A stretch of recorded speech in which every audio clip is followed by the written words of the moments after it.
The Warlord of Mars. By Edgar Rice Burroughs. On the River Iss. In the shadows of the forest that flanks the crimson plain by the side of the lost sea of Chorus in the valley door, beneath the hurtling moons of Mars, speeding their meteoric way close above the bosom of the dying planet, I crept stealthily along the trail of a shadowy form that hugged the darker places with a persistency that proclaimed the sinister nature of its errand. For 6 long Martian months I had haunted the vicinity of the hateful Temple of the Sun, within whose slow-revolving shaft, far beneath the surface of Mars, my princess lay entombed, but whether alive or dead I knew not. Had Phaedra's slim blade found that beloved heart? Time only would reveal the truth. 687 Martian days must come and go before the cell's door would again come opposite the tunnel's end where last I had seen my ever-beautiful Dejah Thoris. Half of them had passed, or would on the morrow, yet vivid in my memory, obliterating every event that had come before or after. There remained the last scene before the gust of smoke blinded my eyes and the narrow slit that had given me sight of the interior of her cell closed between me and the princess of Helium for a long Martian year. As if it were yesterday, I still saw the beautiful face of Phaedra, daughter of Matai Shang, distorted with jealous rage and hatred as she sprang forward with raised dagger upon the woman I loved. I saw the red girl, Dejah of Tarth, leap forward to prevent the hideous deed. The smoke from the burning temple had come then to blot out the tragedy, but in my ears rang the single shriek as the knife fell. Then silence, and when the smoke had cleared, the revolving temple had shut off all sight or sound from the chamber in which the 3 beautiful women were imprisoned. Much there had been to occupy my attention since that terrible moment. But never for an instant had the memory of the thing faded. And all the time that I could spare from the numerous duties that had devolved upon me in the reconstruction of the government of the firstborn since our victorious fleet and land forces had overwhelmed them, had been spent close to the grim shaft that held the mother of my boy, Carthoris of Helium. The race of blacks that for ages had worshipped Isis, the false deity of Mars, had been left in a state of chaos by my revealment of her as naught more than a wicked old woman. In their rage they had torn her to pieces. From the high pinnacle of their egotism the firstborn had been plunged to the depths of humiliation. Their deity was gone, and with her the whole false fabric of their religion. Their vaunted navy had fallen in defeat before the superior ships and fighting men of the Red Men of Helium. Fierce green warriors from the ochre sea bottoms of outer Mars had ridden their wild oaths across the sacred gardens of the Temple of Isis, and Tars Tarkas, Jeddak of Thark, fiercest of them all, had sat upon the throne of Isis and ruled the firstborn while the allies were deciding the conquered nation's fate. Almost unanimous was the request that I ascend the ancient throne of the black men, even the firstborn themselves concurring in it, but I would have none of it. My heart could never be with the race that had heaped indignities upon my princess and my son. At my suggestion Zodar became Jeddak of the firstborn. He had been a dater, or prince, until Isis had degraded him, so that his fitness for the high office bestowed was unquestioned. The peace of the valley door thus assured, the green warriors dispersed to their desolate sea bottoms, while we of Helium returned to our own country. Here again was a throne offered me, since no word had been received from the missing Jeddak of Helium, Tardos Mors, grandfather of Dejah Thoris, or his son, Mors Kajak, Jed of Helium, her father. Over a year had elapsed since they had set out to explore the northern hemisphere in search of Carthoris. And at last their disheartened people had accepted as truth the vague rumors of their death that had filtered in from the frozen region of the pole. Once again I refused a throne, for I would not believe that the mighty Tardos Mors, or his no less redoubtable son, was dead. Let one of their own blood rule you until they return, I said to the assembled nobles of Helium, as I addressed them from the pedestal of truth beside the throne of righteousness in the temple of reward. From the very spot where I had stood a year before when Zat Eris pronounced the sentence of death upon me. As I spoke I stepped forward and laid my hand upon the shoulder of Carthoris where he stood in the front rank of the circle of nobles about me. As one, the nobles and the people lifted their voices in a long cheer of approbation. 10,000 swords sprang on high from as many scabbards, and the glorious fighting men of ancient Helium hailed Carthoris Jeddak of Helium. His tenure of office was to be for life or until his great-grandfather, or grandfather, should return.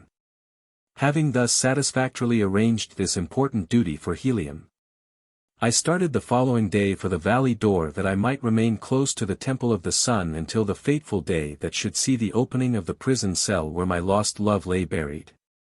Hor vastus and cantos can, with my other noble lieutenants, I left with Carthoris at Helium, that he might have the benefit of their wisdom, bravery, and loyalty in the performance of the arduous duties which had devolved upon him. Only Woola, my Martian hound, accompanied me. At my heels tonight the faithful beast moved softly in my tracks. As large as a Shetland pony, with hideous head and frightful fangs, he was indeed an awesome spectacle, as he crept after me on his 10 short, muscular legs, but to me he was the embodiment of love and loyalty.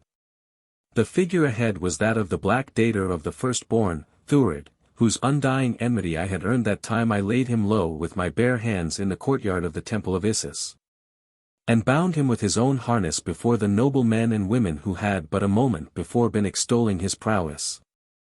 Like many of his fellows, he had apparently accepted the new order of things with good grace, and had sworn fealty to Zodar, his new ruler.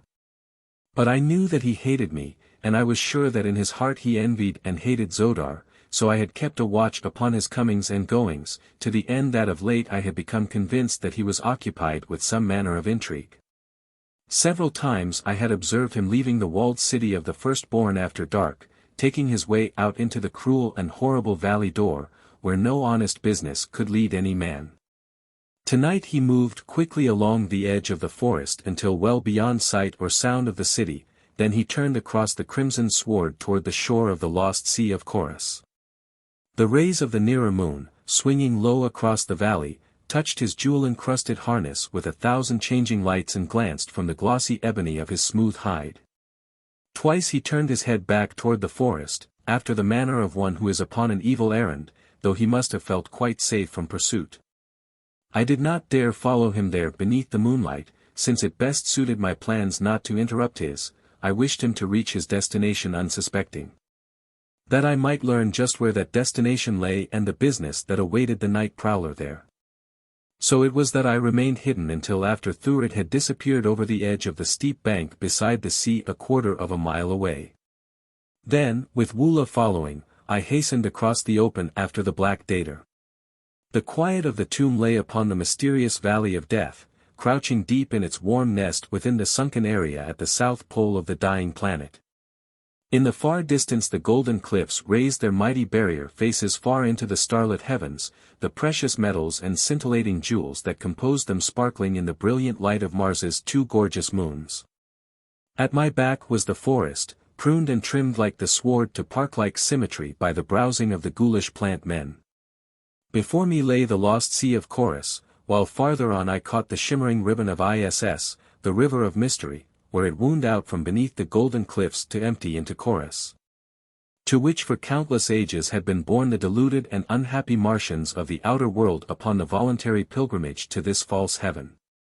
The plant men, with their blood-sucking hands, and the monstrous white apes that make Dor hideous by day, were hidden in their lairs for the night. There was no longer a holy Thurn upon the balcony in the golden cliffs above the Iss to summon them with weird cry to the victims floating down to their maws upon the cold, broad bosom of ancient Iss. The navies of Helium and the firstborn had cleared the fortresses and the temples of the Thurns when they had refused to surrender and accept the new order of things that had swept their false religion from long-suffering Mars. In a few isolated countries they still retained their age-old power, but Matai Shang, their Hecador, father of Thurns, had been driven from his temple. Strenuous had been our endeavors to capture him. But with a few of the faithful he had escaped, and was in hiding, where we knew not. As I came cautiously to the edge of the low cliff overlooking the lost sea of Chorus I saw Thurid pushing out upon the bosom of the shimmering water in a small skiff, one of those strangely wrought craft of unthinkable age which the holy Thurns, with their organization of priests and lesser Thurns, were wont to distribute along the banks of the Iss, that the long journey of their victims might be facilitated. Drawn up on the beach below me were a score of similar boats, each with its long pole, at one end of which was a pike, at the other a paddle. Thurid was hugging the shore, and as he passed out of sight round a nearby promontory I shoved one of the boats into the water and, calling Woola into it, pushed out from shore. The pursuit of Thurid carried me along the edge of the sea toward the mouth of the ISS. The farther moon lay close to the horizon, casting a dense shadow beneath the cliffs that fringed the water. Thuria, the nearer moon, had set, nor would it rise again for near 4 hours, so that I was ensured concealing darkness for that length of time at least. On and on went the black warrior. Now he was opposite the mouth of the ISS. Without an instant's hesitation he turned up the grim river, paddling hard against the strong current. After him came Woola and I, closer now, for the man was too intent upon forcing his craft up the river to have any eyes for what might be transpiring behind him. He hugged the shore where the current was less strong. Presently he came to the dark cavernous portal in the face of the golden cliffs, through which the river poured. On into the Stygian darkness beyond he urged his craft. It seemed hopeless to attempt to follow him here where I could not see my hand before my face, and I was almost on the point of giving up the pursuit and drifting back to the mouth of the river, there to await his return. When a sudden bend showed a faint luminosity ahead. My quarry was plainly visible again, and in the increasing light from the phosphorescent rock that lay embedded in great patches in the roughly arched roof of the cavern I had no difficulty in following him. It was my first trip upon the bosom of ISS, and the things I saw there will live forever in my memory. Terrible as they were, they could not have commenced to approximate the horrible conditions which must have obtained before Tars Tarkas, the great green warrior, Zodar, the black Dater. And I brought the light of truth to the outer world and stopped the mad rush of millions upon the voluntary pilgrimage to what they believed would end in a beautiful valley of peace and happiness and love. Even now the low islands which dotted the broad stream were choked with the skeletons and half-devoured carcasses of those who, through fear or a sudden awakening to the truth, had halted almost at the completion of their journey. In the awful stench of these frightful charnel isles haggard maniacs screamed and gibbered and fought among the torn remnants of their grisly feasts. While on those which contained but clean-picked bones they battled with one another, the weaker furnishing sustenance for the stronger, or with claw-like hands clutched at the bloated bodies that drifted down with the current.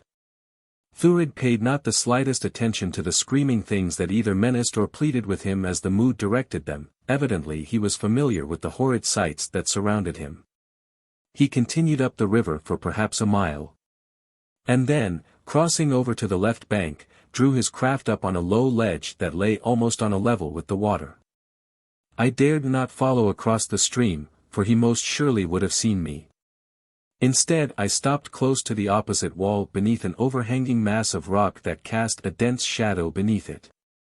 Here I could watch Thurid without danger of discovery. The black was standing upon the ledge beside his boat, looking up the river, as though he were awaiting one whom he expected from that direction. As I lay there beneath the dark rocks I noticed that a strong current seemed to flow directly toward the center of the river, so that it was difficult to hold my craft in its position. I edged farther into the shadow that I might find a hold upon the bank, but, though I proceeded several yards, I touched nothing. And then, finding that I would soon reach a point from where I could no longer see the black man, I was compelled to remain where I was. Holding my position as best I could by paddling strongly against the current which flowed from beneath the rocky mass behind me. I could not imagine what might cause this strong lateral flow, for the main channel of the river was plainly visible to me from where I sat, and I could see the rippling junction of it and the mysterious current which had aroused my curiosity. While I was still speculating upon the phenomenon, my attention was suddenly riveted upon Thurid, who had raised both palms forward above his head in the universal salute of Martians, and a moment later his Kair. The Barsoomian word of greeting came in low but distinct tones. I turned my eyes up the river in the direction that his were bent, and presently there came within my limited range of vision a long boat, in which were 6 men. 5 were at the paddles, while the 6th sat in the seat of honor. The white skins, the flowing yellow wigs which covered their bald pates, and the gorgeous diadems set in circlets of gold about their heads marked them as holy therns.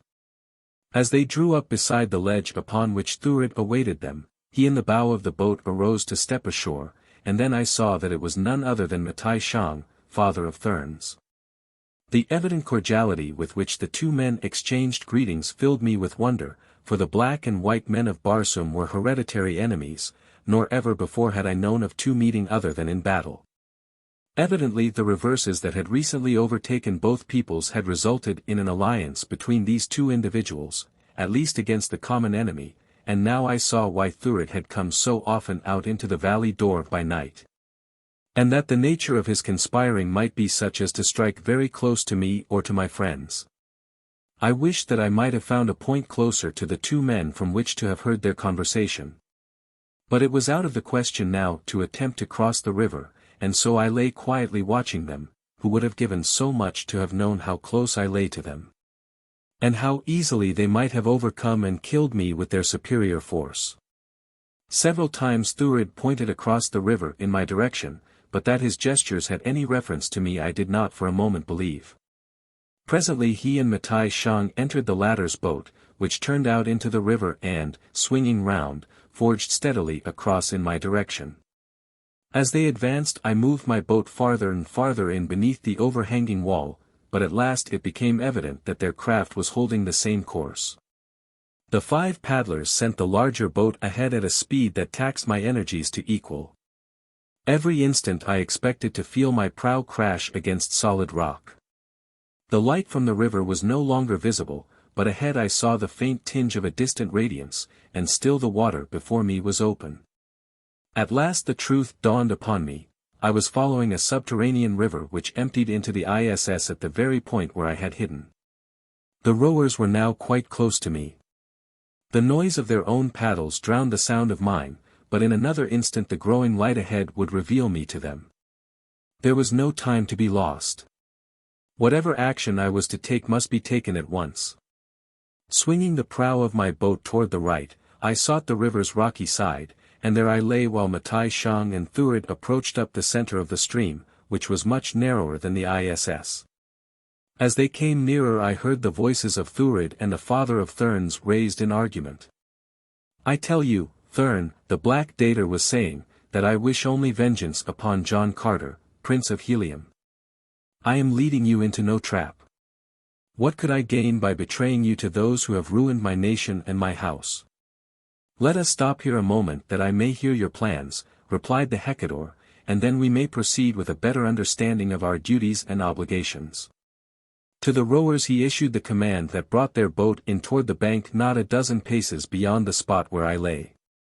Had they pulled in below me they must surely have seen me against the faint glow of light ahead, but from where they finally came to rest I was as secure from detection as though miles separated us. The few words I had already overheard whetted my curiosity, and I was anxious to learn what manner of vengeance Thurid was planning against me. Nor had I long to wait. I listened intently. There are no obligations, father of Thurns, continued the firstborn. Thurid, Dejah of Issus, has no price.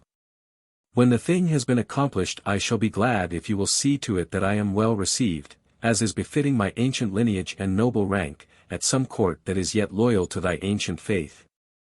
For I cannot return to the valley door or elsewhere within the power of the Prince of Helium. But even that I do not demand, it shall be as your own desire in the matter directs. It shall be as you wish, Dejah, replied Matai Shang.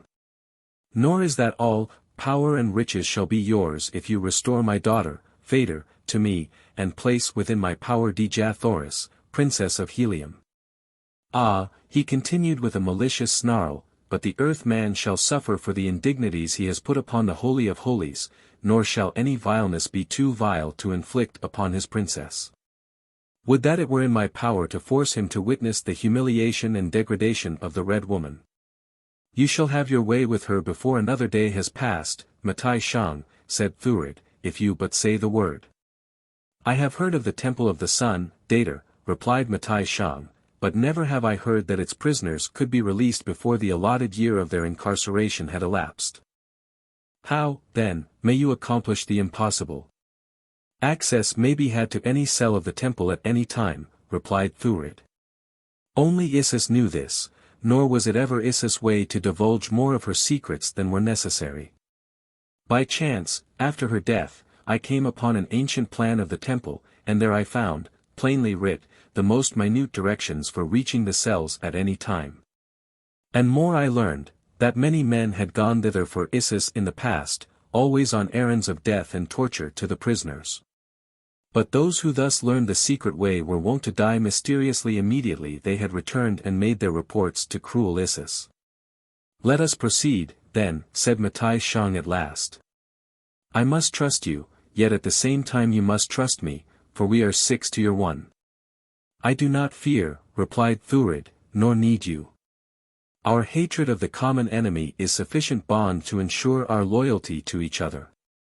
And after we have defiled the princess of Helium there will be still greater reason for the maintenance of our allegiance, unless I greatly mistake the temper of her lord."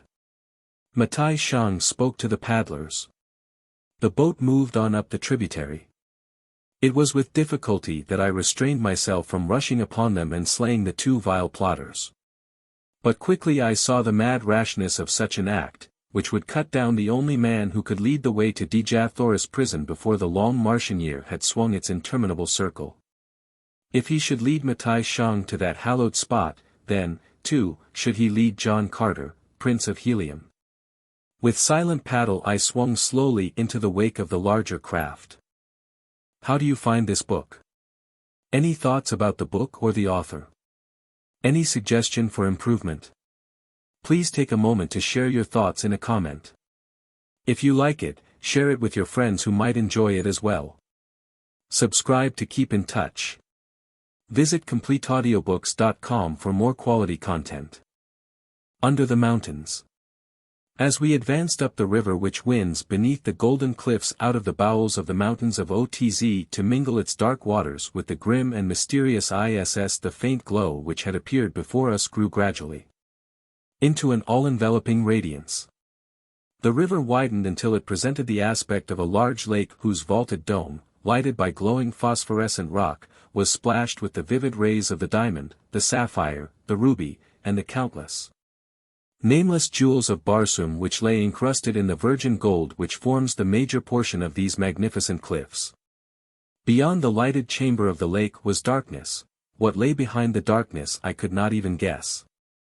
To have followed the Thurn boat across the gleaming water would have been to invite instant detection, and so, though I was loath to permit Thurid to pass even for an instant beyond my sight, I was forced to wait in the shadows until the other boat had passed from my sight at the far extremity of the lake.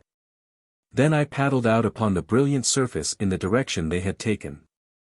When, after what seemed an eternity, I reached the shadows at the upper end of the lake I found that the river issued from a low aperture, to pass beneath which it was necessary that I compel Woola to lie flat in the boat, and I, myself, must need bend double before the low roof cleared my head.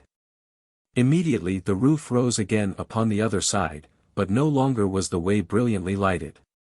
Instead only a feeble glow emanated from small and scattered patches of phosphorescent rock in wall and roof.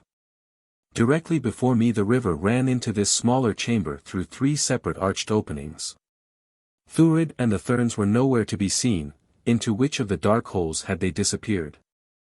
There was no means by which I might know, and so I chose the center opening as being as likely to lead me in the right direction as another. Here the way was through utter darkness. The stream was narrow, so narrow that in the blackness I was constantly bumping first one rock wall and then another as the river wound hither and thither along its flinty bed. Far ahead I presently heard a deep and sullen roar which increased in volume as I advanced, and then broke upon my ears with all the intensity of its mad fury as I swung round a sharp curve into a dimly lighted stretch of water.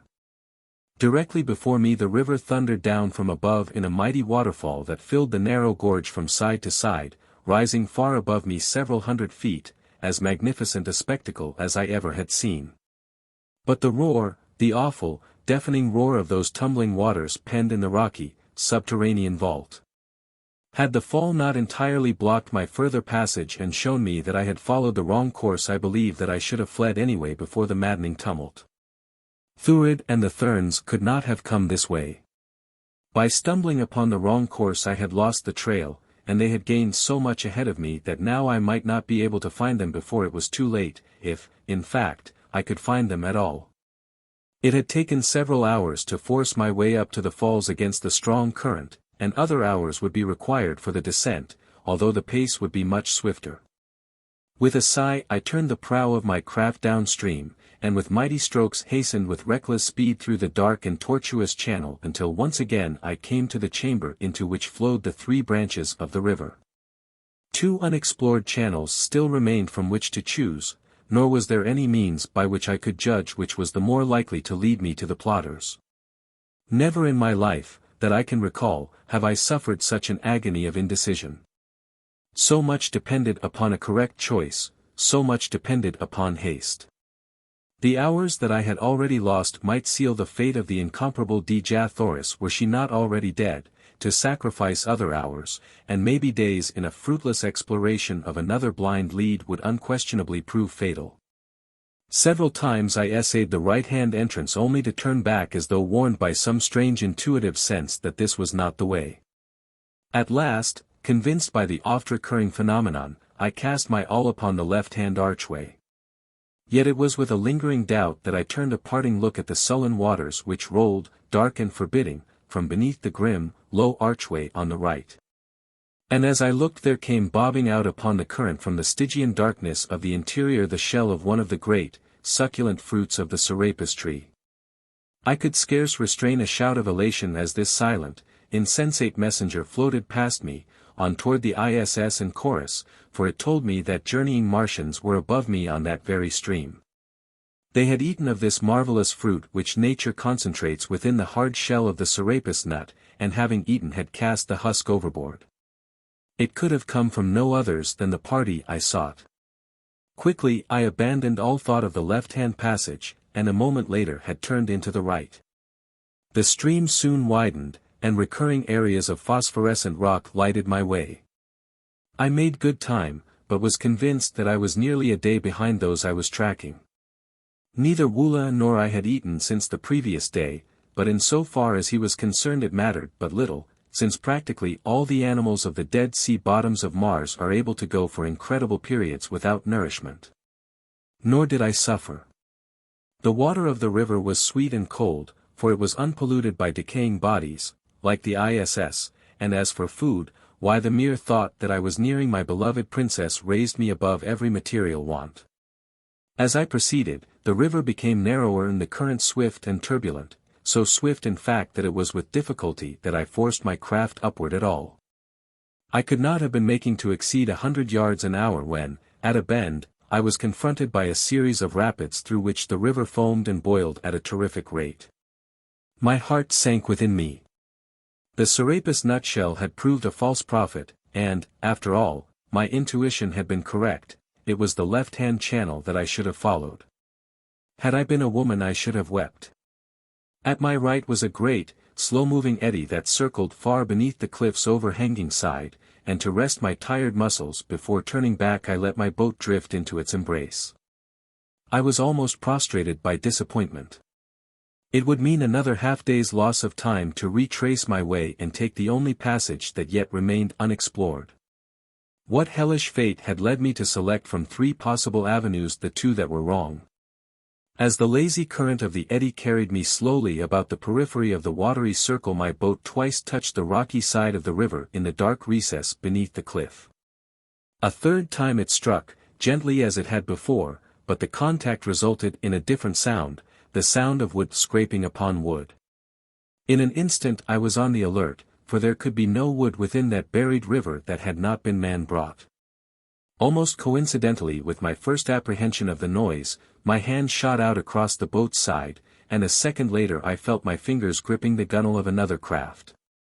As though turned to stone I sat in tense and rigid silence, straining my eyes into the utter darkness before me in an effort to discover if the boat were occupied.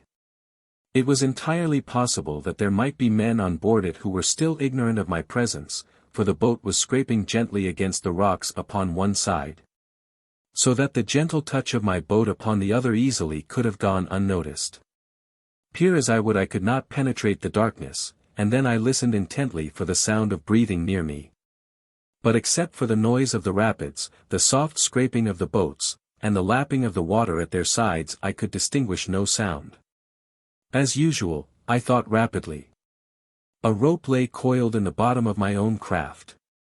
Very softly I gathered it up, and making one end fast to the bronze ring in the prow I stepped gingerly into the boat beside me. In one hand I grasped the rope, in the other my keen longsword. For a full minute, perhaps, I stood motionless after entering the strange craft.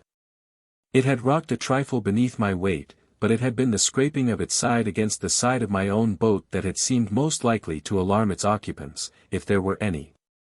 But there was no answering sound, and a moment later I had felt from stem to stern and found the boat deserted. Groping with my hands along the face of the rocks to which the craft was moored, I discovered a narrow ledge which I knew must be the avenue taken by those who had come before me. That they could be none other than Thurid and his party I was convinced by the size and build of the boat I had found. Calling to Woola to follow me I stepped out upon the ledge. The great, savage brute, agile as a cat, crept after me. As he passed through the boat that had been occupied by Thurid and the Therns he emitted a single low growl, and when he came beside me upon the ledge and my hand rested upon his neck I felt his short mane bristling with anger. I think he sensed telepathically the recent presence of an enemy, for I had made no effort to impart to him the nature of our quest or the status of those we tracked. This omission I now made haste to correct, and, after the manner of green Martians with their beasts, I let him know partially by the weird and uncanny telepathy of Barsoom and partly by word of mouth that we were upon the trail of those who had recently occupied the boat through which we had just passed. A soft purr, like that of a great cat, indicated that Woola understood, and then, with a word to him to follow, I turned to the right along the ledge, but scarcely had I done so than I felt his mighty fangs tugging at my leathern harness. As I turned to discover the cause of his act he continued to pull me steadily in the opposite direction, nor would he desist until I had turned about and indicated that I would follow him voluntarily. Never had I known him to be in error in a matter of tracking, so it was with a feeling of entire security that I moved cautiously in the huge beast's wake. Through Cimmerian darkness he moved along the narrow ledge beside the boiling rapids. As we advanced, the way led from beneath the overhanging cliffs out into a dim light, and then it was that I saw that the trail had been cut from the living rock, and that it ran up along the river's side beyond the rapids. For hours we followed the dark and gloomy river farther and farther into the bowels of Mars. From the direction and distance I knew that we must be well beneath the valley door, and possibly beneath the Sea of Omion as well. It could not be much farther now to the Temple of the Sun. Even as my mind framed the thought, Woola halted suddenly before a narrow, arched doorway in the cliff by the trail's side. Quickly he crouched back away from the entrance, at the same time turning his eyes toward me. Words could not have more plainly told me that danger of some sort lay nearby, and so I pressed quietly forward to his side, and passing him looked into the aperture at our right. Before me was a fair-sized chamber that, from its appointments, I knew must have at one time been a guardroom. There were racks for weapons, and slightly raised platforms for the sleeping silks and furs of the warriors, but now its only occupants were two of the Therns who had been of the party with Thurid and Matai Shang. The men were in earnest conversation, and from their tones it was apparent that they were entirely unaware that they had listeners. I tell you, one of them was saying, "I do not trust the Black One. There was no necessity for leaving us here to guard the way. Against what, pray, should we guard this long-forgotten, abysmal path? It was but a ruse to divide our numbers. He will have Matai Shang leave others elsewhere on some pretext or other, and then at last he will fall upon us with his confederates and slay us all." "I believe you, Laker," replied the other, "there can never be aught else than deadly hatred between Thern and Firstborn. And what think you of the ridiculous matter of the light? Let the light shine with the intensity of 3 radium units for 50 taels, and for 1 zat let it shine with the intensity of 1 radium unit, and then for 25 taels with 9 units. Those were his very words, and to think that wise old Matai Shang should listen to such foolishness. "Indeed, it is silly," replied Laker. "It will open nothing other than the way to a quick death for us all." He had to make some answer when Matai Shang asked him flatly what he should do when he came to the Temple of the Sun, and so he made his answer quickly from his imagination. I would wager a Hecator's diadem that he could not now repeat it himself. Let us not remain here longer, Laker, spoke the other Thurn. Perchance if we hasten after them we may come in time to rescue Matai Shang, and wreak our own vengeance upon the Black Dejah. What say you? Never in a long life, answered Laker, have I disobeyed a single command of the Father of Thurns. I shall stay here until I rot if he does not return to bid me elsewhere. Laker's companion shook his head.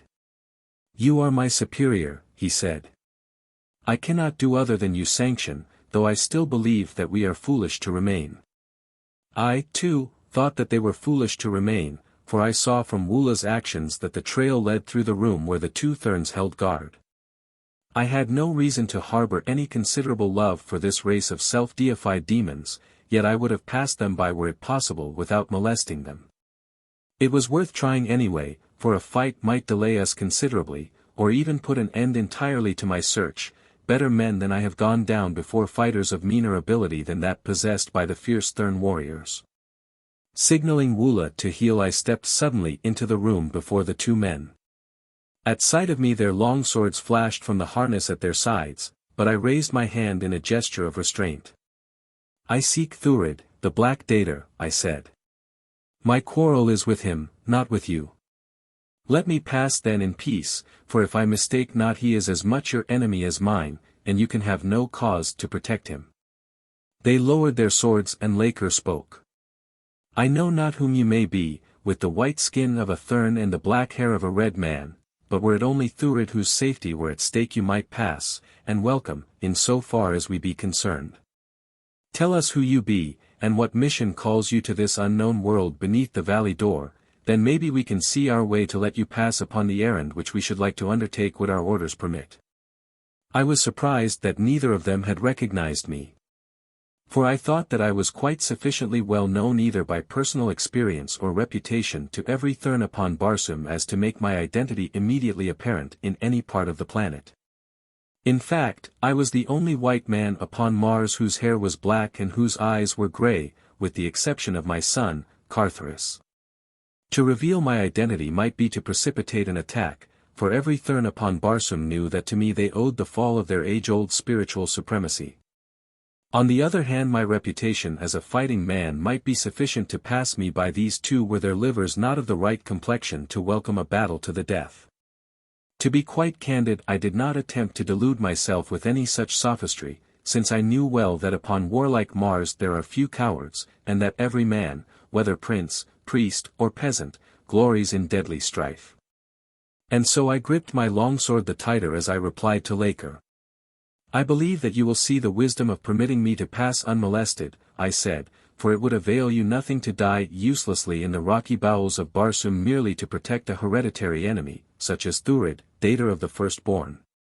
That you shall die should you elect to oppose me is evidenced by the mouldering corpses of all the many great Barsoomian warriors who have gone down beneath this blade. I am John Carter, Prince of Helium.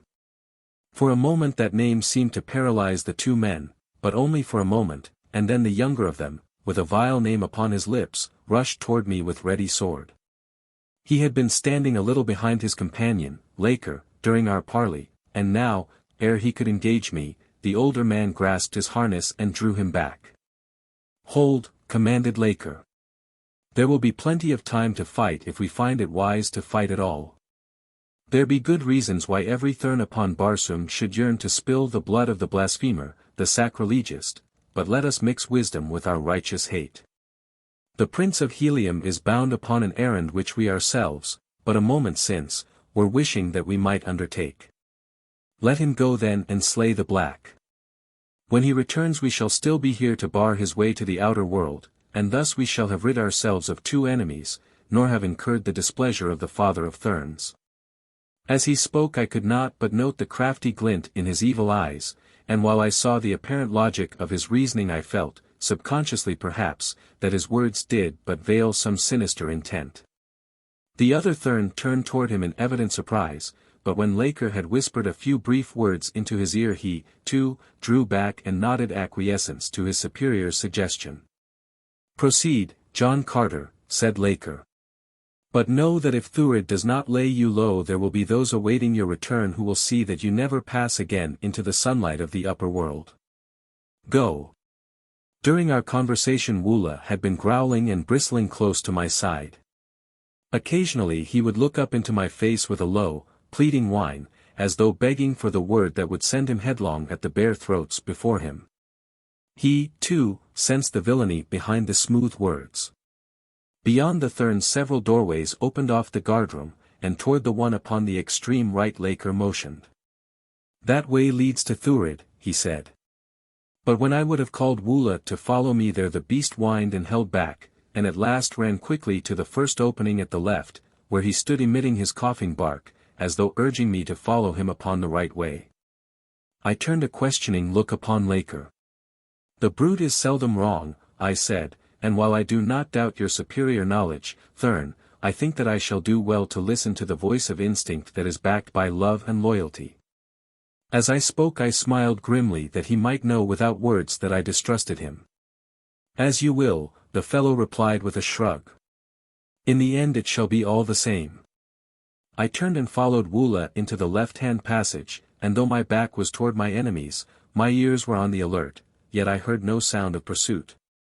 The passageway was dimly lighted by occasional radium bulbs, the universal lighting medium of Barsoom.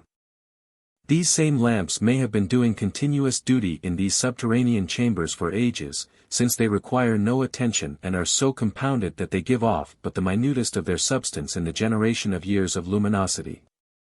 We had proceeded for but a short distance when we commenced to pass the mouths of diverging corridors, but not once did Woola hesitate. It was at the opening to one of these corridors upon my right that I presently heard a sound that spoke more plainly to John Carter, fighting man. Then could the words of my mother tongue, it was the clank of metal, the metal of a warrior's harness, and it came from a little distance up the corridor upon my right. Woola heard it, too, and like a flash he had wheeled and stood facing the threatened danger, his mane all abristle and all his rows of glistening fangs bared by snarling, back-drawn lips. With a gesture I silenced him, and together we drew aside into another corridor a few paces farther on. Here we waited. Nor did we have long to wait, for presently we saw the shadows of two men fall upon the floor of the main corridor athwart the doorway of our hiding place. Very cautiously they were moving now, the accidental clank that had alarmed me was not repeated. Presently they came opposite our station, nor was I surprised to see that the two were Laker and his companion of the guardroom. They walked very softly, and in the right hand of each gleamed a keen longsword. They halted quite close to the entrance of our retreat, whispering to each other. "Can it be that we have distanced them already?" said Laker. "Either that or the beast has led the man upon a wrong trail," replied the other, "for the way which we took is by far the shorter to this point, for him who knows it. John Carter would have found it a short road to death had he taken it as you suggested to him." "Yes," said Laker, "no amount of fighting ability would have saved him from the pivoted flagstone. He surely would have stepped upon it, and by now, if the pit beneath it has a bottom, which Thurid denies, he should have been rapidly approaching it. Curses on that callow of his that warned him toward the safer avenue. There be other dangers ahead of him, though," spoke Laker's fellow, "which he may not so easily escape, should he succeed in escaping our two good swords. Consider, for example, what chance he will have, coming unexpectedly into the chamber of—" I would have given much to have heard the balance of that conversation that I might have been warned of the perils that lay ahead, but fate intervened. And just at the very instant of all other instants that I would not have elected to do it, I sneezed. The Temple of the Sun. There was nothing for it now other than to fight. Nor did I have any advantage as I sprang, sword in hand, into the corridor before the two Therns, for my untimely sneeze had warned them of my presence and they were ready for me. There were no words, for they would have been a waste of breath. The very presence of the two proclaimed their treachery.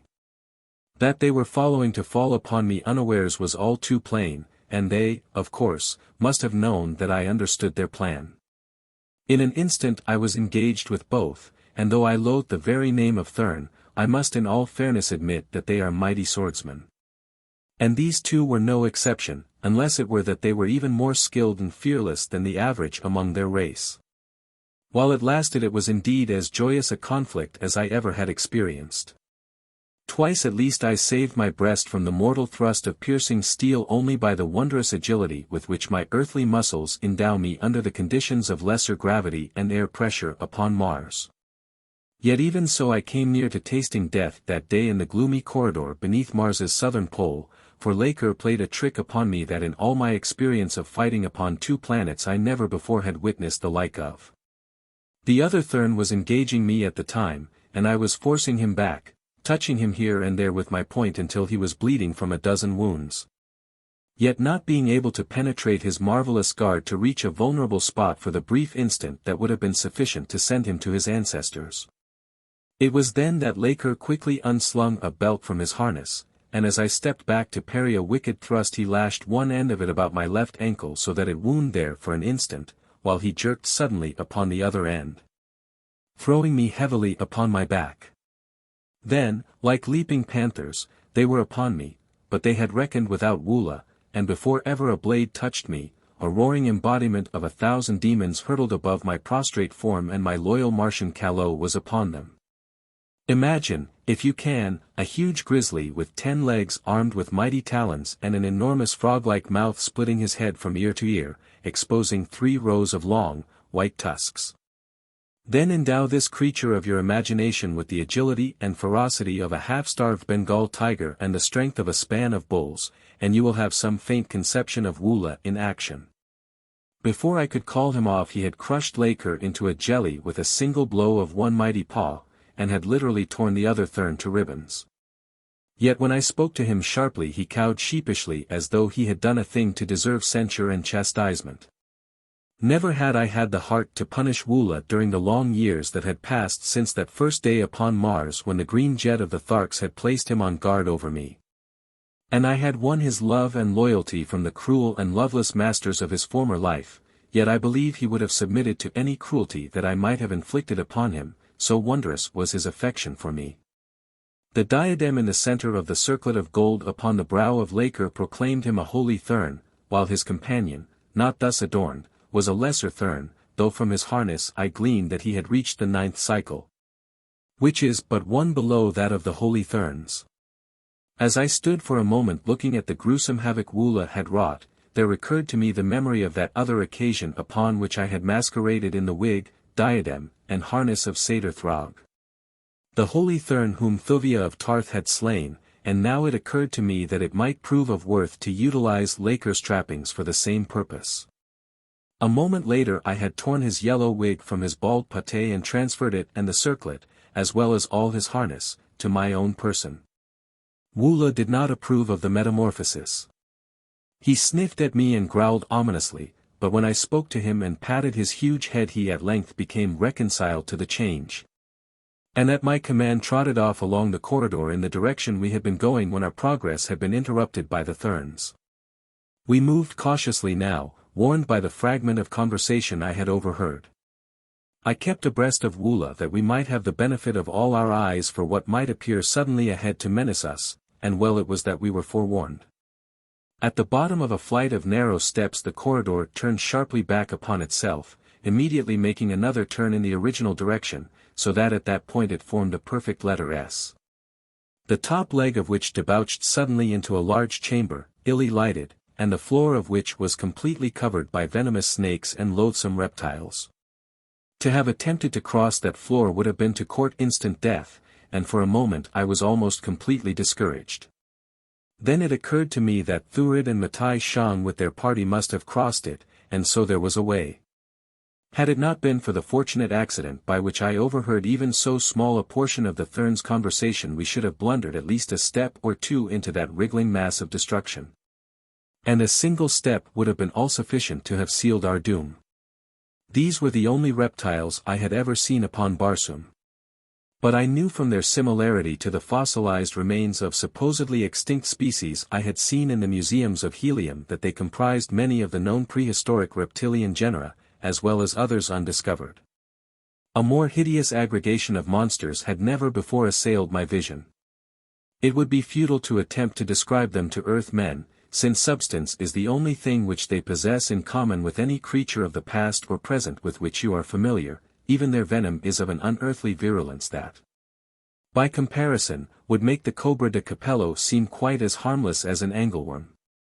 As they spied me there was a concerted rush by those nearest the entrance where we stood, but a line of radium bulbs inset along the threshold of their chamber brought them to a sudden halt. Evidently they dared not cross that line of light.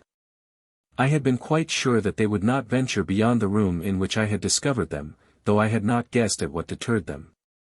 The simple fact that we had found no reptiles in the corridor through which we had just come was sufficient assurance that they did not venture there. I drew Woola out of harm's way, and then began a careful survey of as much of the chamber of reptiles as I could see from where I stood. As my eyes became accustomed to the dim light of its interior I gradually made out a low gallery at the far end of the apartment from which opened several exits. Coming as close to the threshold as I dared, I followed this gallery with my eyes, discovering that it circled the room as far as I could see. Then I glanced above me along the upper edge of the entrance to which we had come, and there, to my delight, I saw an end of the gallery not a foot above my head. In an instant I had leaped to it and called Woola after me. Here there were no reptiles, the way was clear to the opposite side of the hideous chamber, and a moment later Woola and I dropped down to safety in the corridor beyond. Not 10 minutes later we came into a vast circular apartment of white marble, the walls of which were inlaid with gold and the strange hieroglyphics of the firstborn. From the high dome of this mighty apartment a huge circular column extended to the floor, and as I watched I saw that it slowly revolved. I had reached the base of the Temple of the Sun. Somewhere above me lay Dejah Thoris, and with her were Phaedr, daughter of Matai Shang, and Thuvia of Tarth. But how to reach them, now that I had found the only vulnerable spot in their mighty prison, was still a baffling riddle. Slowly I circled the great shaft, looking for a means of ingress. Part way around I found a tiny radium flash torch, and as I examined it in mild curiosity as to its presence there in this almost inaccessible and unknown spot, I came suddenly upon the insignia of the House of Thurid jewel inset in its metal case. I am upon the right trail, I thought, as I slipped the bauble into the pocket pouch which hung from my harness. Then I continued my search for the entrance, which I knew must be somewhere about. Nor had I long to search, for almost immediately thereafter I came upon a small door so cunningly inlaid in the shaft's base that it might have passed unnoticed by a less keen or careful observer. There was the door that would lead me within the prison, but where was the means to open it? No button or lock were visible. Again and again I went carefully over every square inch of its surface. But the most that I could find was a tiny pinhole a little above and to the right of the door's center, a pinhole that seemed only an accident of manufacture or an imperfection of material.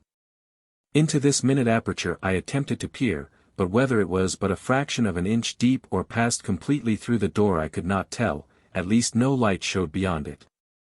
I put my ear to it next and listened, but again my efforts brought negligible results. During these experiments Woola had been standing at my side gazing intently at the door, and as my glance fell upon him it occurred to me to test the correctness of my hypothesis. That this portal had been the means of ingress to the temple used by Thurid, the Black Dater, and Matai Shang, father of Thurns. Turning away abruptly, I called to him to follow me. For a moment he hesitated, and then leaped after me, whining and tugging at my harness to draw me back.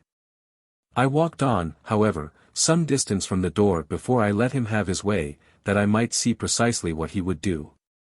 Then I permitted him to lead me wherever he would. Straight back to that baffling portal he dragged me, again taking up his position facing the blank stone, gazing straight at its shining surface.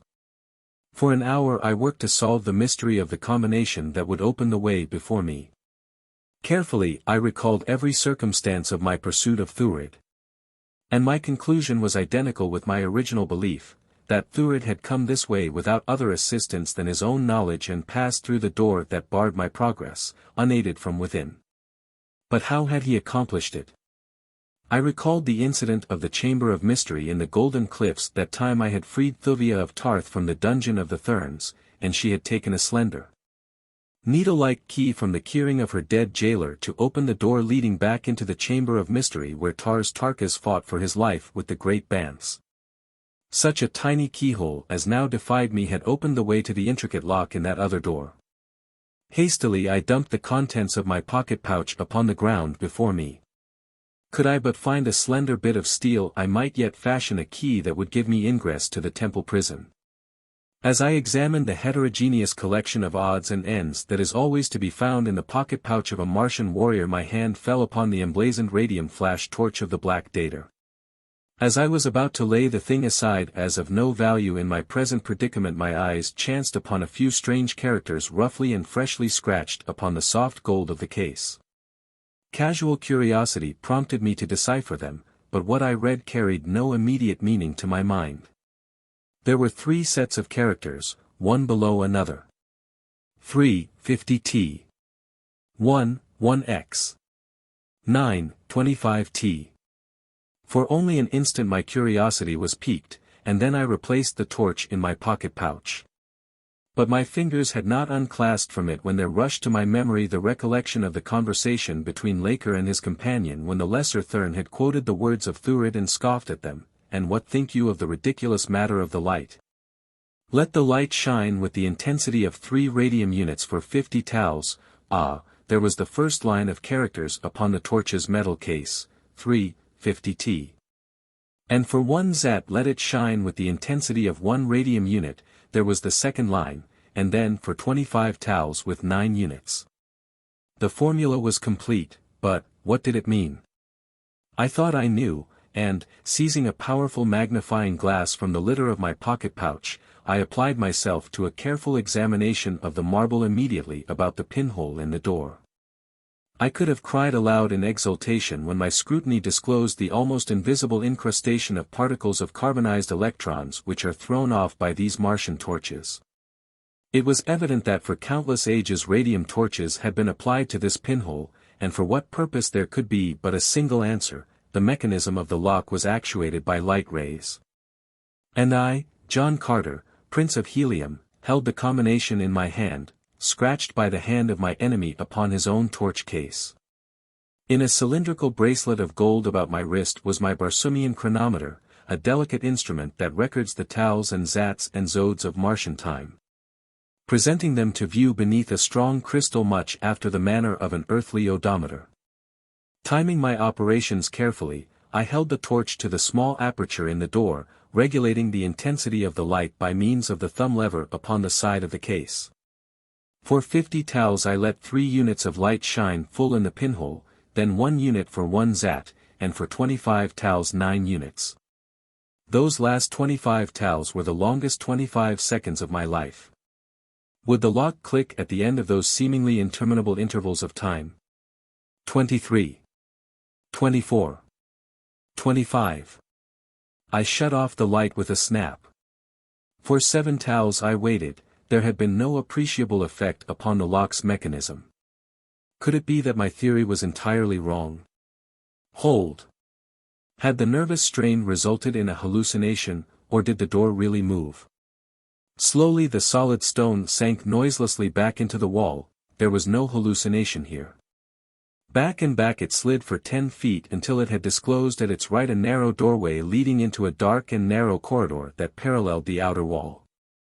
Scarcely was the entrance uncovered than Woola and I had leaped through, then the door slipped quietly back into place. Down the corridor at some distance I saw the faint reflection of a light, and toward this we made our way. At the point where the light shone was a sharp turn, and a little distance beyond this a brilliantly lighted chamber. Here we discovered a spiral stairway leading up from the center of the circular room. Immediately I knew that we had reached the center of the base of the Temple of the Sun. The spiral runway led upward past the inner walls of the prison cells. Somewhere above me was Dejah Thoris, unless Thurid and Matai Shang had already succeeded in stealing her. We had scarcely started up the runway when Woola suddenly displayed the wildest excitement. He leaped back and forth, snapping at my legs and harness, until I thought that he was mad, and finally when I pushed him from me and started once more to ascend he grasped my sword arm between his jaws and dragged me back. No amount of scolding or cuffing would suffice to make him release me, and I was entirely at the mercy of his brute strength unless I cared to use my dagger upon him with my left hand.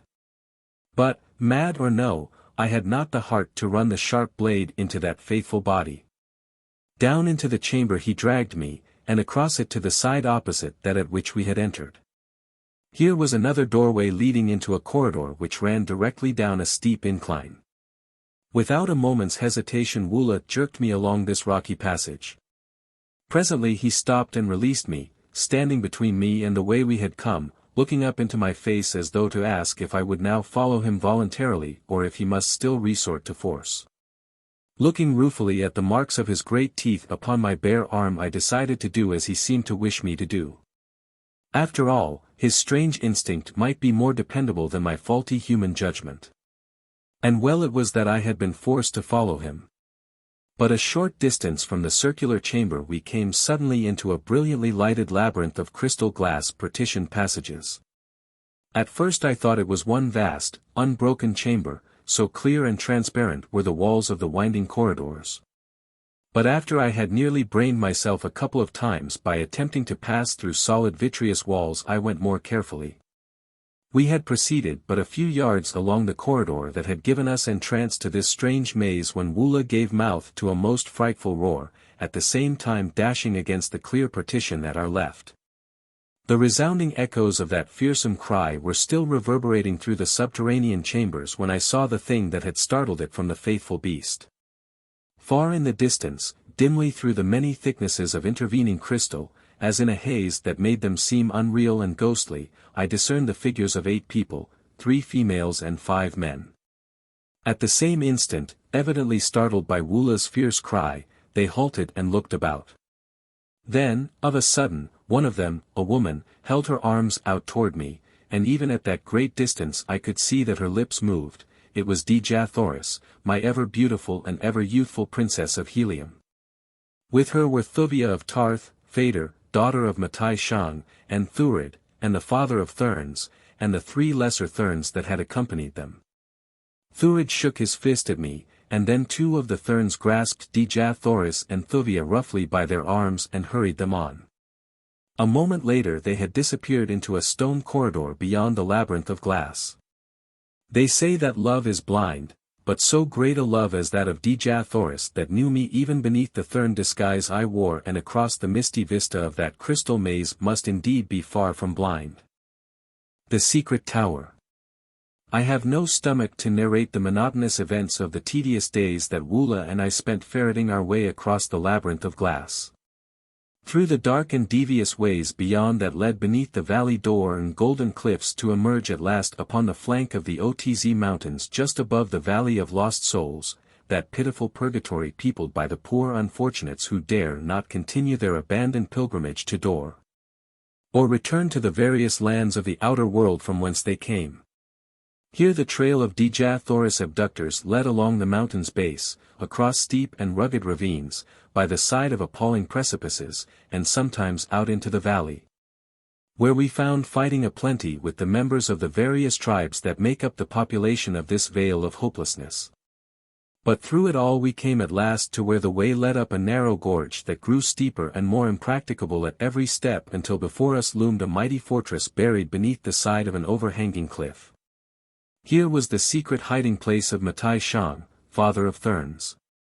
Here, surrounded by a handful of the faithful, the Hecador of the ancient faith, who had once been served by millions of vassals and dependents, dispensed the spiritual words among the half-dozen nations of Barsoom that still clung tenaciously to their false and discredited religion.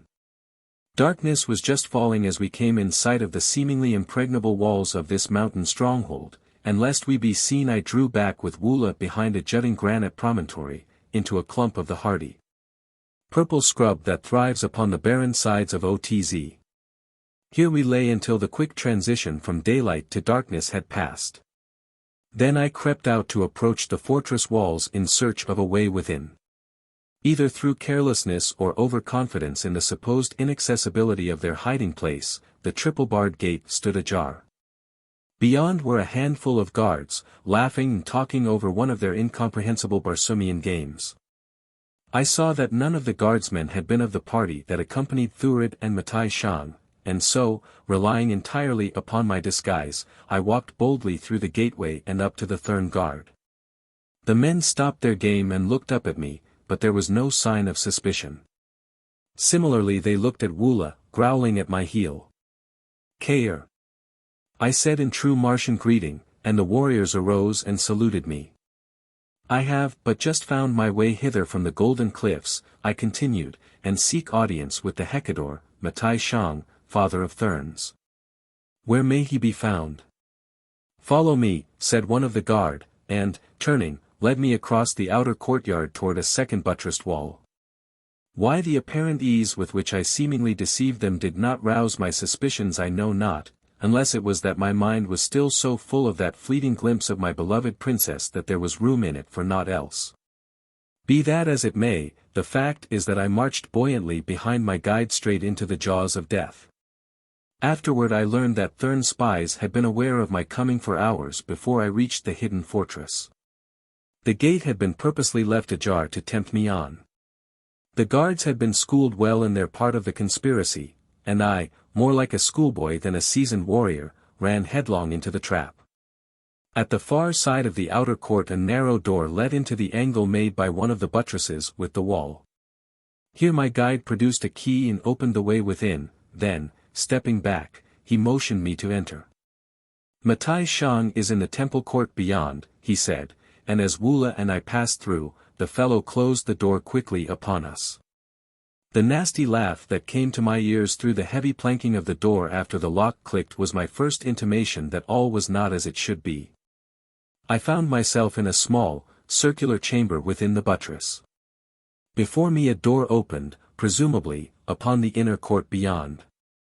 For a moment I hesitated, all my suspicions now suddenly, though tardily, aroused. Then, with a shrug of my shoulders, I opened the door and stepped out into the glare of torches that lighted the inner court. Directly opposite me a massive tower rose to a height of 300 feet. It was of the strangely beautiful modern Barsoomian style of architecture, its entire surface hand-carved in bold relief with intricate and fanciful designs. 30 feet above the courtyard and overlooking it was a broad balcony, and there, indeed, was Matai Shang, and with him were Thurid and Fader, Thuvia, and Dejah Thoris, the last two heavily ironed.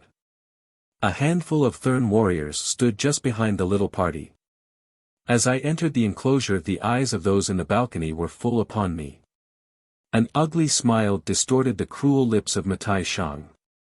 Thurid hurled a taunt at me and placed a familiar hand upon the shoulder of my princess. Like a tigress she turned upon him, striking the beast a heavy blow with the manacles upon her wrist. He would have struck back had not Matai Shang interfered, and then I saw that the two men were not over-friendly. For the manner of the Thurn was arrogant and domineering as he made it plain to the firstborn that the princess of Helium was the personal property of the father of Thurns. And Thurid's bearing toward the ancient Hecador savored not at all of liking or respect. When the altercation in the balcony had subsided Matai Shang turned again to me. "Earth-man," he cried, "you have earned a more ignoble death than now lies within our weakened power to inflict upon you. But that the death you die tonight may be doubly bitter, know you that when you have passed, your widow becomes the wife of Matai Shang, Hecador of the Holy Thurns, for a Martian year. At the end of that time, as you know, she shall be discarded, as is the law among us, but not, as is usual, to lead a quiet and honored life as high priestess of some hallowed shrine. Instead, Dejah Thoris, princess of Helium, shall become the plaything of my lieutenants, perhaps of thy most hated enemy, Thurid, the Black Dater." As he ceased speaking he awaited in silence evidently for some outbreak of rage upon my part, something that would have added to the spice of his revenge. But I did not give him the satisfaction that he craved. Instead, I did the one thing of all others that might rouse his anger and increase his hatred of me, for I knew that if I died Dejah Thoris, too, would find a way to die before they could heap further tortures or indignities upon her. Of all the Holy of Holies which the Thurn venerates and worships, none is more revered than the yellow wig which covers his bald pate, and next thereto comes the circlet of gold and the great diadem, whose scintillant rays mark the attainment of the 10th cycle. And, knowing this, I removed the wig and circlet from my head, tossing them carelessly upon the flagging of the court. Then I wiped my feet upon the yellow tresses, and as a groan of rage arose from the balcony I spat full upon the holy diadem. Matai Shang went livid with anger, but upon the lips of Thurid I could see a grim smile of amusement, for to him these things were not holy. So, lest he should derive too much amusement from my act, I cried, and thus did I with the holies of Isis, goddess of life eternal, ere I threw Isis herself to the mob that once had worshipped her, to be torn to pieces in her own temple. That put an end to Thurid's grinning, for he had been high in the favor of Isis. Let us have an end to this blaspheming, he cried, turning to the father of Thurns. Matai Shang rose and, leaning over the edge of the balcony, gave voice to the weird call that I had heard from the lips of the priests upon the tiny balcony upon the face of the golden cliffs overlooking the valley door, when, in times past, they called the fearsome white apes and the hideous plant men to the feast of victims floating down the broad bosom of the mysterious ISS toward the Celian-infested waters of the lost Sea of Chorus.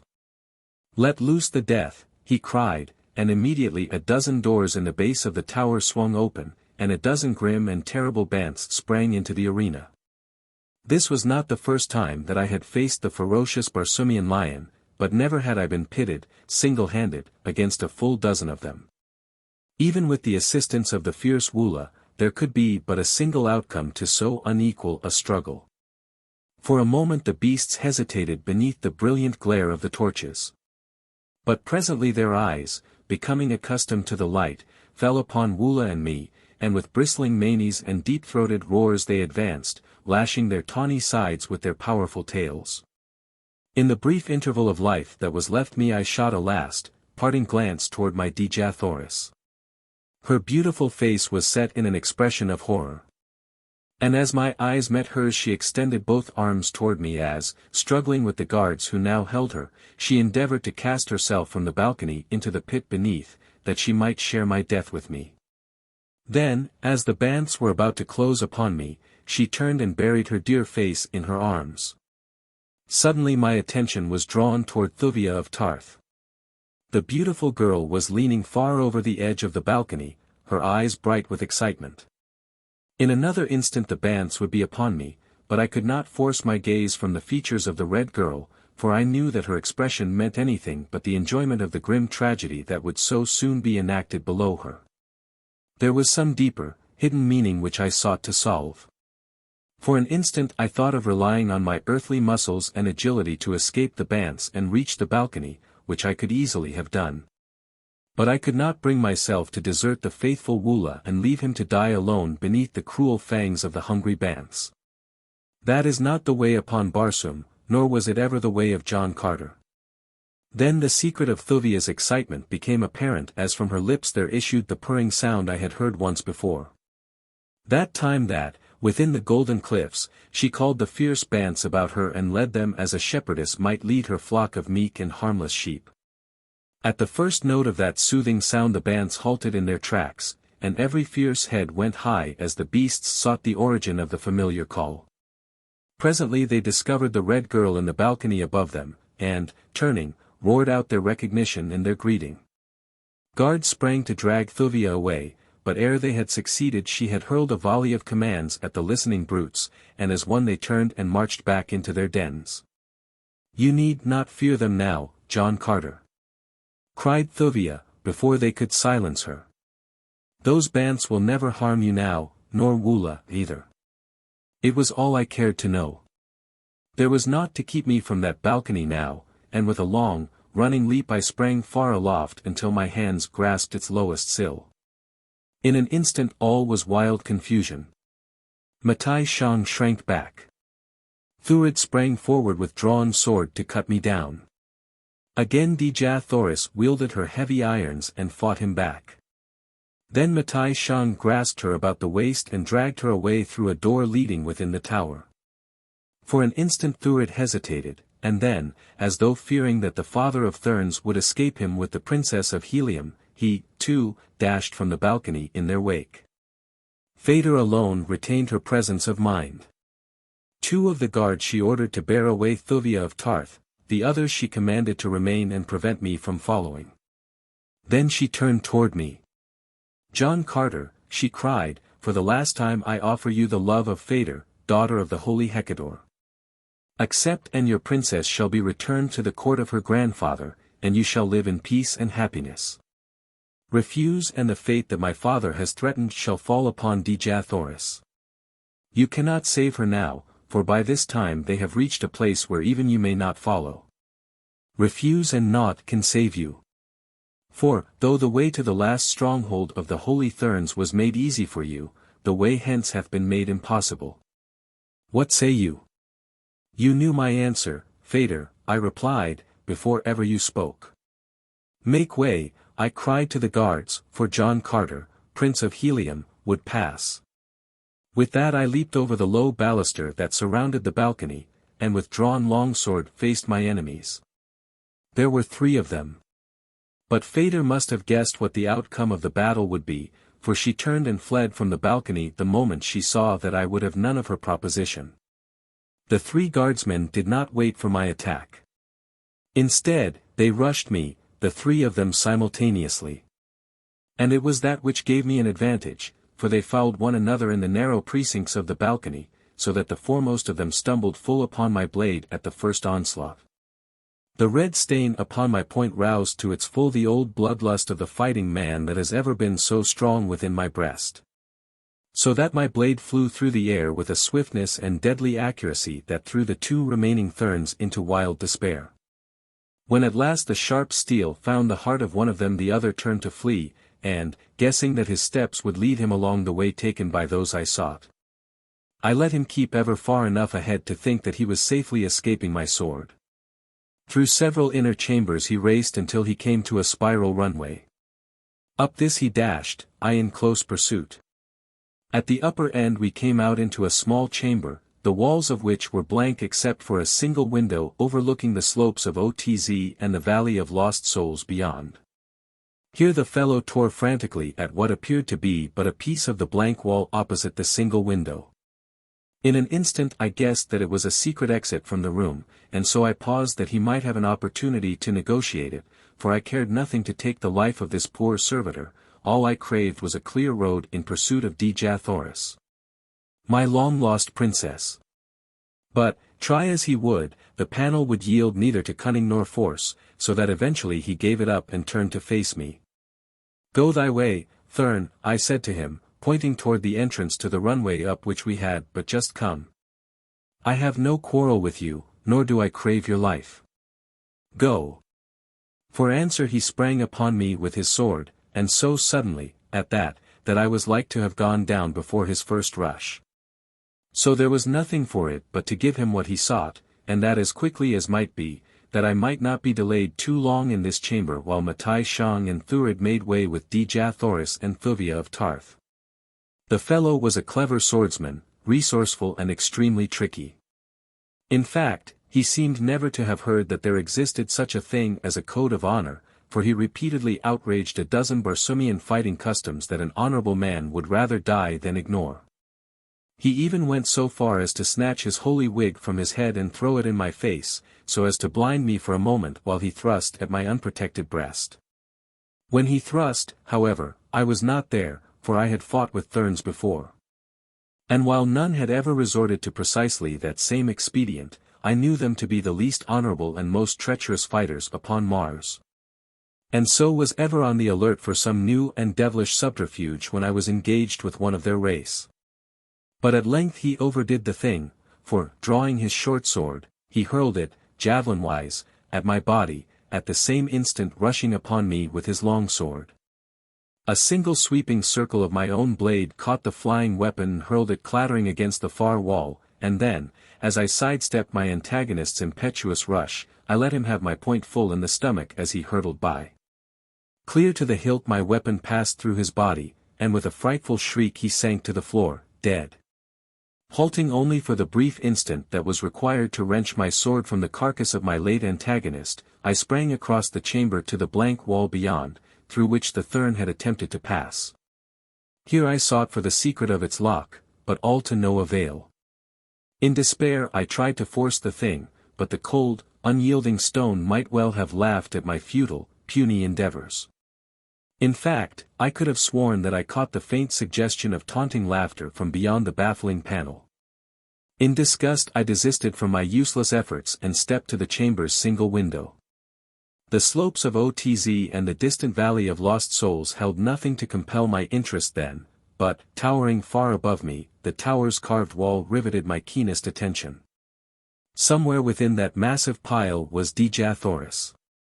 Above me I could see windows. There, possibly, lay the only way by which I could reach her. The risk was great, but not too great when the fate of a world's most wondrous woman was at stake. I glanced below. 100 feet beneath lay jagged granite boulders at the brink of a frightful chasm upon which the tower abutted. And if not upon the boulders, then at the chasm's bottom, lay death, should a foot slip but once, or clutching fingers loose their hold for the fraction of an instant. But there was no other way, and with a shrug, which I must admit was half-shudder, I stepped to the window's outer sill and began my perilous ascent. To my dismay I found that, unlike the ornamentation upon most heliometric structures, the edges of the carvings were quite generally rounded, so that at best my every hold was most precarious. 50 feet above me commenced a series of projecting cylindrical stones some 6 inches in diameter. These apparently circled the tower at 6-foot intervals, in bands 6 feet apart. And as each stone cylinder protruded some 4 or 5 inches beyond the surface of the other ornamentation, they presented a comparatively easy mode of ascent could I but reach them. Laboriously I climbed toward them by way of some windows which lay below them, for I hoped that I might find ingress to the tower through one of these, and thence an easier avenue along which to prosecute my search. At times so slight was my hold upon the rounded surfaces of the carving's edges that a sneeze, a cough, or even a slight gust of wind would have dislodged me and sent me hurtling to the depths below. But finally I reached a point where my fingers could just clutch the sill of the lowest window, and I was on the point of breathing a sigh of relief when the sound of voices came to me from above through the open window. He can never solve the secret of that lock. The voice was Matai Shang's.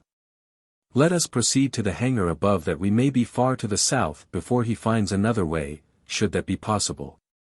All things seem possible to that vile Kaol, replied another voice, which I recognized as Durance.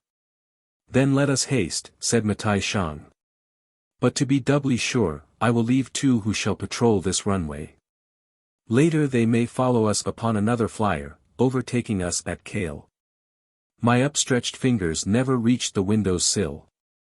At the first sound of the voices I drew back my hand and clung there to my perilous perch, flattened against the perpendicular wall, scarce daring to breathe. What a horrible position, indeed, in which to be discovered by Thurid. He had but to lean from the window to push me with his sword's point into eternity. Presently the sound of the voices became fainter, and once again I took up my hazardous ascent, now more difficult, since more circuitous, for I must climb so as to avoid the windows. Matai Shang's reference to the hangar and the flyers indicated that my destination lay nothing short of the roof of the tower, and toward this seemingly distant goal I set my face. The most difficult and dangerous part of the journey was accomplished at last, and it was with relief that I felt my fingers close about the lowest of the stone cylinders. It is true that these projections were too far apart to make the balance of the ascent anything of a sinecure, but I at least had always within my reach a point of safety to which I might cling in case of accident. Some 10 feet below the roof, the wall inclined slightly inward, possibly a foot in the last 10 feet, and here the climbing was indeed immeasurably easier, so that my fingers soon clutched the eaves. As I drew my eyes above the level of the tower's top I saw a flyer all but ready to rise. Upon her deck were Matai Shang, Fader, Dejah Thoris, Thuvia of Tarth, and a few Thurn warriors, while near her was Thurid in the act of clambering aboard. He was not 10 paces from me, facing in the opposite direction, and what cruel freak of fate should have caused him to turn about just as my eyes topped the roof's edge I may not even guess. But turn he did. And when his eyes met mine his wicked face lighted with a malignant smile as he leaped toward me, where I was hastening to scramble to the secure footing of the roof. Dejah Thoris must have seen me at the same instant, for she screamed a useless warning just as Thurid's foot, swinging in a mighty kick, landed full in my face. Like a felled ox, I reeled and tumbled backward over the tower's side. On the Kaolian Road. If there be a fate that is sometimes cruel to me, there surely is a kind and merciful providence which watches over me. As I toppled from the tower into the horrid abyss below I counted myself already dead. And Thurid must have done likewise, for he evidently did not even trouble himself to look after me, but must have turned and mounted the waiting flyer at once. 10 feet only I fell, and then a loop of my tough, leathern harness caught upon one of the cylindrical stone projections in the tower's surface, and held. Even when I had ceased to fall I could not believe the miracle that had preserved me from instant death, and for a moment I hung there, cold sweat exuding from every pore of my body. But when at last I had worked myself back to a firm position I hesitated to ascend, since I could not know that Thurid was not still awaiting me above. Presently, however, there came to my ears the whirring of the propellers of a flyer, and as each moment the sound grew fainter I realized that the party had proceeded toward the south without assuring themselves as to my fate. Cautiously I retraced my way to the roof, and I must admit that it was with no pleasant sensation that I raised my eyes once more above its edge. But, to my relief, there was no one in sight, and a moment later I stood safely upon its broad surface. To reach the hangar and drag forth the only other flyer which it contained was the work of but an instant. And just as the 2 Thurn warriors whom Matai Shang had left to prevent this very contingency emerged upon the roof from the tower's interior, I rose above them with a taunting laugh. Then I dived rapidly to the inner court where I had last seen Woola, and to my immense relief found the faithful beast still there. The 12 great banths lay in the doorways of their lairs, eyeing him and growling ominously, but they had not disobeyed Thuvia's injunction. And I thanked the fate that had made her their keeper within the golden cliffs, and endowed her with the kind and sympathetic nature that had won the loyalty and affection of these fierce beasts for her. Woola leaped in frantic joy when he discovered me. And as the flyer touched the pavement of the court for a brief instant he bounded to the deck beside me, and in the bear-like manifestation of his exuberant happiness all but caused me to wreck the vessel against the courtyard's rocky wall. Amid the angry shouting of Thurn guardsmen we rose high above the last fortress of the Holy Thurns, and then raced straight toward the northeast and Kaol, the destination which I had heard from the lips of Matai Shang. Far ahead, a tiny speck in the distance, I made out another flyer late in the afternoon. It could be none other than that which bore my lost love and my enemies. I had gained considerably on the craft by night. And then, knowing that they must have sighted me and would show no lights after dark, I set my destination compass upon her, that wonderful little Martian mechanism which, once attuned to the object of destination, points away toward it, irrespective of every change in its location. All that night we raced through the Barsoomian void, passing over low hills and dead sea bottoms. Above long deserted cities and populous centers of red Martian habitation upon the ribbon-like lines of cultivated land which border the globe-encircling waterways, which Earth-men call the canals of Mars. Dawn showed that I had gained appreciably upon the flyer ahead of me. It was a larger craft than mine, and not so swift, but even so, it had covered an immense distance since the flight began. The change in vegetation below showed me that we were rapidly nearing the equator. I was now near enough to my quarry to have used my bow gun. But, though I could see that Dejah Thoris was not on deck, I feared to fire upon the craft which bore her. Thurid was deterred by no such scruples. And though it must have been difficult for him to believe that it was really I who followed them, he could not very well doubt the witness of his own eyes. And so he trained their stern gun upon me with his own hands, and an instant later an explosive radium projectile whizzed perilously close above my deck. The black's next shot was more accurate, striking my flyer full upon the prow and exploding with the instant of contact, ripping wide open the bow buoyancy tanks and disabling the engine. So quickly did my bow drop after the shot that I scarce had time to lash Woola to the deck and buckle my own harness to a gunwale ring before the craft was hanging stern up and making her last long drop to ground. Her stern buoyancy tanks prevented her dropping with great rapidity, but Thurid was firing rapidly now in an attempt to burst these also, that I might be dashed to death in the swift fall that would instantly follow a successful shot. Shot after shot tore past or into us, but by a miracle neither Woola nor I was hit, nor were the after tanks punctured. This good fortune could not last indefinitely, and, assured that Thurid would not again leave me alive, I awaited the bursting of the next shell that hit. And then, throwing my hands above my head, I let go my hold and crumpled, limp and inert, dangling in my harness like a corpse. The ruse worked, and Thurid fired no more at us. Presently I heard the diminishing sound of whirring propellers and realized that again I was safe. Slowly the stricken flyers sank to the ground, and when I had freed myself and Woola from the entangling wreckage I found that we were upon the verge of a natural forest, so rare a thing upon the bosom of dying Mars that. Outside of the forest in the valley door beside the lost sea of Chorus, I never before had seen its like upon the planet. From books and travelers I had learned something of the little-known land of Kaol, which lies along the equator almost halfway round the planet to the east of Helium. It comprises a sunken area of extreme tropical heat, and is inhabited by a nation of red men varying but little in manners, customs, and appearance from the balance of the red men of Barsoom. I knew that they were among those of the outer world who still clung tenaciously to the discredited religion of the Holy Therns, and that Matai Shang would find a ready welcome and safe refuge among them. While John Carter could look for nothing better than an ignoble death at their hands. The isolation of the Kaolians is rendered almost complete by the fact that no waterway connects their land with that of any other nation, nor have they any need of a waterway since the low, swampy land which comprises the entire area of their domain self-waters their abundant tropical crops. For great distances in all directions rugged hills and arid stretches of Dead Sea bottom discourage intercourse with them, and since there is practically no such thing as foreign commerce upon warlike Barsoom, where each nation is sufficient to itself, really little has been known relative to the court of the Jeddak of Kaol and the numerous strange, but interesting, people over whom he rules. Occasional hunting parties have traveled to this out-of-the-way corner of the globe, but the hostility of the natives has usually brought disaster upon them. So that even the sport of hunting the strange and savage creatures which haunt the jungle fastnesses of Kaol has of later years proved insufficient lure even to the most intrepid warriors. It was upon the verge of the land of the Kaols that I now knew myself to be, but in what direction to search for Dejah Thoris, or how far into the heart of the great forest I might have to penetrate I had not the faintest idea. But not so Woola.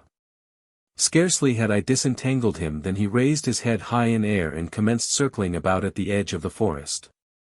Presently he halted, and, turning to see if I were following, set off straight into the maze of trees in the direction we had been going before Thurid's shot had put an end to our flyer. As best I could, I stumbled after him down a steep declivity beginning at the forest's edge.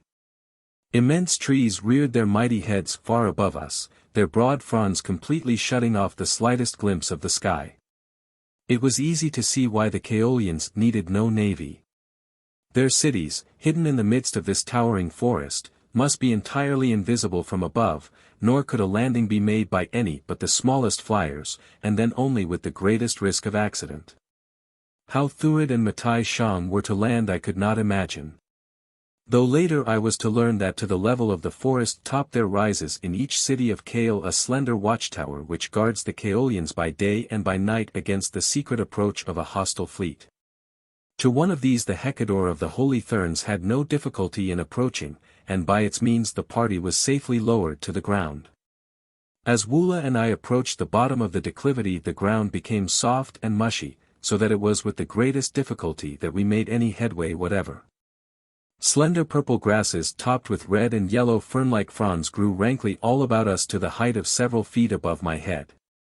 Myriad creepers hung festooned in graceful loops from tree to tree, and among them were several varieties of the Martian manflower, whose blooms have eyes and hands with which to see and seize the insects which form their diet. The repulsive Kaolo tree was, too, much in evidence. It is a carnivorous plant of about the bigness of a large sagebrush such as dots our western plains. Each branch ends in a set of strong jaws, which have been known to drag down and devour large and formidable beasts of prey. Both Woola and I had several narrow escapes from these greedy, arboreous monsters.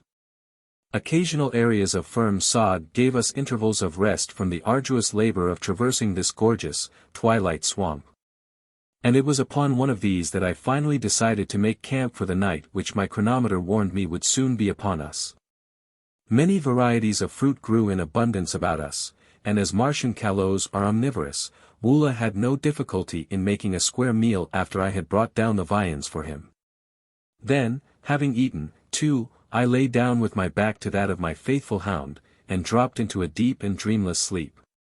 The forest was shrouded in impenetrable darkness when a low growl from Woola awakened me. All about us I could hear the stealthy movement of great, padded feet, and now and then the wicked gleam of green eyes upon us. Arising, I drew my long sword and waited. Suddenly a deep-toned, horrid roar burst from some savage throat almost at my side.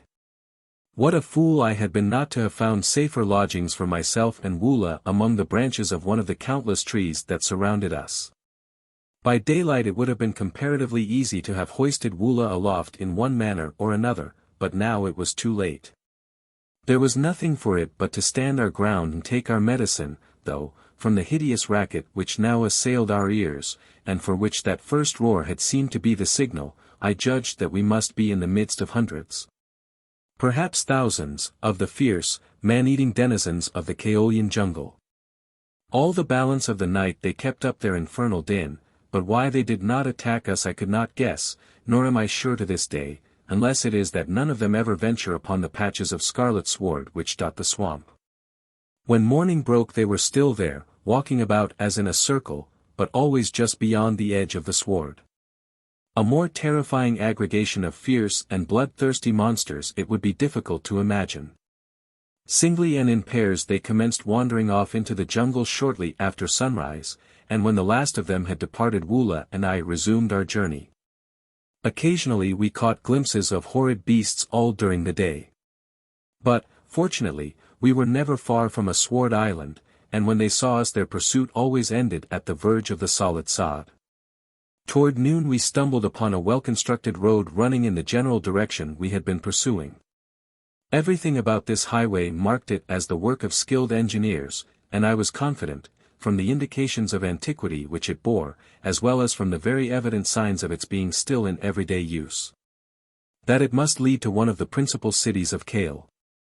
Just as we entered it from one side a huge monster emerged from the jungle upon the other, and at sight of us charged madly in our direction. Imagine, if you can, a bald-faced hornet of your earthly experience grown to the size of a prize Hereford bull. And you will have some faint conception of the ferocious appearance and awesome formidability of the winged monster that bore down upon me. Frightful jaws in front and mighty, poison sting behind made my relatively puny longsword seem a pitiful weapon of defense indeed. Nor could I hope to escape the lightning-like movements or hide from those myriad facet eyes which covered 3/4 of the hideous head, permitting the creature to see in all directions at one and the same time. Even my powerful and ferocious Woola was as helpless as a kitten before that frightful thing. But to flee were useless, even had it ever been to my liking to turn my back upon a danger. So I stood my ground, Woola snarling at my side, my only hope to die as I had always lived, fighting. The creature was upon us now, and at the instant there seemed to me a single slight chance for victory. If I could but remove the terrible menace of certain death hidden in the poison sacs that fed the sting, the struggle would be less unequal. At the thought I called to Woola to leap upon the creature's head and hang there, and as his mighty jaws closed upon that fiendish face, and glistening fangs buried themselves in the bone and cartilage and lower part of one of the huge eyes, I dived beneath the great body as the creature rose, dragging Woola from the ground, that it might bring its sting beneath and pierce the body of the thing hanging to its head.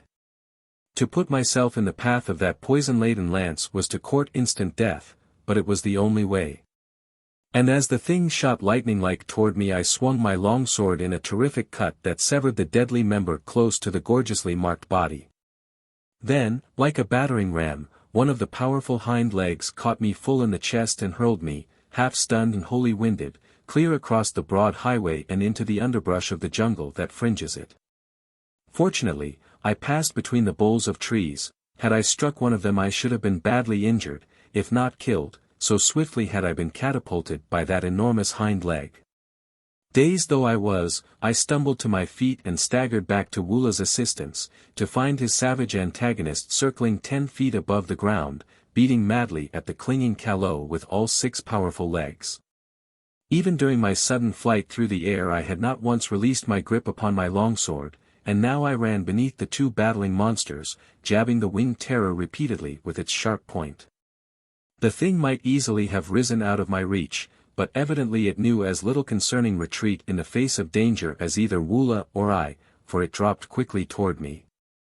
And before I could escape had grasped my shoulder between its powerful jaws.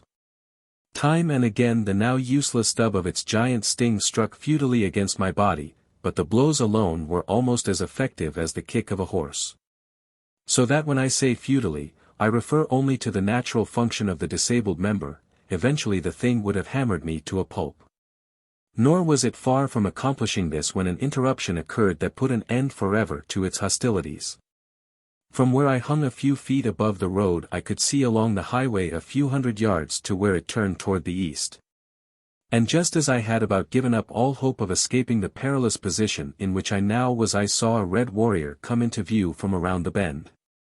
He was mounted on a splendid thoat, one of the smaller species used by red men, and in his hand was a wondrous long, light lance. His mount was walking sedately when I first perceived them, but the instant that the red man's eyes fell upon us a word to the thoat brought the animal at full charge down upon us. The long lance of the warrior dipped toward us, and as thoat and rider hurtled beneath, the point passed through the body of our antagonist. With a convulsive shudder the thing stiffened, the jaws relaxed, dropping me to the ground, and then, careening once in mid-air, the creature plunged headforemost to the road, full upon Woola, who still clung tenaciously to its gory head. By the time I had regained my feet the red man had turned and ridden back to us. Woola, finding his enemy inert and lifeless, released his hold at my command and wriggled from beneath the body that had covered him, and together we faced the warrior looking down upon us. I started to thank the stranger for his timely assistance, but he cut me off peremptorily. "Who are you," he asked, "who dare enter the land of Kaol and hunt in the royal forest of the Jeddak?" Then, as he noted my white skin through the coating of grime and blood that covered me, his eyes went wide and in an altered tone he whispered, "Can it be that you are a holy Thurn?" I might have deceived the fellow for a time, as I had deceived others, but I had cast away the yellow wig and the holy diadem in the presence of Matai Shan. And I knew that it would not be long ere my new acquaintance discovered that I was no Thurn at all. "I am not a Thurn," I replied, and then, flinging caution to the winds, I said, "I am John Carter, Prince of Helium, whose name may not be entirely unknown to you." If his eyes had gone wide when he thought that I was a holy Thurn, they fairly popped now that he knew that I was John Carter. I grasped my longsword more firmly as I spoke the words which I was sure would precipitate an attack, but to my surprise they precipitated nothing of the kind. "John Carter, Prince of Helium," he repeated slowly, as though he could not quite grasp the truth of the statement. "John Carter, the mightiest warrior of Barsoom." And then he dismounted and placed his hand upon my shoulder after the manner of most friendly greeting upon Mars. "It is my duty, and it should be my pleasure, to kill you, John Carter," he said. "But always in my heart of hearts have I admired your prowess and believed in your sincerity the while I have questioned and disbelieved the Thurns and their religion. It would mean my instant death were my heresy to be suspected in the court of Kalan Tith, but if I may serve you, Prince, you have but to command Torker Bar, dwar of the Kaolian Road." Truth and honesty were writ large upon the warrior's noble countenance, so that I could not but have trusted him, enemy though he should have been. His title of Captain of the Kaolian Road explained his timely presence in the heart of the savage forest, for every highway upon Barsoom is patrolled by doughty warriors of the noble class. Nor is there any service more honorable than this lonely and dangerous duty in the less frequented sections of the domains of the red men of Barsoom. Torquer Bar has already placed a great debt of gratitude upon my shoulders, I replied, pointing to the carcass of the creature from whose heart he was dragging his long spear. The red man smiled. It was fortunate that I came when I did, he said.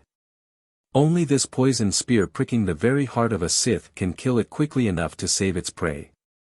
In this section of Kaol we are all armed with a long Sith spear, whose point is smeared with the poison of the creature it is intended to kill. No other virus acts so quickly upon the beast as its own. Look, he continued, drawing his dagger and making an incision in the carcass a foot above the root of the sting, from which he presently drew forth 2 sacks, each of which held fully a gallon of the deadly liquid. Thus we maintain our supply, though were it not for certain commercial uses to which the virus is put, it would scarcely be necessary to add to our present store, since the Sith is almost extinct. Only occasionally do we now run upon one. Of old, however, Kaol was overrun with the frightful monsters that often came in herds of 20 or 30, darting down from above into our cities and carrying away women, children, and even warriors. As he spoke I had been wondering just how much I might safely tell this man of the mission which brought me to his land, but his next words anticipated the broaching of the subject on my part, and rendered me thankful that I had not spoken too soon. And now as to yourself, John Carter, he said, I shall not ask your business here, nor do I wish to hear it. I have eyes and ears and ordinary intelligence, and yesterday morning I saw the party that came to the city of Kaol from the north in a small flyer. But one thing I ask of you, and that is, the word of John Carter that he contemplates no overt act against either the nation of Kaol or its Jeddak. You may have my word as to that, Torquer Bar, I replied. My way leads along the Kaolian Road, away from the city of Kaol, he continued. I have seen no one, John Carter least of all. Nor have you seen Torquer Bar, nor ever heard of him. You understand? Perfectly, I replied. He laid his hand upon my shoulder. This road leads directly into the city of Kaol, he said. I wish you fortune, and vaulting to the back of his throat he trotted away without even a backward glance. It was after dark when Woola and I spied through the mighty forest the great wall which surrounds the city of Kaol. We had traversed the entire way without mishap or adventure, and though the few we had met had eyed the great Kaol wonderingly, none had pierced the red pigment with which I had smoothly smeared every square inch of my body. But to traverse the surrounding country, and to enter the guarded city of Kalan Tith, Jeddak of Kaol, were 2 very different things. No man enters a Martian city without giving a very detailed and satisfactory account of himself. Nor did I delude myself with the belief that I could for a moment impose upon the acumen of the officers of the guard to whom I should be taken the moment I applied at any one of the gates. My only hope seemed to lie in entering the city surreptitiously under cover of the darkness, and once in, trust to my own wits to hide myself in some crowded quarter where detection would be less liable to occur. With this idea in view I circled the great wall, keeping within the fringe of the forest, which is cut away for a short distance from the wall all about the city, that no enemy may utilize the trees as a means of ingress. Several times I attempted to scale the barrier at different points, but not even my earthly muscles could overcome that cleverly constructed rampart. To a height of 30 feet the face of the wall slanted outward, and then for almost an equal distance it was perpendicular, above which it slanted in again for some 15 feet to the crest. And smooth. Polished glass could not be more so. Finally I had to admit that at last I had discovered a Barsoomian fortification which I could not negotiate. Discouraged, I withdrew into the forest beside a broad highway which entered the city from the east, and with Woola beside me lay down to sleep. A hero in Kaol. It was daylight when I was awakened by the sound of stealthy movement nearby. As I opened my eyes Woola, too, moved and, coming up to his haunches, stared through the intervening brush toward the road, each hair upon his neck stiffly erect. At first I could see nothing, but presently I caught a glimpse of a bit of smooth and glossy green moving among the scarlet and purple and yellow of the vegetation. Motioning Woola to remain quietly where he was, I crept forward to investigate, and from behind the bole of a great tree I saw a long line of the hideous green warriors of the Dead Sea bottoms hiding in the dense jungle beside the road. As far as I could see, the silent line of destruction and death stretched away from the city of Kaol. There could be but one explanation.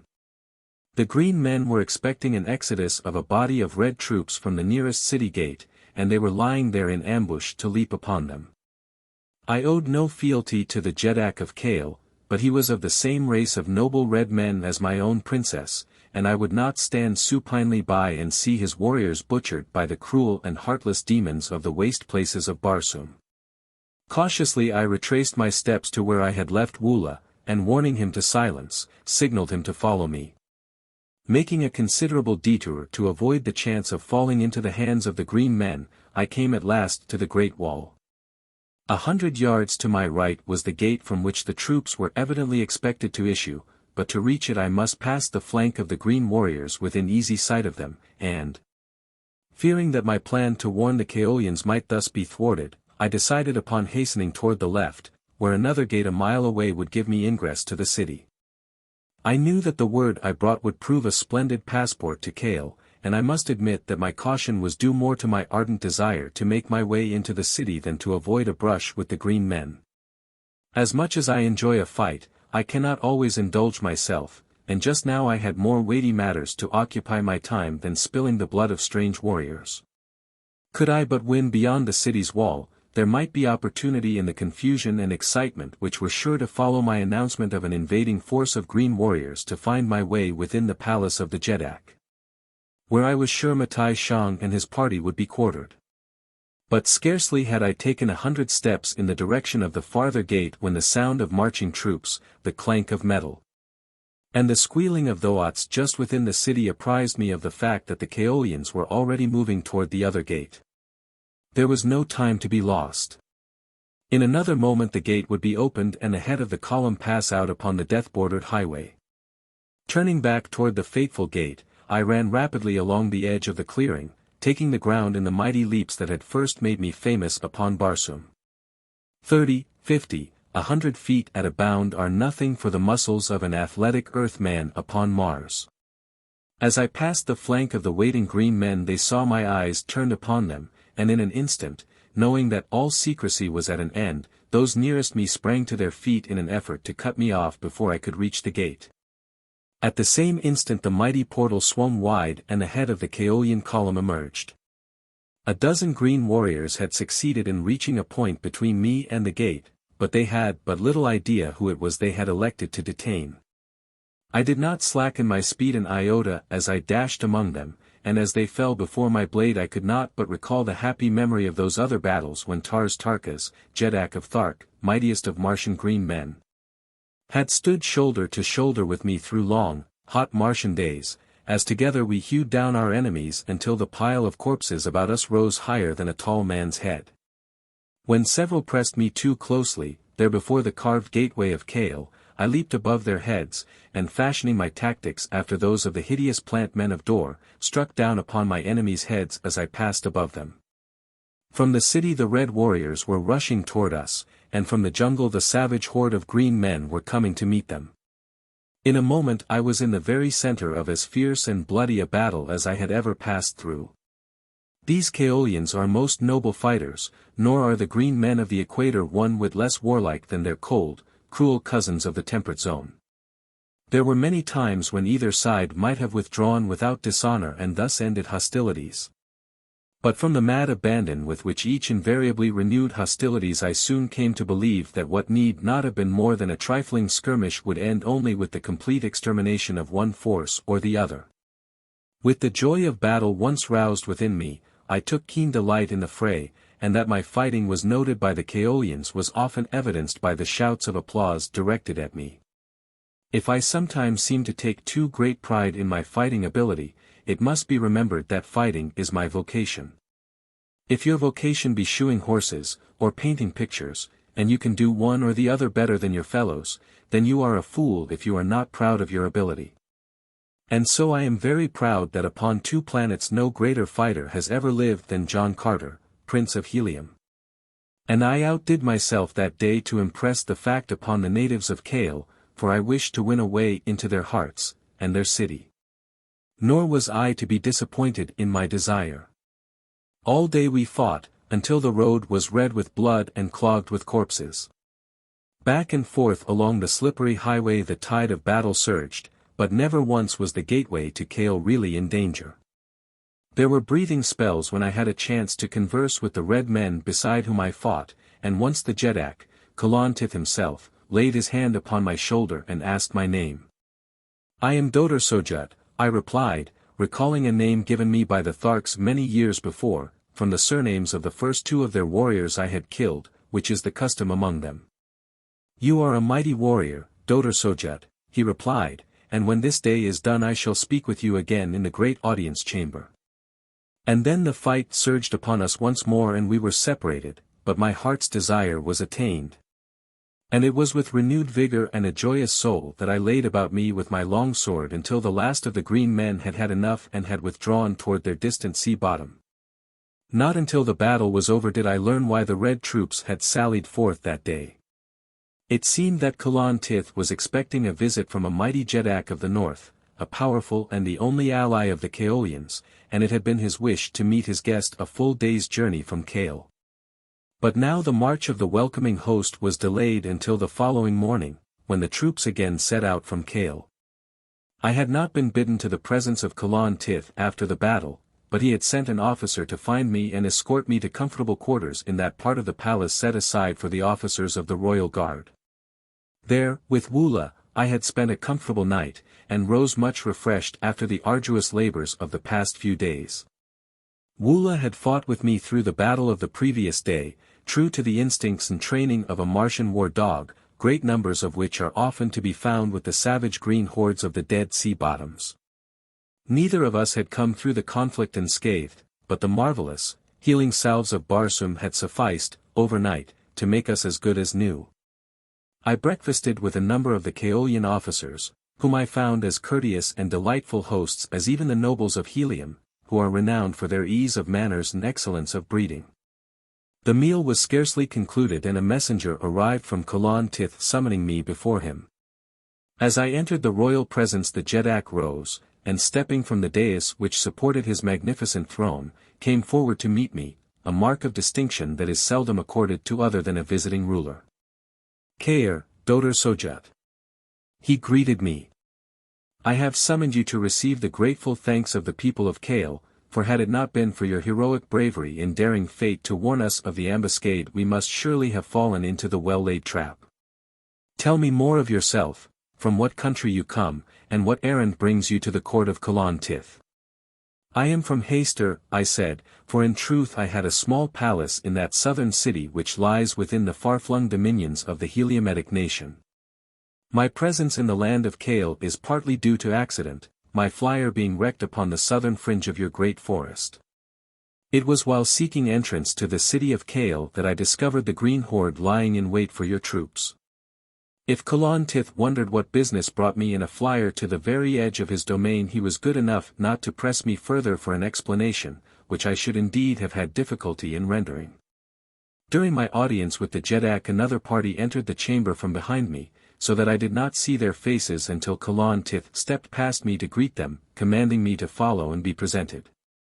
As I turned toward them it was with difficulty that I controlled my features, for there, listening to Kaolian's eulogistic words concerning me, stood my archenemies, Matai Shang and Thurid.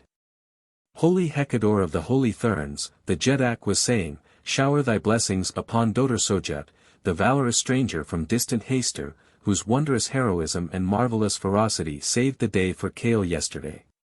Matai Shang stepped forward and laid his hand upon my shoulder. No slightest indication that he recognized me showed upon his countenance, my disguise was evidently complete. He spoke kindly to me and then presented me to Thurid. The black, too, was evidently entirely deceived. Then Kaolian regaled them, much to my amusement, with details of my achievements upon the field of battle. The thing that seemed to have impressed him most was my remarkable agility, and time and again he described the wondrous way in which I had leaped completely over an antagonist, cleaving his skull wide open with my long sword as I passed above him. I thought that I saw Thurid's eyes widen a bit during the narrative, and several times I surprised him gazing intently into my face through narrowed lids. Was he commencing to suspect? And then Kalan Tith told of the savage Kalo that fought beside me, and after that I saw suspicion in the eyes of Matai Shang, or did I but imagine it? At the close of the audience Kalan Tith announced that he would have me accompany him upon the way to meet his royal guest, and as I departed with an officer who was to procure proper trappings and a suitable mount for me. Both Matai Shang and Thurid seemed most sincere in professing their pleasure at having had an opportunity to know me. It was with a sigh of relief that I quitted the chamber, convinced that nothing more than a guilty conscience had prompted my belief that either of my enemies suspected my true identity. A half-hour later I rode out of the city gate with the column that accompanied Kalan Tith upon the way to meet his friend and ally. Though my eyes and ears had been wide open during my audience with the Jeddak and my various passages through the palace, I had seen or heard nothing of Dejah Thoris or Thuvia of Tarth. That they must be somewhere within the great rambling edifice I was positive, and I should have given much to have found a way to remain behind during Kalan Tith's absence, that I might search for them. Toward noon we came in touch with the head of the column we had set out to meet. It was a gorgeous train that accompanied the visiting Jeddak, and for miles it stretched along the wide, white road to Kaol. Mounted troops, their trappings of jewel and metal-encrusted leather glistening in the sunlight, formed the vanguard of the body, and then came 1,000 gorgeous chariots drawn by huge Zitadars. These low, commodious wagons moved two abreast, and on either side of them marched solid ranks of mounted warriors, for in the chariots were the women and children of the royal court. Upon the back of each monster Zitadar rode a Martian youth, and the whole scene carried me back to my first days upon Barsoom, now 22 years in the past. When I had first beheld the gorgeous spectacle of a caravan of the green horde of Tharks. Never before today had I seen Zitadars in the service of red men. These brutes are huge Macedonian animals that tower to an immense height even beside the giant green men and their giant Thoats. But when compared to the relatively small red man and his breed of Thoats they assume Brobdingnagian proportions that are truly appalling.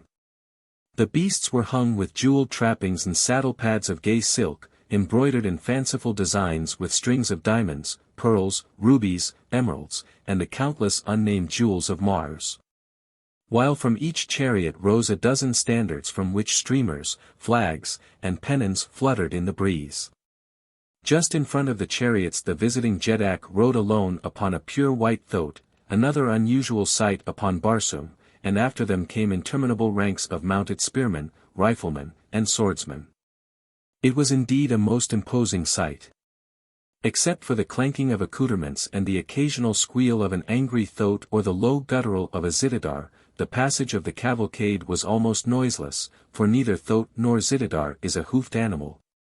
And the broad tires of the chariots are of an elastic composition, which gives forth no sound. Now and then the gay laughter of a woman or the chatter of children could be heard, for the Red Martians are a social, pleasure-loving people, in direct antithesis to the cold and morbid race of green men. The forms and ceremonials connected with the meeting of the two Jeddaks consumed an hour, and then we turned and retraced our way toward the city of Kaol, which the head of the column reached just before dark. Though it must have been nearly morning before the rear guard passed through the gateway.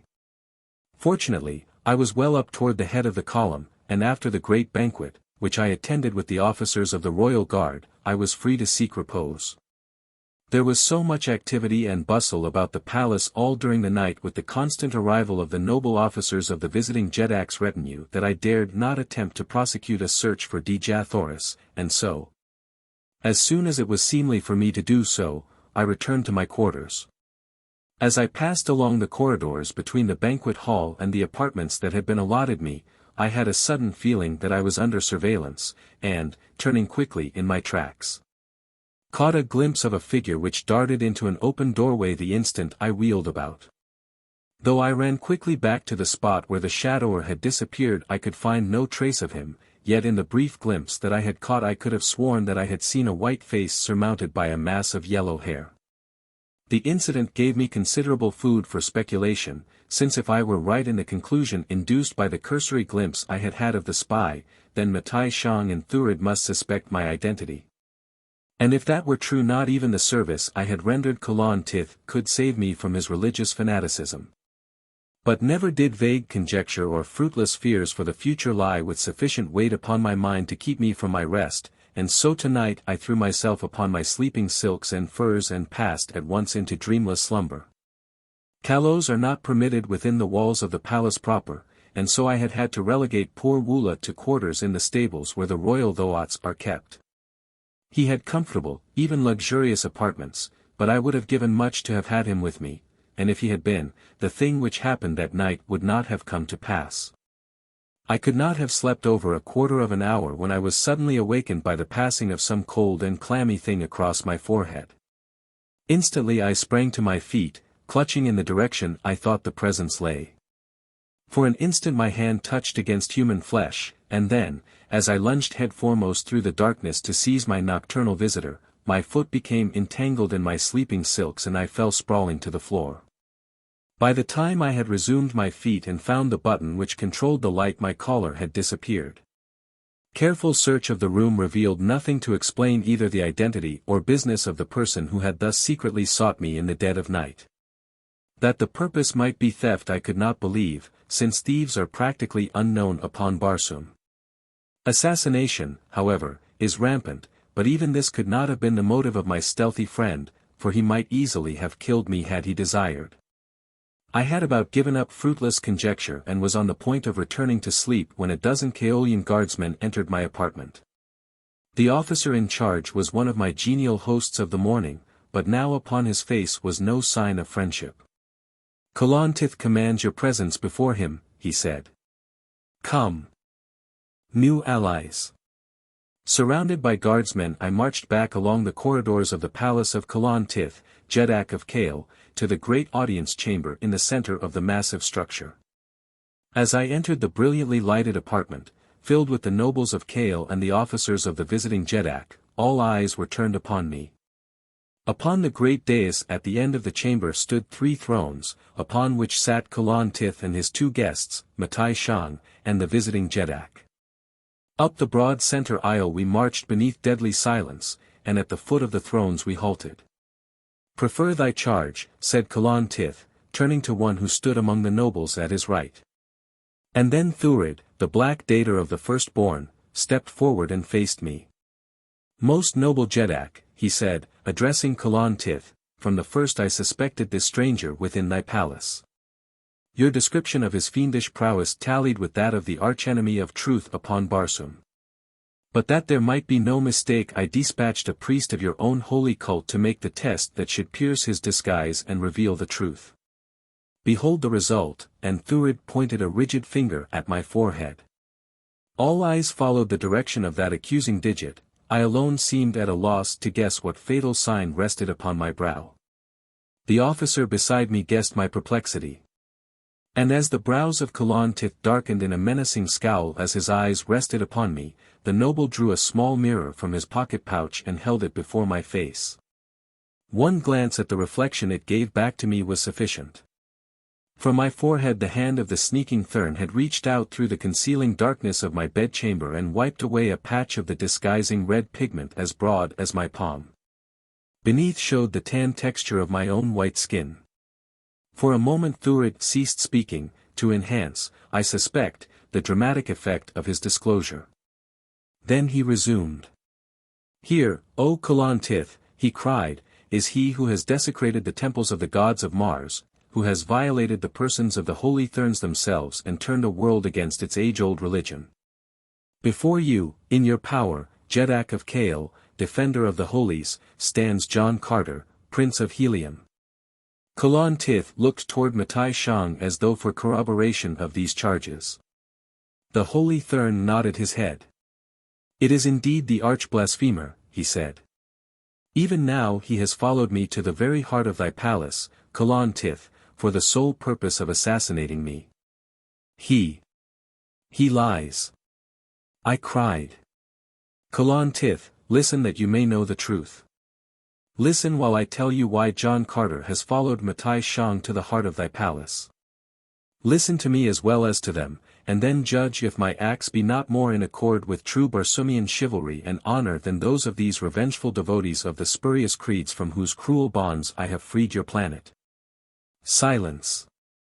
Roared the Jeddak, leaping to his feet and laying his hand upon the hilt of his sword. Silence, blasphemer! Kaolian Tith need not permit the air of his audience chamber to be defiled by the heresies that issue from your polluted throat to judge you. You stand already self-condemned. It but remains to determine the manner of your death. Even the service that you rendered the arms of Kaol shall avail you not.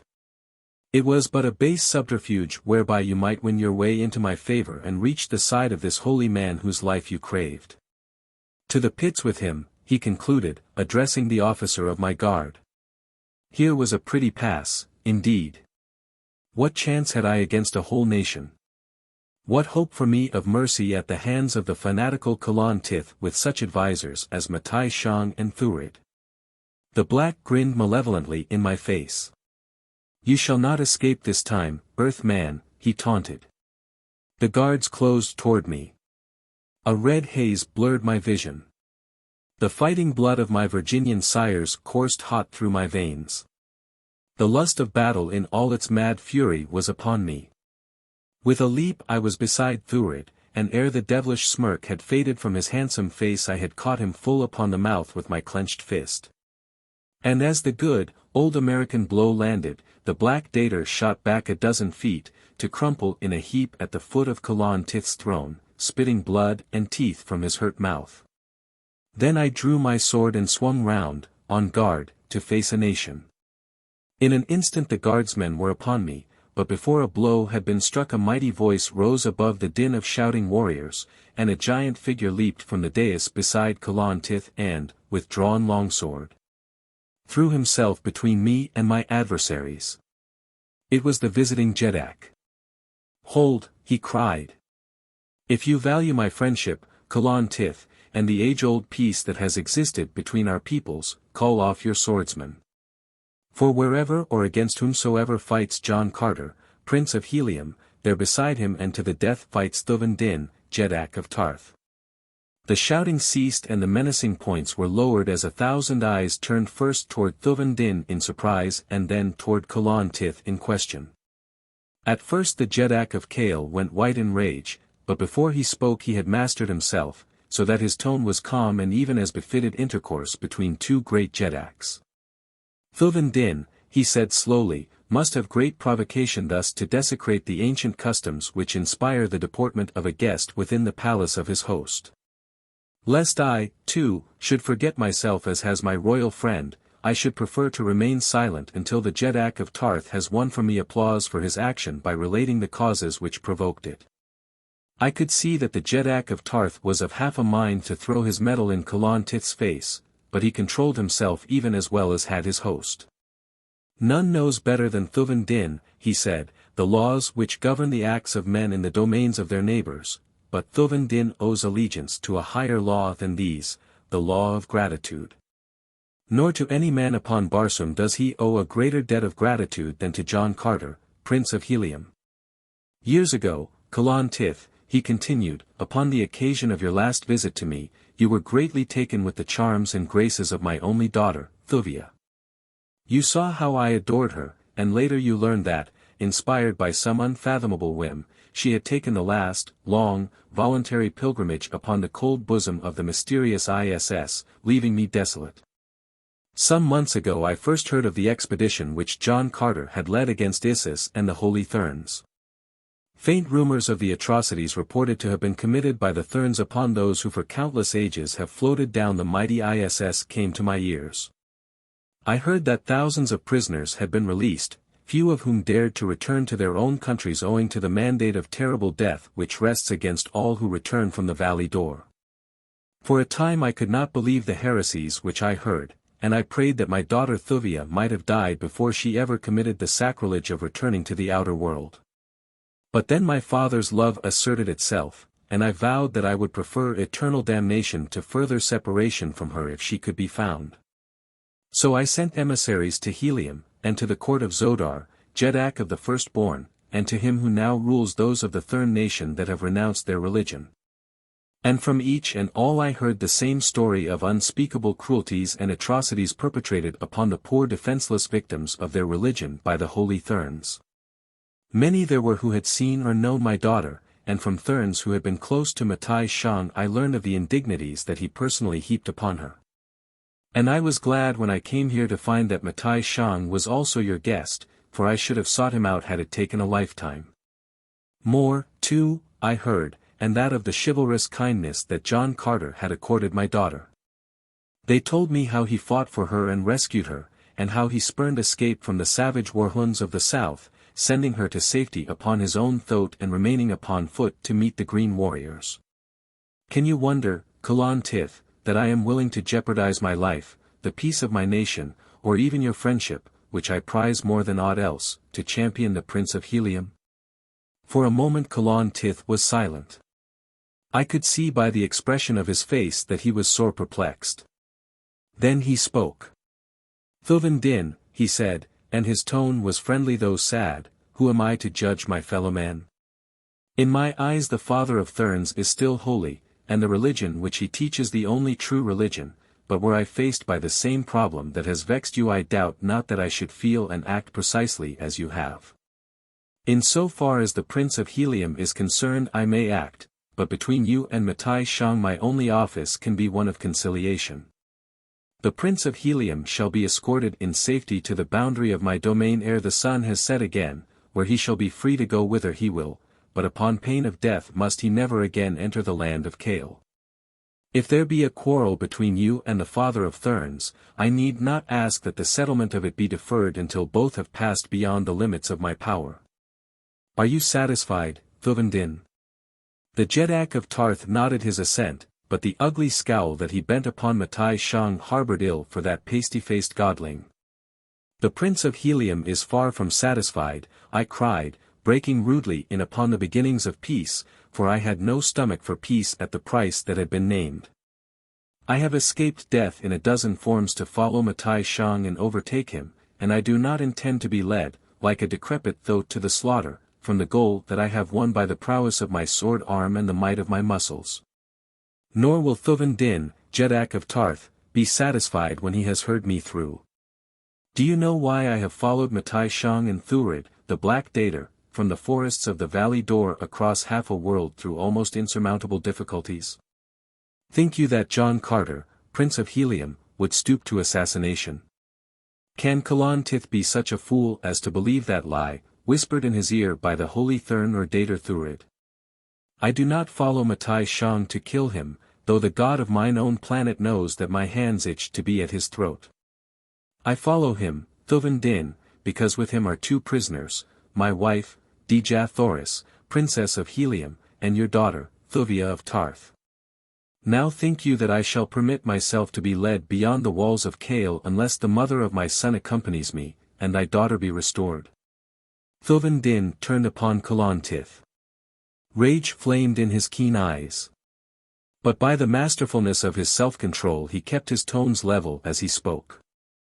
Knew you this thing, Kaolian Tith? He asked. Knew you that my daughter lay a prisoner in your palace? He could not know it, interrupted Matai Shang, white with what I am sure was more fear than rage. He could not know it, for it is a lie. I would have had his life for that upon the spot, but even as I sprang toward him Thuvan Din laid a heavy hand upon my shoulder. Wait, he said to me, and then to Kaolian Tith. It is not a lie. This much have I learned of the Prince of Helium, he does not lie. Answer me, Kaolian Tith, I have asked you a question. 3 women came with the father of Thurns, replied Kaolian Tith. Phaedr, his daughter, and 2 who were reported to be her slaves.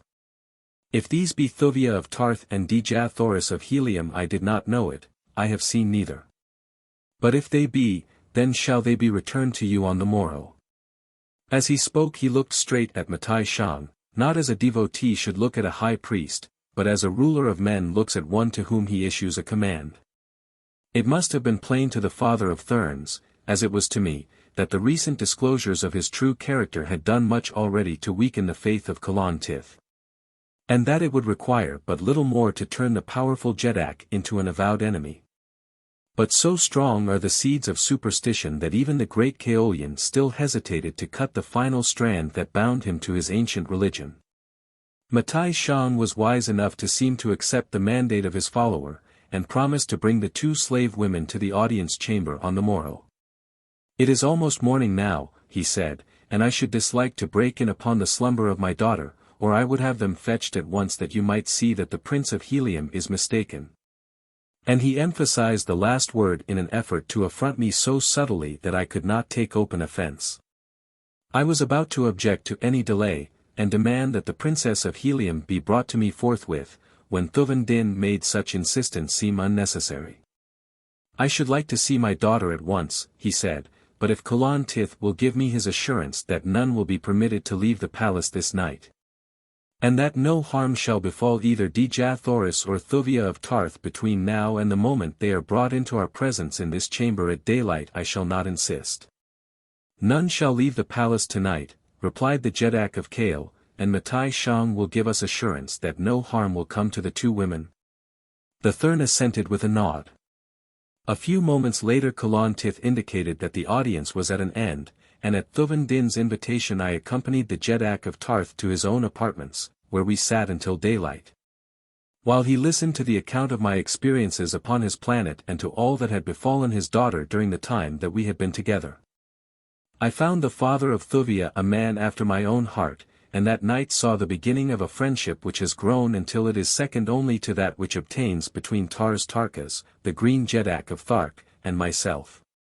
The first burst of Mars's sudden dawn brought messengers from Kaolian Tith, summoning us to the audience chamber where Thuvan Din was to receive his daughter after years of separation. And I was to be reunited with the glorious daughter of Helium after an almost unbroken separation of 12 years.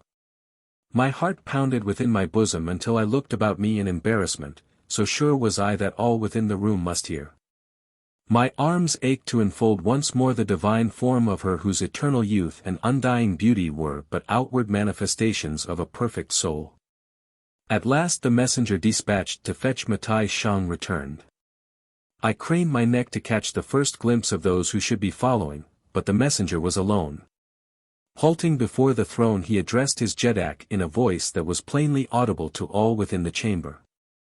"O Kaolian Tith, mightiest of Jeddaks," he cried, "after the fashion of the court, your messenger returns alone, for when he reached the apartments of the father of Thurns he found them empty, as were those occupied by his suite." Kaolian Tith went white. A low groan burst from the lips of Thuvan Din who stood next me, not having ascended the throne which awaited him beside his host. For a moment the silence of death reigned in the great audience chamber of Kaolian Tith, Jeddak of Kaol. It was he who broke the spell. Rising from his throne he stepped down from the dais to the side of Thuvan Din. Tears dimmed his eyes as he placed both his hands upon the shoulders of his friend. "O Thuvan Din," he cried, "that this should have happened in the palace of thy best friend. With my own hands would I have wrung the neck of Matai Shang had I guessed what was in his foul heart. Last night my lifelong faith was weakened, this morning it has been shattered, but too late, too late. To wrest your daughter and the wife of this royal warrior from the clutches of these archfiends you have but to command the resources of a mighty nation, for all Kaol is at your disposal. What may be done? Say the word." "First," I suggested, "let us find those of your people who be responsible for the escape of Matai Shang and his followers. Without assistance on the part of the palace guard this thing could not have come to pass. Seek the guilty, and from them force an explanation of the manner of their going and the direction they have taken." Before Kaolian Tith could issue the commands that would initiate the investigation a handsome young officer stepped forward and addressed his Jeddak. "O Kaolian Tith, mightiest of Jeddaks," he said, "I alone be responsible for this grievous error. Last night it was I who commanded the palace guard. I was on duty in other parts of the palace during the audience of the early morning, and knew nothing of what transpired then.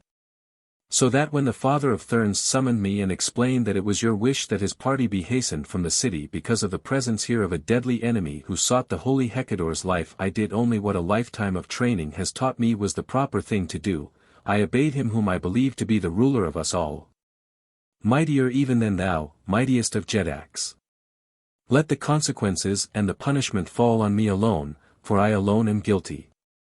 Those others of the palace guard who assisted in the flight did so under my instructions. Kaolian Tith looked first at me and then at Thuvan Din, as though to ask our judgment upon the man. But the error was so evidently excusable that neither of us had any mind to see the young officer suffer for a mistake that any might readily have made. How left they? Asked Thuvan Din, and what direction did they take? They left as they came, replied the officer, upon their own flyer. For some time after they had departed I watched the vessel's lights, which vanished finally due north. Where north could Matai Shang find an asylum? Asked Thuvan Din of Kaolian Tith.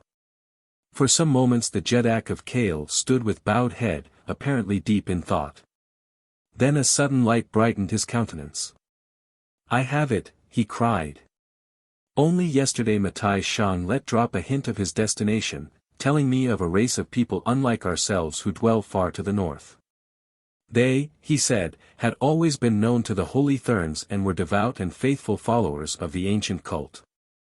Among them would he find a perpetual haven of refuge, where no lying heretics might seek him out.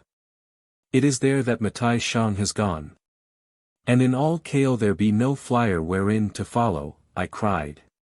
Nor nearer than Tarth, replied Thuvan Din. Wait!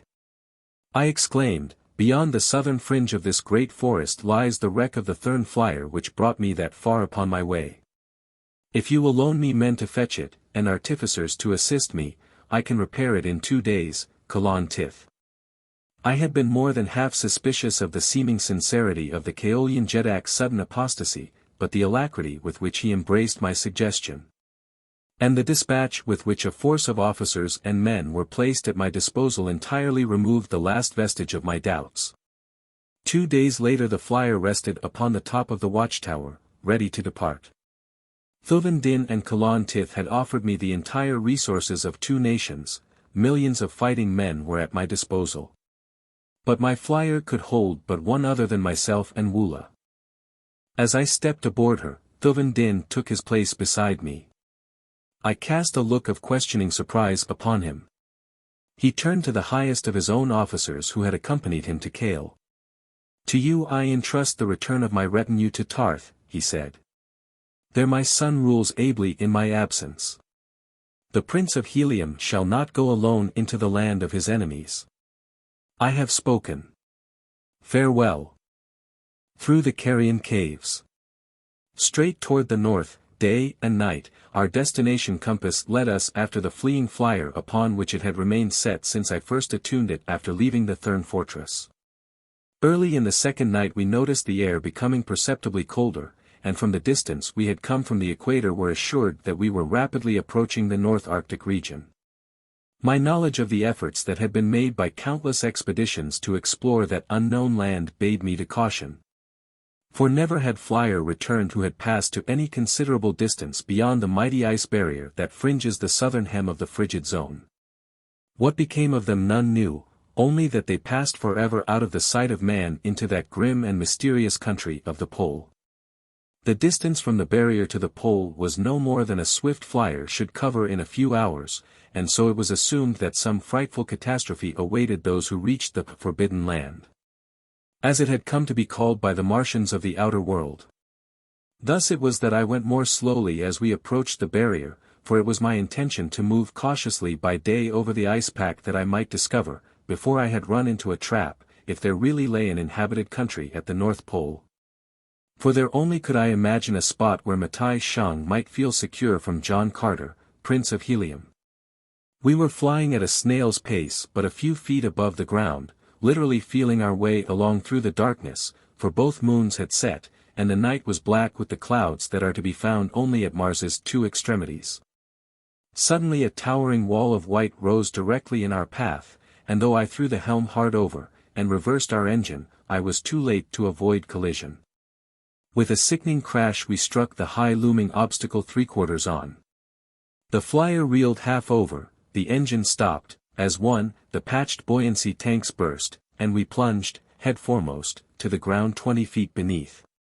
Fortunately none of us was injured, and when we had disentangled ourselves from the wreckage, and the lesser moon had burst again from below the horizon, we found that we were at the foot of a mighty ice barrier, from which outcropped great patches of the granite hills which hold it from encroaching farther toward the south. What fate! With the journey all but completed to be thus wrecked upon the wrong side of that precipitous and unscalable wall of rock and ice. I looked at Thuvendin. He but shook his head dejectedly.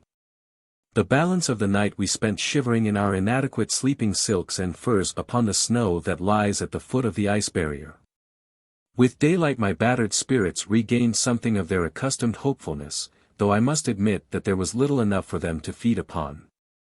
"What shall we do?" asked Thuvendin.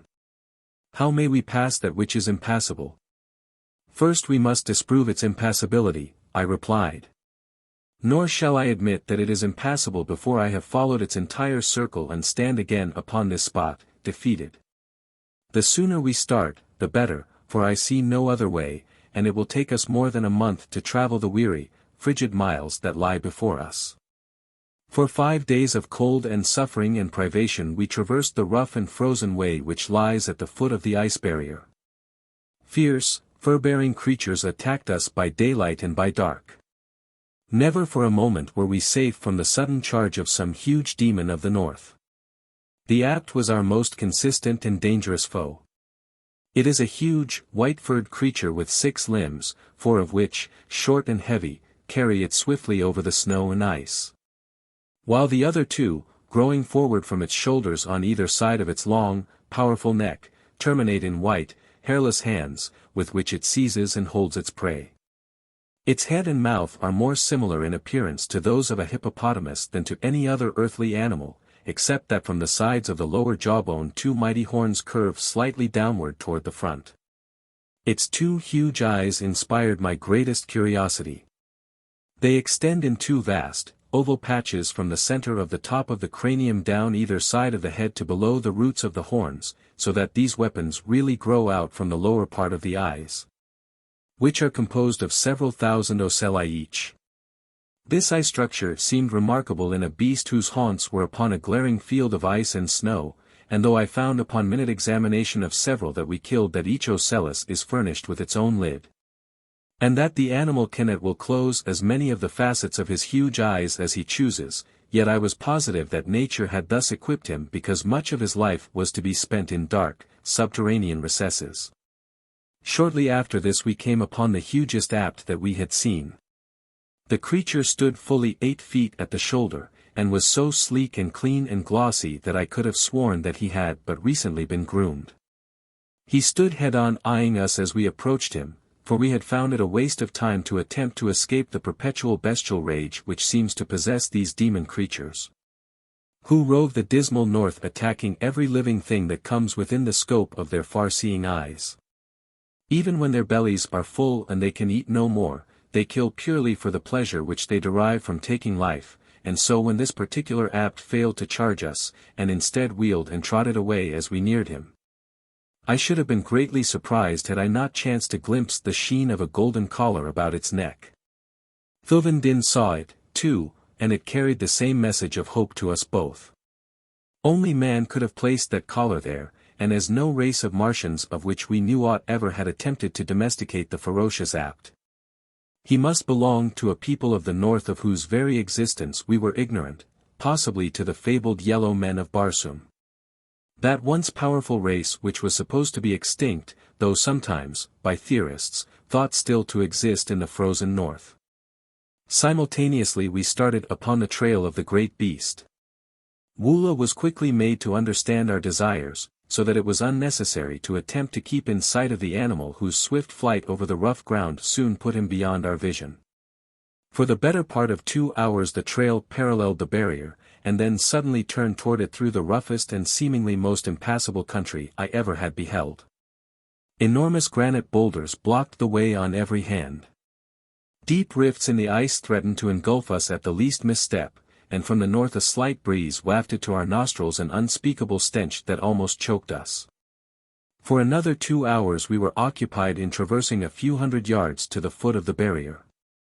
Then, turning about the corner of a wall-like outcropping of granite, we came upon a smooth area of 2 or 3 acres before the base of the towering pile of ice and rock that had baffled us for days. And before us beheld the dark and cavernous mouth of a cave. From this repelling portal the horrid stench was emanating, and as Thuvan Din espied the place he halted with an exclamation of profound astonishment. "By all my ancestors," he ejaculated, "that I should have lived to witness the reality of the fabled Carrion caves. If these indeed be they, we have found a way beyond the ice barrier." The ancient chronicles of the first historians of Barsoom, so ancient that we have for ages considered them mythology, record the passing of the yellow men from the ravages of the green hordes that overran Barsoom as the drying up of the great oceans drove the dominant races from their strongholds. They tell of the wanderings of the remnants of this once powerful race, harassed at every step, until at last they found a way through the ice barrier of the north to a fertile valley at the pole. At the opening to the subterranean passage that led to their haven of refuge a mighty battle was fought in which the yellow men were victorious, and within the caves that gave ingress to their new home they piled the bodies of the dead. Both yellow and green, that the stench might warn away their enemies from further pursuit. And ever since that long-gone day have the dead of this fabled land been carried to the Carrion caves, that in death and decay they might serve their country and warn away invading enemies. Here, too, is brought, so the fable runs, all the waste stuff of the nation, everything that is subject to rot, and that can add to the foul stench that assails our nostrils. And death lurks at every step among rotting dead, for here the fierce apts lair, adding to the putrid accumulation with the fragments of their own prey which they cannot devour. It is a horrid avenue to our goal, but it is the only one. You are sure, then, that we have found the way to the land of the yellow men? I cried. As sure as may be, he replied, having only ancient legend to support my belief.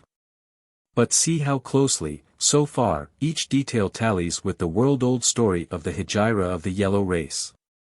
Yes, I am sure that we have discovered the way to their ancient hiding place.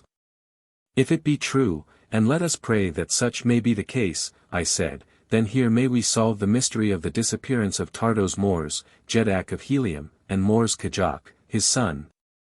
For no other spot upon Barsoom has remained unexplored by the many expeditions and the countless spies that have been searching for them for nearly 2 years. The last word that came from them was that they sought Carthoris, my own brave son, beyond the ice barrier. As we talked we had been approaching the entrance to the cave, and as we crossed the threshold I ceased to wonder that the ancient green enemies of the yellow men had been halted by the horrors of that awful way. The bones of dead men lay man-high upon the broad floor of the first cave, and over all was a putrid mush of decaying flesh, through which the apts had beaten a hideous trail toward the entrance to the second cave beyond. The roof of this first apartment was low, like all that we traversed subsequently, so that the foul odors were confined and condensed to such an extent that they seemed to possess tangible substance. One was almost tempted to draw his short sword and hew his way through in search of pure air beyond. Can man breathe this polluted air and live? Asked Thuvan Din, choking. Not for long, I imagine, I replied, so let us make haste.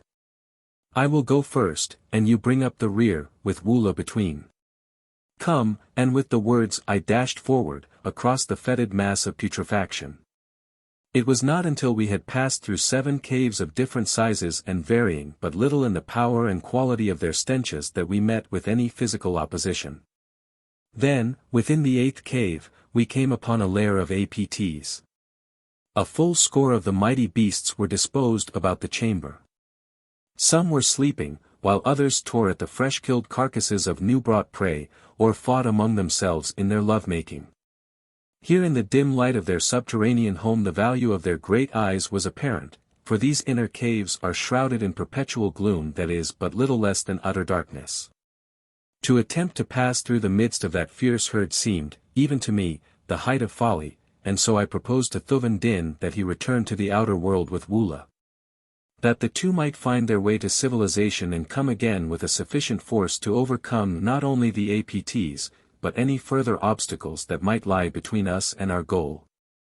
In the meantime, I continued, I may discover some means of winning my way alone to the land of the Yellow Men, but if I am unsuccessful one life only will have been sacrificed. Should we all go on and perish, there will be none to guide a succoring party to Dejah Thoris and your daughter. I shall not return and leave you here alone, John Carter, replied Thuvan Din. Whether you go on to victory or death, the Jeddak of Tarth remains at your side. I have spoken.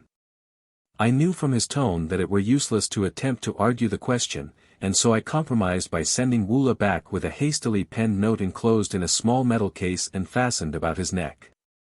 I commanded the faithful creature to seek Cartharis at Helium, and though half a world and countless dangers lay between, I knew that if the thing could be done Woola would do it. Equipped as he was by nature with marvelous speed and endurance, and with frightful ferocity that made him a match for any single enemy of the way. His keen intelligence and wondrous instinct should easily furnish all else that was needed for the successful accomplishment of his mission. It was with evident reluctance that the great beast turned to leave me in compliance with my command, and ere he had gone I could not resist the inclination to throw my arms about his great neck in a parting hug. He rubbed his cheek against mine in a final caress, and a moment later was speeding through the Carrion caves toward the outer world. In my note to Cartharis I had given explicit directions for locating the Carrion caves, impressing upon him the necessity for making entrance to the country beyond through this avenue. And not to attempt under any circumstances to cross the ice barrier with a fleet. I told him that what lay beyond the 8th cave I could not even guess. But I was sure that somewhere upon the other side of the ice barrier his mother lay in the power of Matai Shang, and that possibly his grandfather and great-grandfather as well, if they lived. Further, I advised him to call upon Kalan Tith and the son of Thuvan Din for warriors and ships that the expedition might be sufficiently strong to ensure success at the first blow. And, I concluded, if there be time bring Tars Tarkas with you, for if I live until you reach me I can think of few greater pleasures than to fight once more, shoulder to shoulder, with my old friend. When Woola had left us Thuvan Din and I, hiding in the 7th cave, discussed and discarded many plans for crossing the 8th chamber. From where we stood we saw that the fighting among the APTs was growing less, and that many that had been feeding had ceased and lain down to sleep. Presently it became apparent that in a short time all the ferocious monsters might be peacefully slumbering, and thus a hazardous opportunity be presented to us to cross through their lair. One by one the remaining brutes stretched themselves upon the bubbling decomposition that covered the mass of bones upon the floor of their den, until but a single apt remained awake. This huge fellow roamed restlessly about, nosing among his companions and the abhorrent litter of the cave. Occasionally he would stop to peer intently toward first one of the exits from the chamber and then the other. His whole demeanor was as of one who acts as sentry.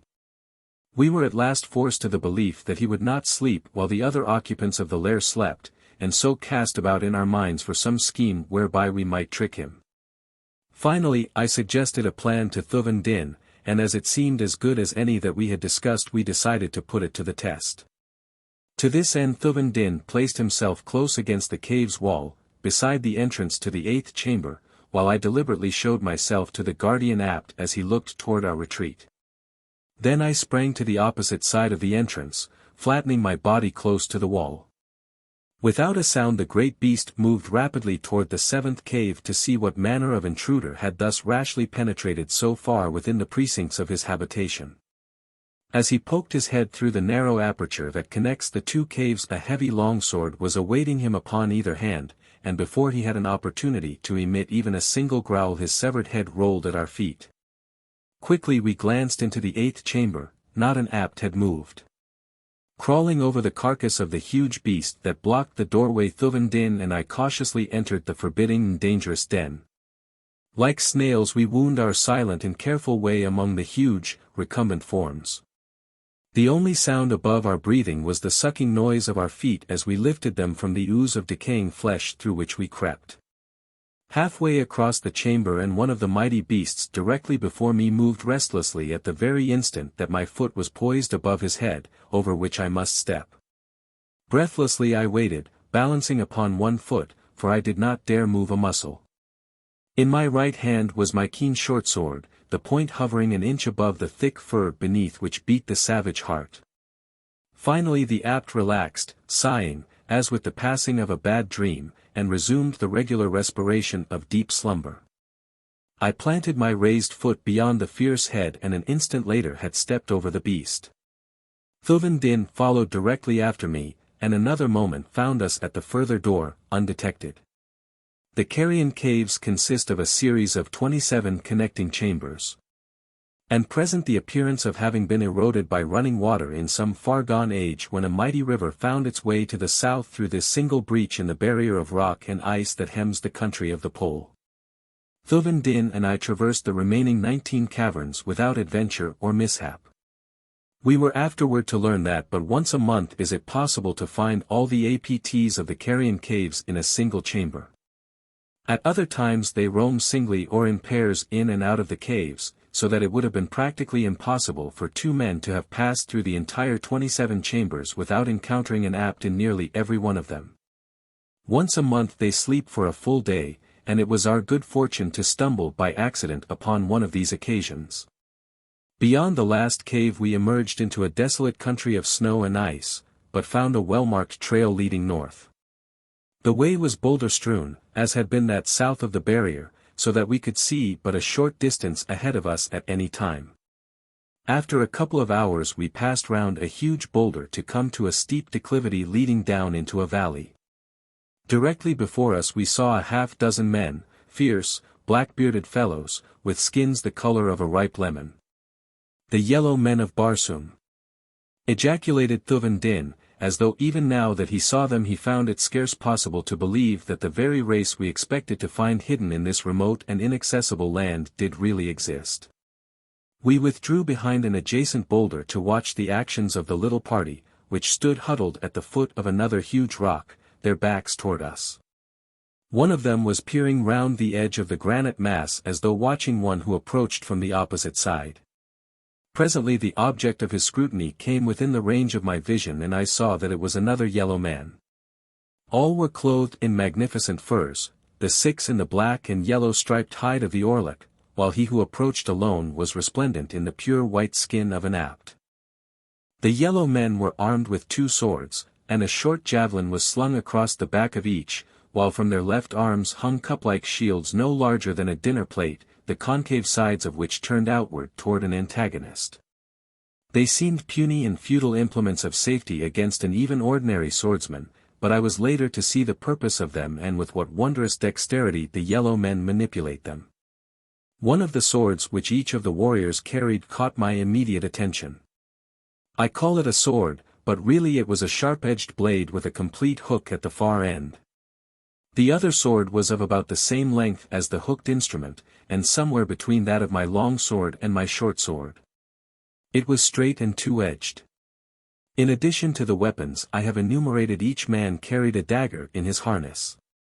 As the white-furred one approached, the 6 grasped their swords more firmly, the hooked instrument in the left hand, the straight sword in the right, while above the left wrist the small shield was held rigid upon a metal bracelet. As the lone warrior came opposite them the 6 rushed out upon him with fiendish yells that resembled nothing more closely than the savage war cry of the Apaches of the Southwest. Instantly the attack drew both his swords, and as the 6 fell upon him I witnessed as pretty fighting as one might care to see. With their sharp hooks the combatants attempted to take hold of an adversary, but like lightning the cup-shaped shield would spring before the darting weapon and into its hollow the hook would plunge. Once the lone warrior caught an antagonist in the side with his hook, and drawing him close ran his sword through him. But the odds were too unequal, and, though he who fought alone was by far the best and bravest of them all, I saw that it was but a question of time before the remaining 5 would find an opening through his marvelous guard and bring him down.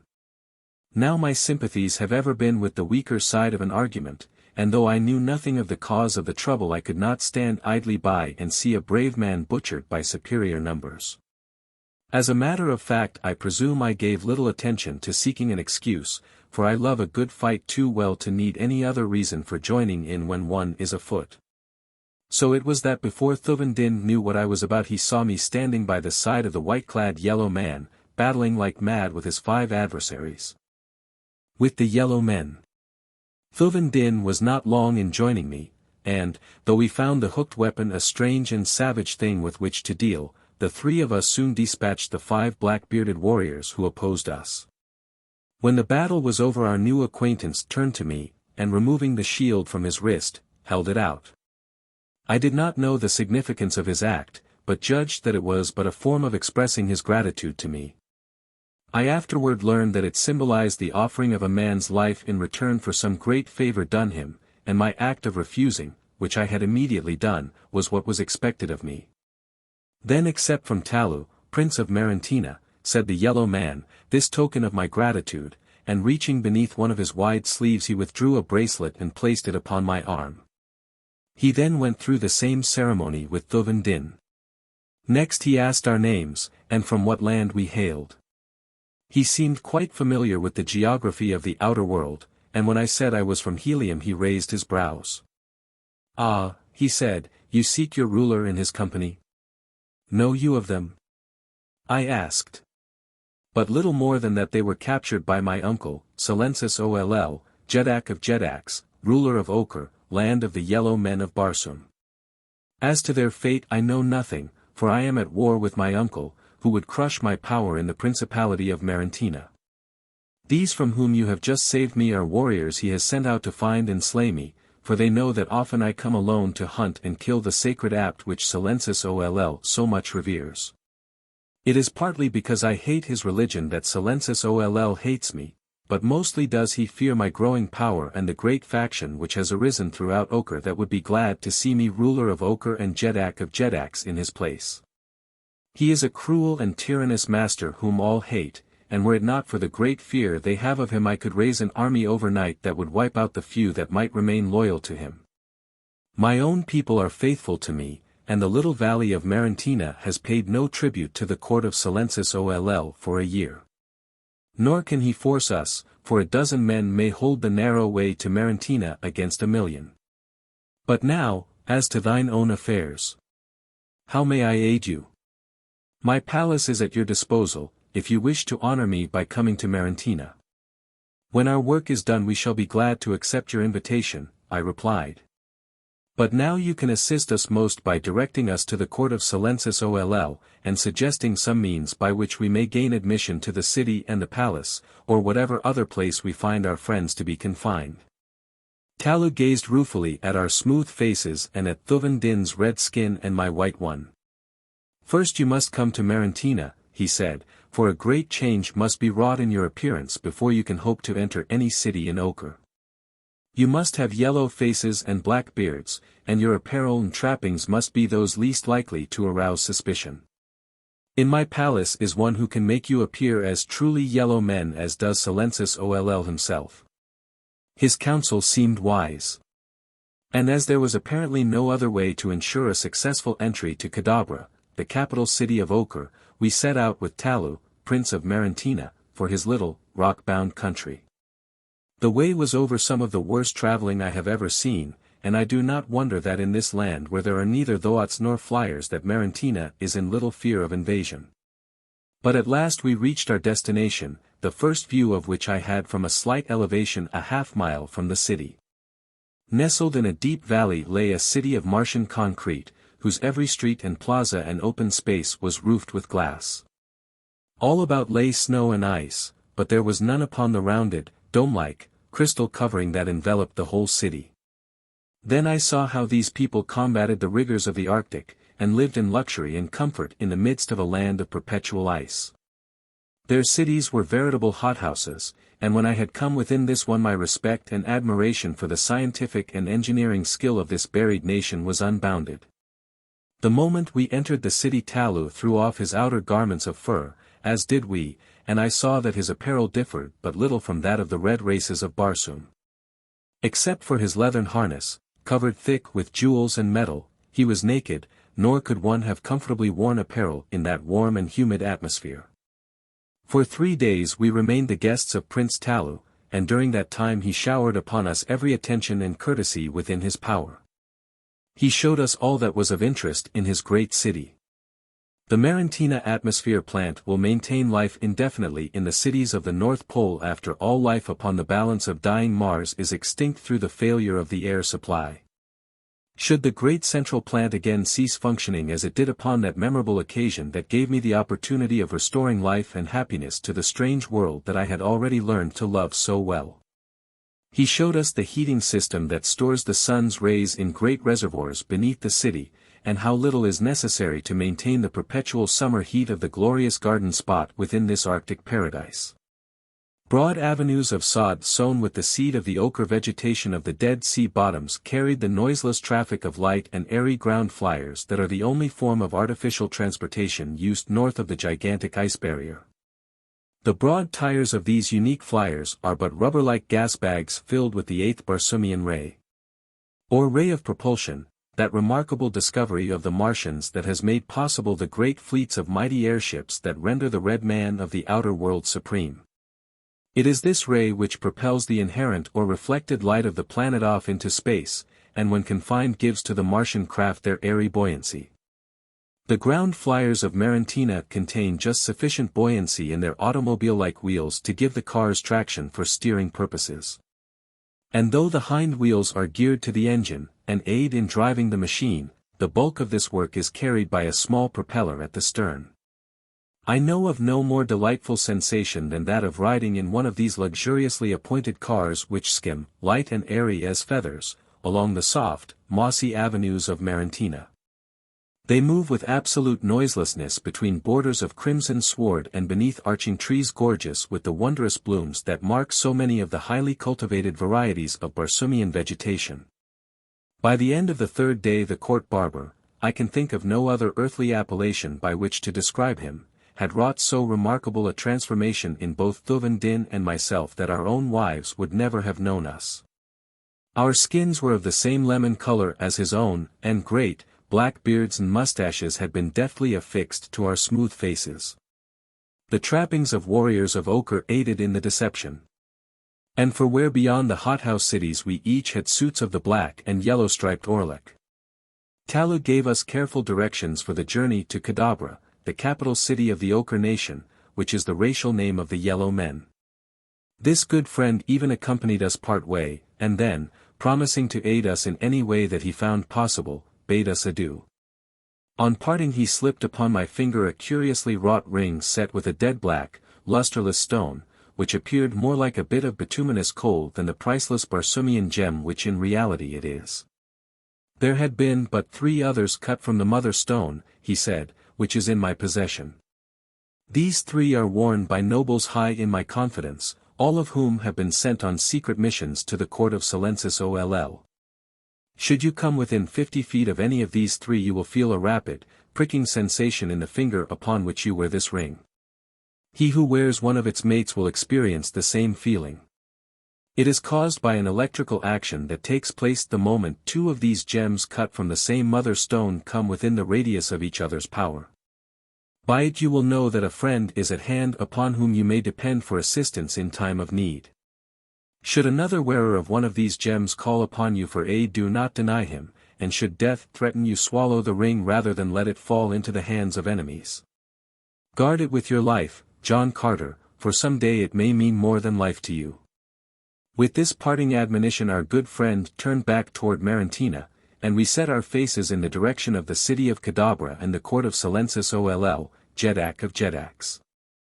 That very evening we came within sight of the walled and glass-roofed city of Kadabra. It lies in a low depression near the pole, surrounded by rocky, snow-clad hills. From the pass through which we entered the valley we had a splendid view of this great city of the north. Its crystal domes sparkled in the brilliant sunlight gleaming above the frost-covered outer wall that circles the entire 100 miles of its circumference. At regular intervals great gates give entrance to the city. But even at the distance from which we looked upon the massive pile we could see that all were closed, and, in accordance with Talu's suggestion, we deferred attempting to enter the city until the following morning. As he had said, we found numerous caves in the hillsides about us, and into one of these we crept for the night. Our warm Orlick skins kept us perfectly comfortable, and it was only after a most refreshing sleep that we awoke shortly after daylight on the following morning. Already the city was astir, and from several of the gates we saw parties of yellow men emerging. Following closely each detail of the instructions given us by our good friend of Marantina, we remained concealed for several hours until one party of some half-dozen warriors had passed along the trail below our hiding place and entered the hills by way of the pass along which we had come the previous evening. After giving them time to get well out of sight of our cave, Thuvan Din and I crept out and followed them, overtaking them when they were well into the hills. When we had come almost to them I called aloud to their leader, when the whole party halted and turned toward us. The crucial test had come. Could we but deceive these men, the rest would be comparatively easy. Kair! I cried as I came closer to them. Kair, responded the officer in charge of the party. We be from Ilal, I continued, giving the name of the most remote city of Ochre, which has little or no intercourse with Kadabra. Only yesterday we arrived, and this morning the captain of the gate told us that you were setting out to hunt Orlicks, which is a sport we do not find in our own neighborhood. We have hastened after you to pray that you allow us to accompany you. The officer was entirely deceived, and graciously permitted us to go with them for the day. The chance guess that they were bound upon an Orlick hunt proved correct, and Talu had said that the chances were 10 to 1 that such would be the mission of any party leaving Kadabra by the pass through which we entered the valley. Since that way leads directly to the vast plains frequented by this elephantine beast of prey. In so far as the hunt was concerned, the day was a failure, for we did not see a single Orlick. But this proved more than fortunate for us, since the yellow men were so chagrined by their misfortune that they would not enter the city by the same gate by which they had left it in the morning. As it seemed that they had made great boasts to the captain of that gate about their skill at this dangerous sport. We, therefore, approached Kadabra at a point several miles from that at which the party had quitted it in the morning, and so were relieved of the danger of embarrassing questions and explanations on the part of the gate captain, whom we had said had directed us to this particular hunting party. We had come quite close to the city when my attention was attracted toward a tall, black shaft that reared its head several hundred feet into the air from what appeared to be a tangled mass of junk or wreckage, now partially snow-covered. I did not dare venture an inquiry for fear of arousing suspicion by evident ignorance of something which as a yellow man I should have known. But before we reached the city gate I was to learn the purpose of that grim shaft and the meaning of the mighty accumulation beneath it. We had come almost to the gate when one of the party called to his fellows, at the same time pointing toward the distant southern horizon. Following the direction he indicated, my eyes descried the hull of a large flyer approaching rapidly from above the crest of the encircling hills. Still other fools who would solve the mysteries of the forbidden north, said the officer, half to himself. Will they never cease their fatal curiosity? Let us hope not, answered one of the warriors, for then what should we do for slaves and sport? True, but what stupid beasts they are to continue to come to a region from whence none of them ever has returned. Let us tarry and watch the end of this one, suggested one of the men. The officer looked toward the city. The watch has seen him, he said, we may remain, for we may be needed. I looked toward the city and saw several hundred warriors issuing from the nearest gate. They moved leisurely, as though there were no need for haste, nor was there, as I was presently to learn. Then I turned my eyes once more toward the flyer. She was moving rapidly toward the city, and when she had come close enough I was surprised to see that her propellers were idle. Straight for that grim shaft she bore. At the last minute I saw the great blades move to reverse her, yet on she came as though drawn by some mighty, irresistible power. Intense excitement prevailed upon her deck, where men were running hither and thither, manning the guns and preparing to launch the small, one-man flyers, a fleet of which is part of the equipment of every Martian war vessel. Closer and closer to the black shaft the ship sped. In another instant she must strike, and then I saw the familiar signal flown that sends the lesser boats in a great flock from the deck of the mothership. Instantly 100 tiny flyers rose from her deck, like a swarm of huge dragon-flies. But scarcely were they clear of the battleship than the nose of each turned toward the shaft, and they, too, rushed on at frightful speed toward the same now seemingly inevitable end that menaced the larger vessel. A moment later the collision came. Men were hurled in every direction from the ship's deck, while she, bent and crumpled, took the last, long plunge to the scrap heap at the shaft's base. With her fell a shower of her own tiny flyers, for each of them had come in violent collision with the solid shaft. I noticed that the wrecked flyers scraped down the shaft's side, and that their fall was not as rapid as might have been expected. And then suddenly the secret of the shaft burst upon me, and with it an explanation of the cause that prevented a flyer that passed too far across the ice barrier ever returning. The shaft was a mighty magnet, and when once a vessel came within the radius of its powerful attraction for the aluminum steel that enters so largely into the construction of all Barsoomian craft, no power on earth could prevent such an end as we had just witnessed. I afterward learned that the shaft rests directly over the magnetic pole of Mars, but whether this adds in any way to its incalculable power of attraction I do not know. I am a fighting man, not a scientist. Here, at last, was an explanation of the long absence of Tardos Mors and Mors Kajak. These valiant and intrepid warriors had dared the mysteries and dangers of the frozen north to search for Carthoris, whose long absence had bowed in grief the head of his beautiful mother, Dejah Thoris, Princess of Helium. The moment that the last of the flyers came to rest at the base of the shaft the black-bearded, yellow warriors swarmed over the mass of wreckage upon which they lay, making prisoners of those who were uninjured and occasionally dispatching with a sword thrust one of the wounded who seemed prone to resent their taunts and insults. A few of the uninjured red men battled bravely against their cruel foes.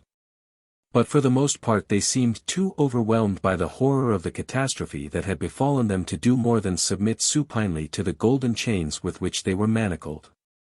When the last of the prisoners had been confined, the party returned to the city, at the gate of which we met a pack of fierce, gold-collared APTs, each of which marched between two warriors, who held them with strong chains of the same metal as their collars. Just beyond the gate the attendants loosened the whole terrible herd, and as they bounded off toward the grim, black shaft I did not need to ask to know their mission.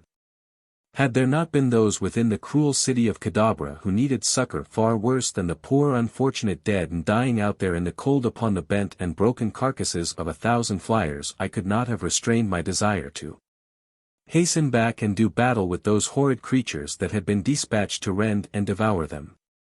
As it was I could but follow the yellow warriors, with bowed head, and give thanks for the chance that had given Thuvan Din and me such easy ingress to the capital of Silensis Oll. Once within the gates, we had no difficulty in eluding our friends of the morning, and presently found ourselves in a Martian hostelry. In Durance. The public houses of Barsoom, I have found, vary but little. There is no privacy for other than married couples. Men without their wives are escorted to a large chamber, the floor of which is usually of white marble or heavy glass, kept scrupulously clean. Here are many small, raised platforms for the guests sleeping silks and furs, and if he have none of his own clean, fresh ones are furnished at a nominal charge. Once a man's belongings have been deposited upon one of these platforms he is a guest of the house, and that platform his own until he leaves. No one will disturb or molest his belongings, as there are no thieves upon Mars. As assassination is the one thing to be feared, the proprietors of the hostelries furnish armed guards, who pace back and forth through the sleeping rooms day and night. The number of guards and gorgeousness of their trappings quite usually denote the status of the hotel. No meals are served in these houses, but generally a public eating place adjoins them. Baths are connected with the sleeping chambers, and each guest is required to bathe daily or depart from the hotel. Usually on a second or third floor there is a large sleeping room for single women guests, but its appointments do not vary materially from the chamber occupied by men. The guards who watch the women remain in the corridor outside the sleeping chamber, while female slaves pace back and forth among the sleepers within, ready to notify the warriors should their presence be required. I was surprised to note that all the guards with the hotel at which we stopped were red men, and on inquiring of one of them I learned that they were slaves purchased by the proprietors of the hotels from the government. The man whose post was past my sleeping platform had been commander of the navy of a great Martian nation. But fate had carried his flagship across the ice barrier within the radius of power of the magnetic shaft, and now for many tedious years he had been a slave of the yellow men. He told me that princes, jeds, and even jedaks of the outer world, were among the menials who served the yellow race. But when I asked him if he had heard of the fate of Moors Kajak or Tardos Moors, he shook his head, saying that he never had heard of their being prisoners here, though he was very familiar with the reputations and fame they bore in the outer world. Neither had he heard any rumor of the coming of the father of Thurns and the black dater of the firstborn, but he hastened to explain that he knew little of what took place within the palace. I could see that he wondered not a little that a yellow man should be so inquisitive about certain red prisoners from beyond the ice barrier, and that I should be so ignorant of customs and conditions among my own race. In fact, I had forgotten my disguise upon discovering a red man pacing before my sleeping platform. But his growing expression of surprise warned me in time, for I had no mind to reveal my identity to any unless some good could come of it, and I did not see how this poor fellow could serve me yet. Though I had it in my mind that later I might be the means of serving him and all the other thousands of prisoners who do the bidding of their stern masters in Kadabra. Thuvin Din and I discussed our plans as we sat together among our sleeping silks and furs that night in the midst of the hundreds of yellow men who occupied the apartment with us. We spoke in low whispers, but, as that is only what courtesy demands in a public sleeping place, we roused no suspicion. At last, determining that all must be but idle speculation until after we had had a chance to explore the city and attempt to put into execution the plan Talu had suggested, we bade each other good night and turned to sleep. After breakfasting the following morning we set out to see Kadabra, and as, through the generosity of the Prince of Marantina, we were well supplied with the funds current in ochre, we purchased a handsome ground flyer. Having learned to drive them while in Marantina, we spent a delightful and profitable day exploring the city, and late in the afternoon at the hour Talu told us we would find government officials in their offices. We stopped before a magnificent building on the plaza opposite the royal grounds and the palace. Here we walked boldly in past the armed guard at the door, to be met by a red slave within who asked our wishes. "Tell Sorav, your master, that 2 warriors from Ilal wish to take service in the palace guard," I said. Sorav, Talu had told us, was the commander of the forces of the palace. And as men from the further cities of Ochre, and especially Ilal, were less likely to be tainted with the germ of intrigue which had for years infected the household of Silensis Oll, he was sure that we would be welcomed and few questions asked us. He had primed us with such general information as he thought would be necessary for us to pass muster before Sorav. After which we would have to undergo a further examination before Silensis Oll that he might determine our physical fitness and our ability as warriors. The little experience we had had with the strange hooked sword of the yellow man and his cup-like shield made it seem rather unlikely that either of us could pass this final test. But there was the chance that we might be quartered in the palace of Silensis Oll for several days after being accepted by Sorav before the Jedak of Jedaks would find time to put us to the final test. After a wait of several minutes in an antechamber we were summoned into the private office of Sorav, where we were courteously greeted by this ferocious-appearing, black-bearded officer. He asked us our names and stations in our own city, and having received replies that were evidently satisfactory to him, he put certain questions to us that Talu had foreseen and prepared us for. The interview could not have lasted over 10 minutes when Sorav summoned an aide whom he instructed to record us properly, and then escort us to the quarters in the palace which are set aside for aspirants to membership in the palace guard. The aide took us to his own office first, where he measured and weighed and photographed us simultaneously with a machine ingeniously devised for that purpose, 5 copies being instantly reproduced in 5 different offices of the government. 2 of which are located in other cities miles distant. Then he led us through the palace grounds to the main guardroom of the palace, there turning us over to the officer in charge. This individual again questioned us briefly, and finally dispatched a soldier to guide us to our quarters. These we found located upon the second floor of the palace in a semi-detached tower at the rear of the edifice. When we asked our guide why we were quartered so far from the guardroom, he replied that the custom of the older members of the guard of picking quarrels with aspirants to try their mettle had resulted in so many deaths that it was found difficult to maintain the guard at its full strength while this custom prevailed. Silensis Oll had, therefore, set apart these quarters for aspirants, and here they were securely locked against the danger of attack by members of the guard. This unwelcome information put a sudden check to all our well-laid plans, for it meant that we should virtually be prisoners in the palace of Silensis Oll until the time that he should see fit to give us the final examination for efficiency. As it was this interval upon which we had banked to accomplish so much in our search for Dejah Thoris and Dejah of Tarth. Our chagrin was unbounded when we heard the great lock click behind our guide as he had quitted us after ushering us into the chambers we were to occupy. With a wry face I turned to Thuvan Din. My companion but shook his head disconsolately and walked to one of the windows upon the far side of the apartment. Scarcely had he gazed beyond them than he called to me in a tone of suppressed excitement and surprise. In an instant I was by his side. "Look," said Thuvan Din, pointing toward the courtyard below. As my eyes followed the direction indicated, I saw two women pacing back and forth in an enclosed garden. At the same moment I recognized them. They were Dejah Thoris and Dejah of Tarth. There were they whom I had trailed from one pole to another, the length of a world. Only 10 feet of space and a few metal bars separated me from them. With a cry I attracted their attention, and as Dejah Thoris looked up full into my eyes I made the sign of love that the men of Barsoom make to their women. To my astonishment and horror her head went high, and as a look of utter contempt touched her finely chiseled features she turned her back full upon me. My body is covered with the scars of 1,000 conflicts, but never in all my long life have I suffered such anguish from a wound, for this time the steel of a woman's look had entered my heart. With a groan I turned away and buried my face in my arms. I heard Thuvan Din call aloud to Dejah, but an instant later his exclamation of surprise betokened that he, too, had been repulsed by his own daughter. "They will not even listen," he cried to me. "They have put their hands over their ears and walked to the farther end of the garden. Ever heard you of such mad work, John Carter? The two must be bewitched."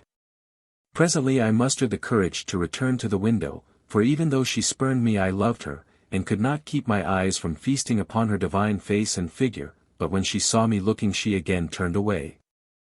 I was at my wits' end to account for her strange actions, and that Dejah, too, had turned against her father seemed incredible. Could it be that my incomparable princess still clung to the hideous faith from which I had rescued her world? Could it be that she looked upon me with loathing and contempt because I had returned from the valley door, or because I had desecrated the temples and persons of the holy Therns? To naught else could I ascribe her strange deportment, yet it seemed far from possible that such could be the case, for the love of Dejah Thoris for John Carter had been a great and wondrous love, far above racial distinctions, creed, or religion. As I gazed ruefully at the back of her haughty, royal head, a gate at the opposite end of the garden opened and a man entered. As he did so he turned and slipped something into the hand of the yellow guardsman beyond the gate, nor was the distance too great that I might not see that money had passed between them. Instantly I knew that this newcomer had bribed his way within the garden. Then he turned in the direction of the two women, and I saw that he was none other than Thurid, the black debtor of the firstborn. He approached quite close to them before he spoke, and as they turned at the sound of his voice I saw Dejah Thoris shrink from him. There was a nasty leer upon his face as he stepped close to her and spoke again. I could not hear his words, but her answer came clearly. "The granddaughter of Tardos Moors can always die," she said, "but she could never live at the price you name." Then I saw the black scoundrel go upon his knees beside her, fairly groveling in the dirt, pleading with her. Only part of what he said came to me, for though he was evidently laboring under the stress of passion and excitement, it was equally apparent that he did not dare raise his voice for fear of detection. "I would save you from Matai Shan," I heard him say. "You know the fate that awaits you at his hands. Would you not choose me rather than the other?" I would choose neither, replied Dejah Thoris, even were I free to choose, as you know well I am not. You are free, he cried.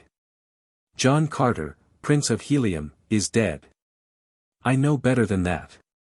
But even were he dead, and I must needs choose another mate, it should be a plant man or a great white ape in preference to either Matai Shang or you, Black Kaolo, she answered with a sneer of contempt. Of a sudden the vicious beast lost all control of himself, as with a vile oath he leaped at the slender woman, gripping her tender throat in his brute clutch.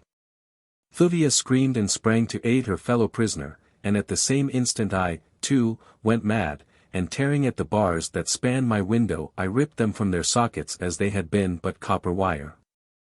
Hurling myself through the aperture I reached the garden, but 100 feet from where the black was choking the life from my Dejah Thoris, and with a single great bound I was upon him.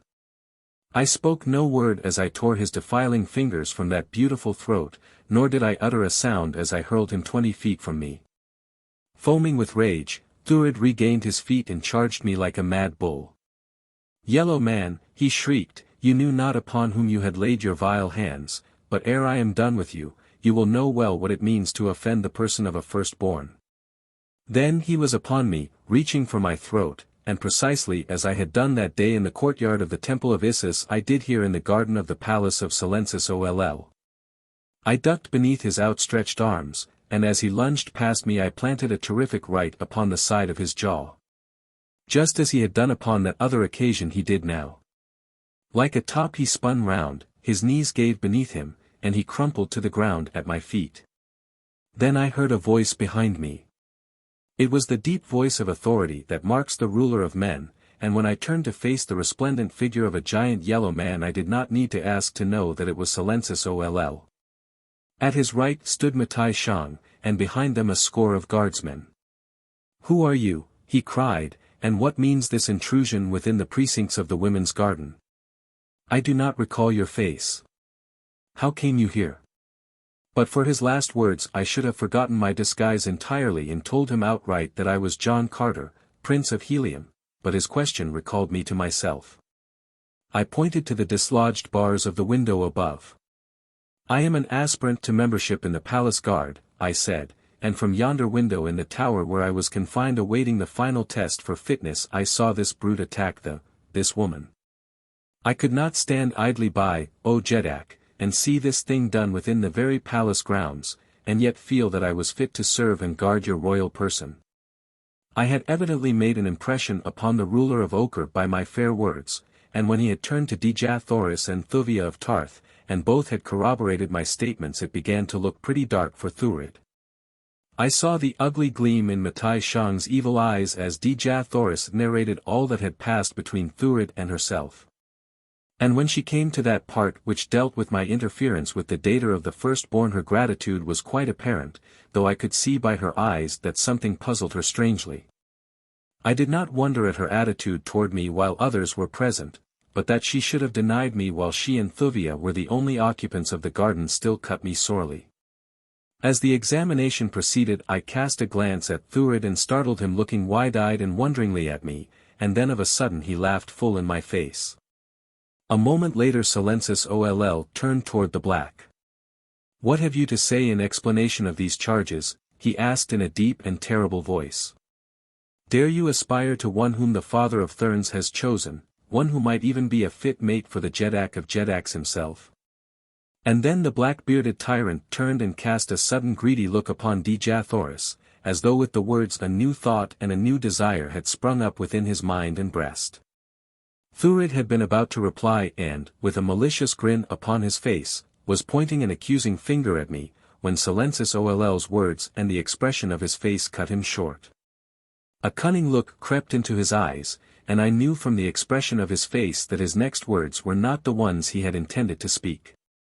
O mightiest of Jeddaks, he said, the man and the women do not speak the truth. The fellow had come into the garden to assist them to escape. I was beyond and overheard their conversation, and when I entered, the woman screamed and the man sprang upon me and would have killed me. What know you of this man? He is a stranger to you, and I dare say that you will find him an enemy and a spy. Let him be put on trial, Silensis Oll, rather than your friend and guest, Thurid, dater of the firstborn. Silensis Oll looked puzzled. He turned again and looked upon Dejah Thoris, and then Thurid stepped quite close to him and whispered something in his ear, what, I know not. Presently the yellow ruler turned to one of his officers. See that this man be securely confined until we have time to go deeper into this affair, he commanded, and as bars alone seem inadequate to restrain him, let chains be added.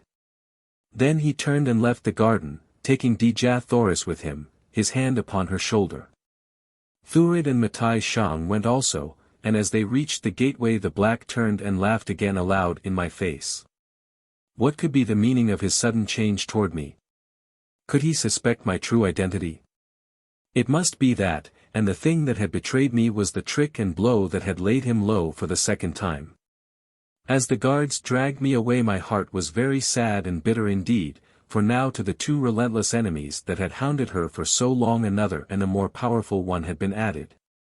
For I would have been but a fool had I not recognized the sudden love for Dejah Thoris that had just been born in the terrible breast of Silensis Oll, Jeddak of Jeddaks, ruler of Ochre. The pit of plenty.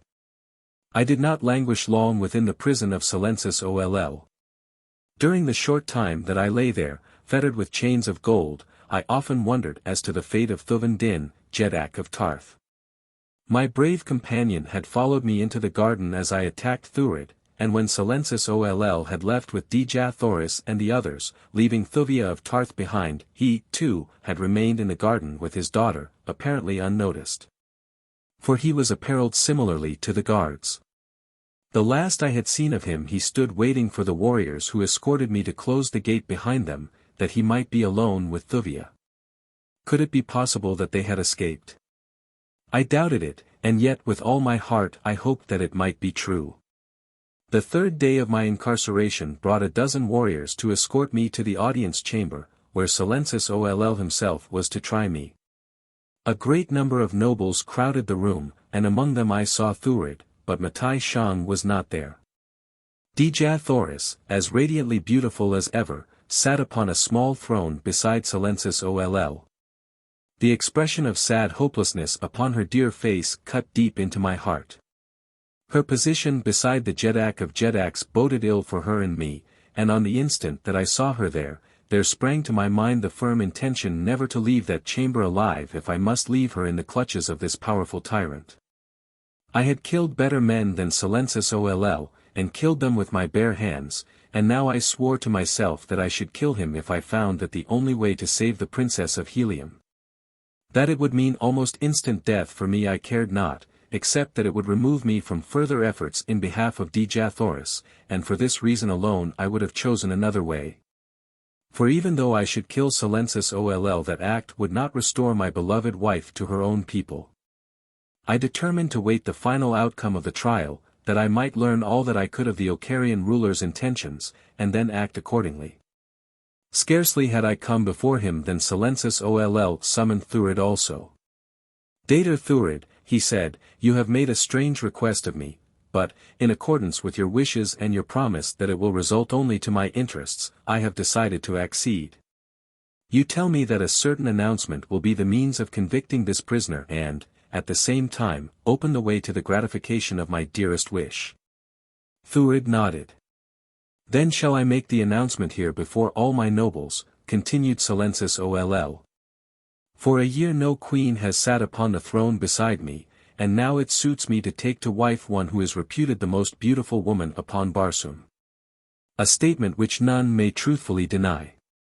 Nobles of Ochre, unsheath your swords and do homage to Dejah Thoris, Princess of Helium and future Queen of Ochre, for at the end of the allotted 10 days she shall become the wife of Silensis Oll. As the nobles drew their blades and lifted them on high, in accordance with the ancient custom of Ochre when a Jeddak announces his intention to wed, Dejah Thoris sprang to her feet and, raising her hand aloft, cried in a loud voice that they desist.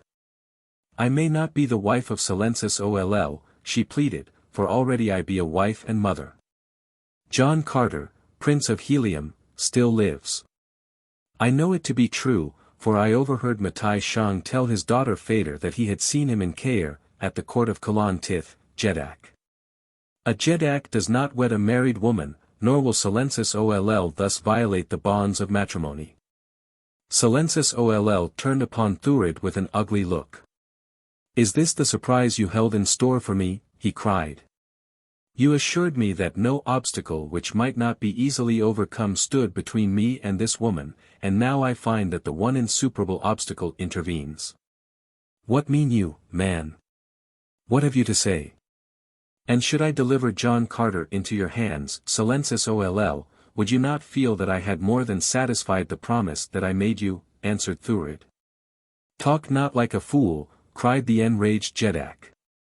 "I am no child to be thus played with." "I am talking only as a man who knows," replied Thurid. "Knows that he can do all that he claims. Then turn John Carter over to me within 10 days or yourself suffer the end that I should mete out to him were he in my power," snapped the Jedak of Jedaks, with an ugly scowl. "You need not wait 10 days, Silensis Oll, replied Thurid. And then, turning suddenly upon me as he extended a pointing finger, he cried, "There stands John Carter, Prince of Helium." "Fool," shrieked Silensis Oll. "Fool! John Carter is a white man. This fellow be as yellow as myself. John Carter's face is smooth, Matai Shang has described him to me. This prisoner has a beard and mustache as large and black as any in ochre. Quick, guardsmen, to the pits with the black maniac who wishes to throw his life away for a poor joke upon your ruler." "Hold!" cried Thurid, and springing forward before I could guess his intention, he had grasped my beard and ripped the whole false fabric from my face and head, revealing my smooth, tanned skin beneath and my close-cropped black hair. Instantly pandemonium reigned in the audience chamber of Silensis Oll. Warriors pressed forward with drawn blades, thinking that I might be contemplating the assassination of the Jedak of Jedaks. While others, out of curiosity to see one whose name was familiar from pole to pole, crowded behind their fellows. As my identity was revealed, I saw Dejah Thoris spring to her feet, amazement writ large upon her face, and then through that jam of armed men she forced her way before any could prevent. A moment only and she was before me with outstretched arms and eyes filled with the light of her great love. "John Carter! John Carter!" she cried as I folded her to my breast, and then of a sudden I knew why she had denied me in the garden beneath the tower. What a fool I had been! Expecting that she would penetrate the marvelous disguise that had been wrought for me by the barber of Marantina.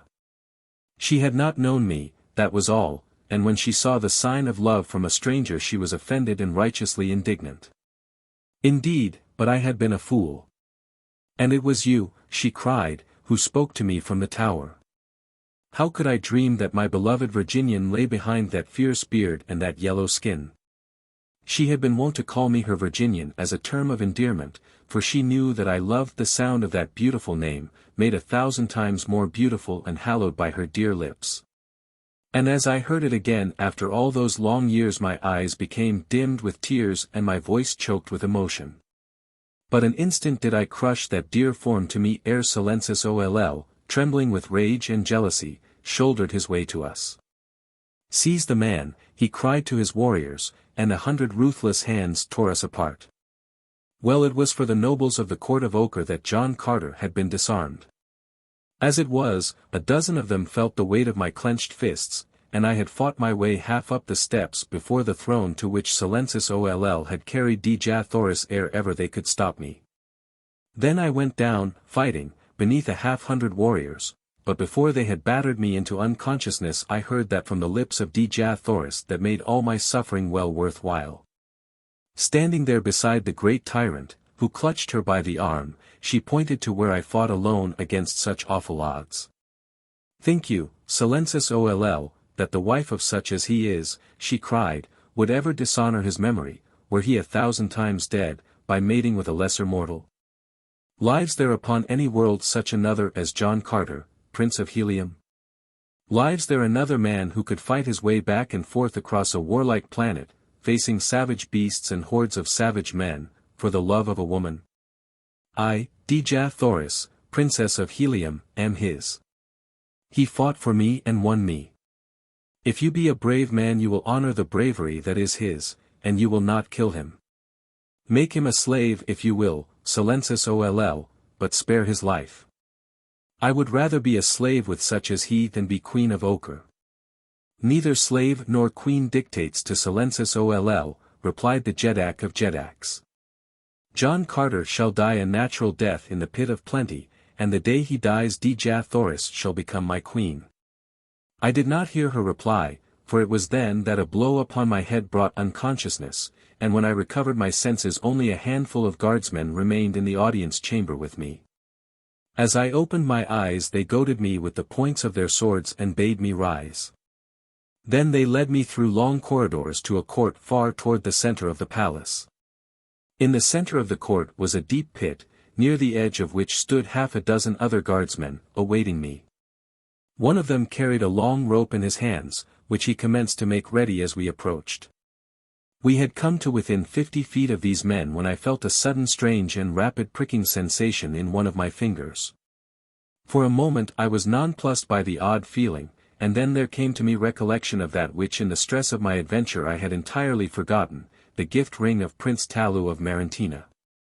Instantly I looked toward the group we were nearing, at the same time raising my left hand to my forehead, that the ring might be visible to one who sought it. Simultaneously one of the waiting warriors raised his left hand, ostensibly to brush back his hair, and upon one of his fingers I saw the duplicate of my own ring. A quick look of intelligence passed between us, after which I kept my eyes turned away from the warrior and did not look at him again, for fear that I might arouse the suspicion of the Ocarians. When we reached the edge of the pit I saw that it was very deep, and presently I realized I was soon to judge just how far it extended below the surface of the court. For he who held the rope passed it about my body in such a way that it could be released from above at any time.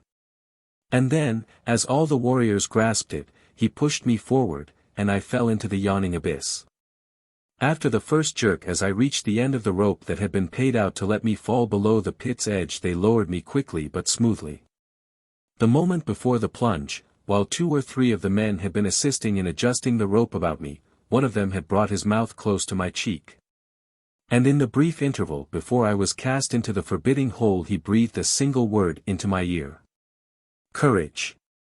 The pit, which my imagination had pictured as bottomless, proved to be not more than 100 feet in depth.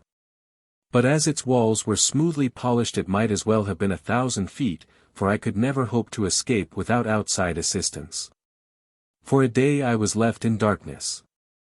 And then, quite suddenly, a brilliant light illumined my strange cell.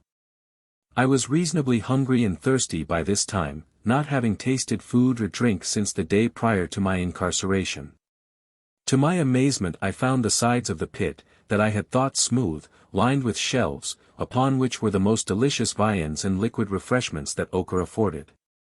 With an exclamation of delight I sprang forward to partake of some of the welcome food, but ere ever I reached it the light was extinguished, and, though I groped my way about the chamber, my hands came in contact with nothing beside the smooth, hard wall that I had felt on my first examination of my prison. Immediately the pangs of hunger and thirst began to assail me. Where before I had had but a mild craving for food and drink, I now actually suffered for want of it, and all because of the tantalizing sight that I had had of food almost within my grasp. Once more darkness and silence enveloped me, a silence that was broken only by a single mocking laugh. For another day nothing occurred to break the monotony of my imprisonment or relieve the suffering superinduced by hunger and thirst.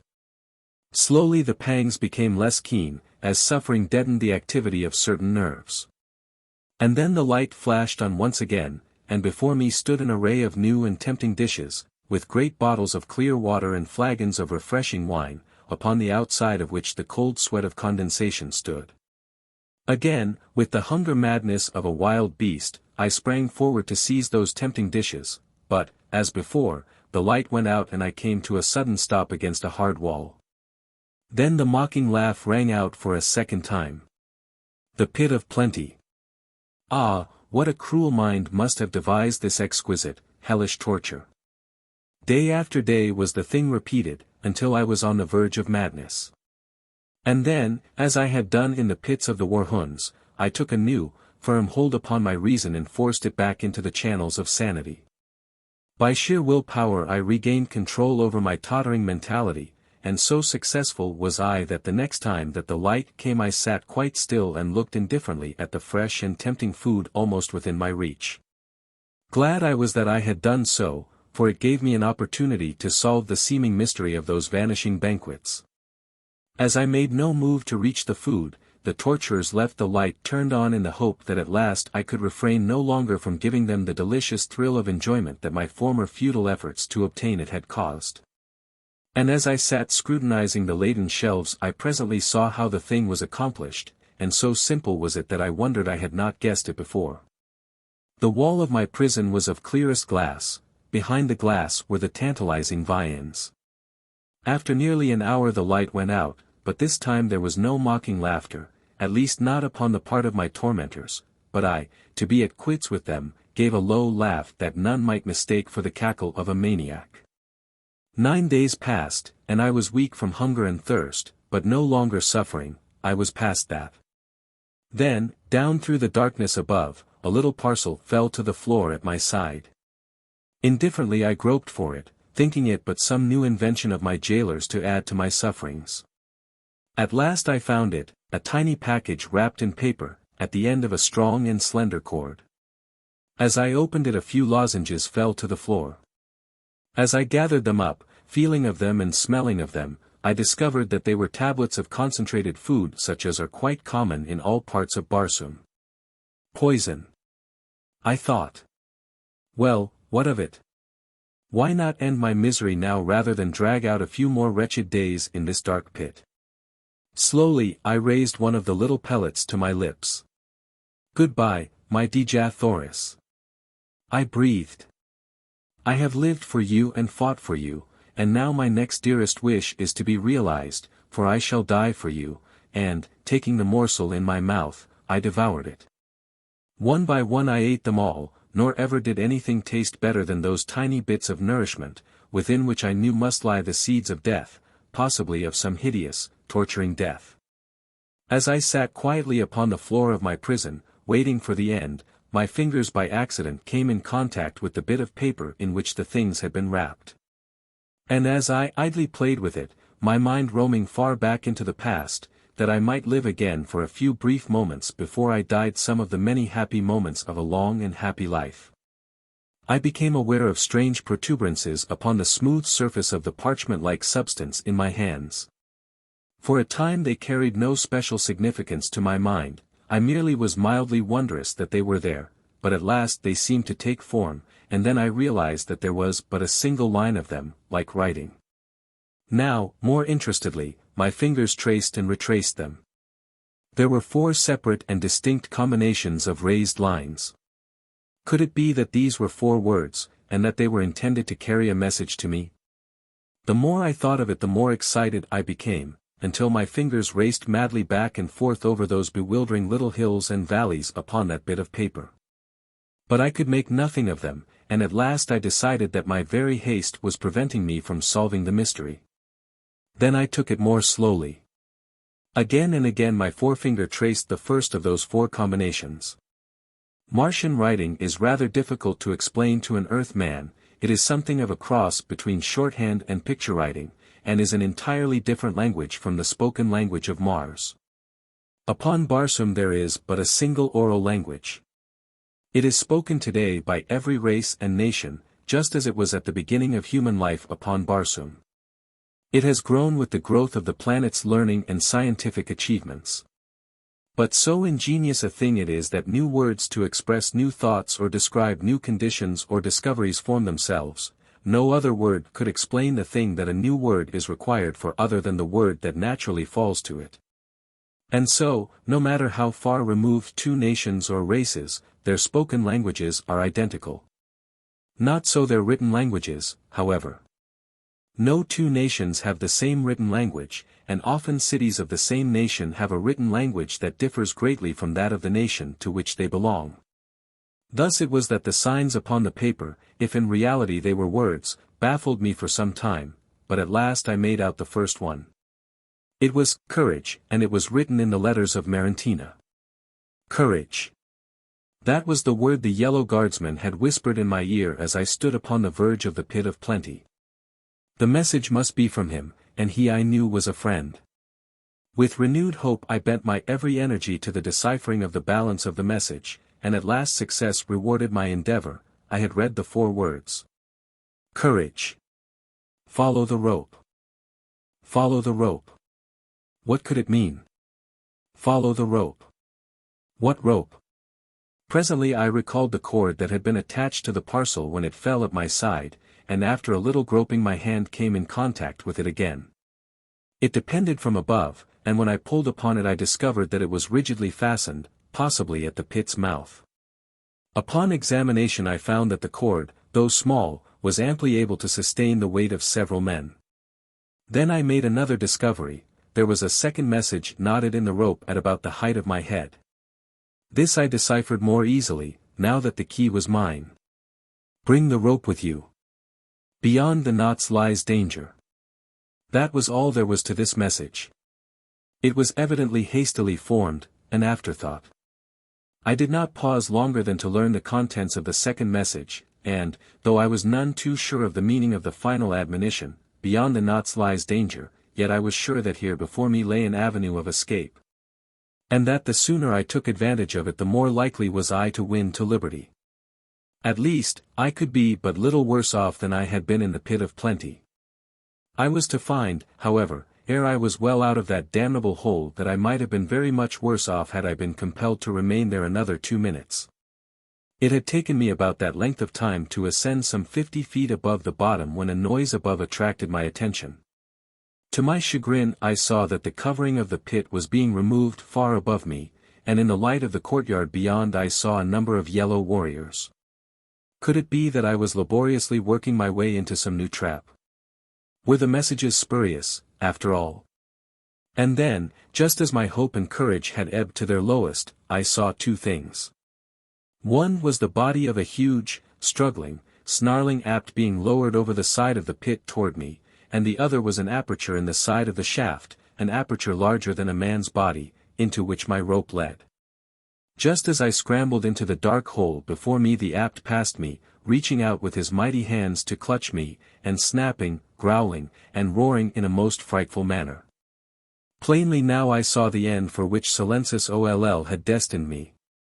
After first torturing me with starvation he had caused this fierce beast to be lowered into my prison to finish the work that the Jedak's hellish imagination had conceived. And then another truth flashed upon me.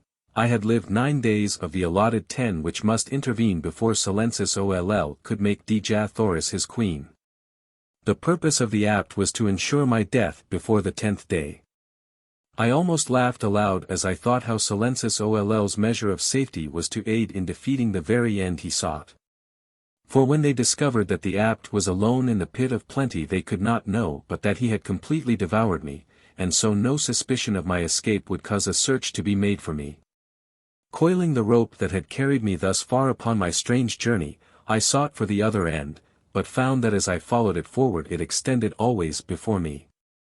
So this was the meaning of the words, follow the rope. The tunnel through which I crawled was low and dark. I had followed it for several hundred yards when I felt a knot beneath my fingers. Beyond the knots lies danger. Now I went with the utmost caution, and a moment later a sharp turn in the tunnel brought me to an opening into a large, brilliantly lighted chamber. The trend of the tunnel I had been traversing had been slightly upward, and from this I judged that the chamber into which I now found myself looking must be either on the first floor of the palace or directly beneath the first floor.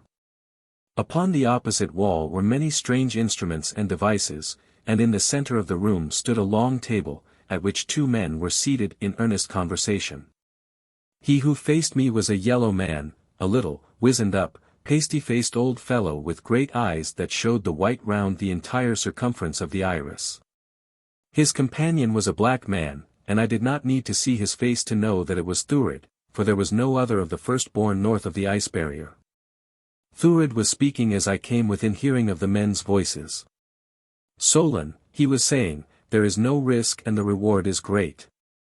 You know that you hate Silensis Oll and that nothing would please you more than to thwart him in some cherished plan.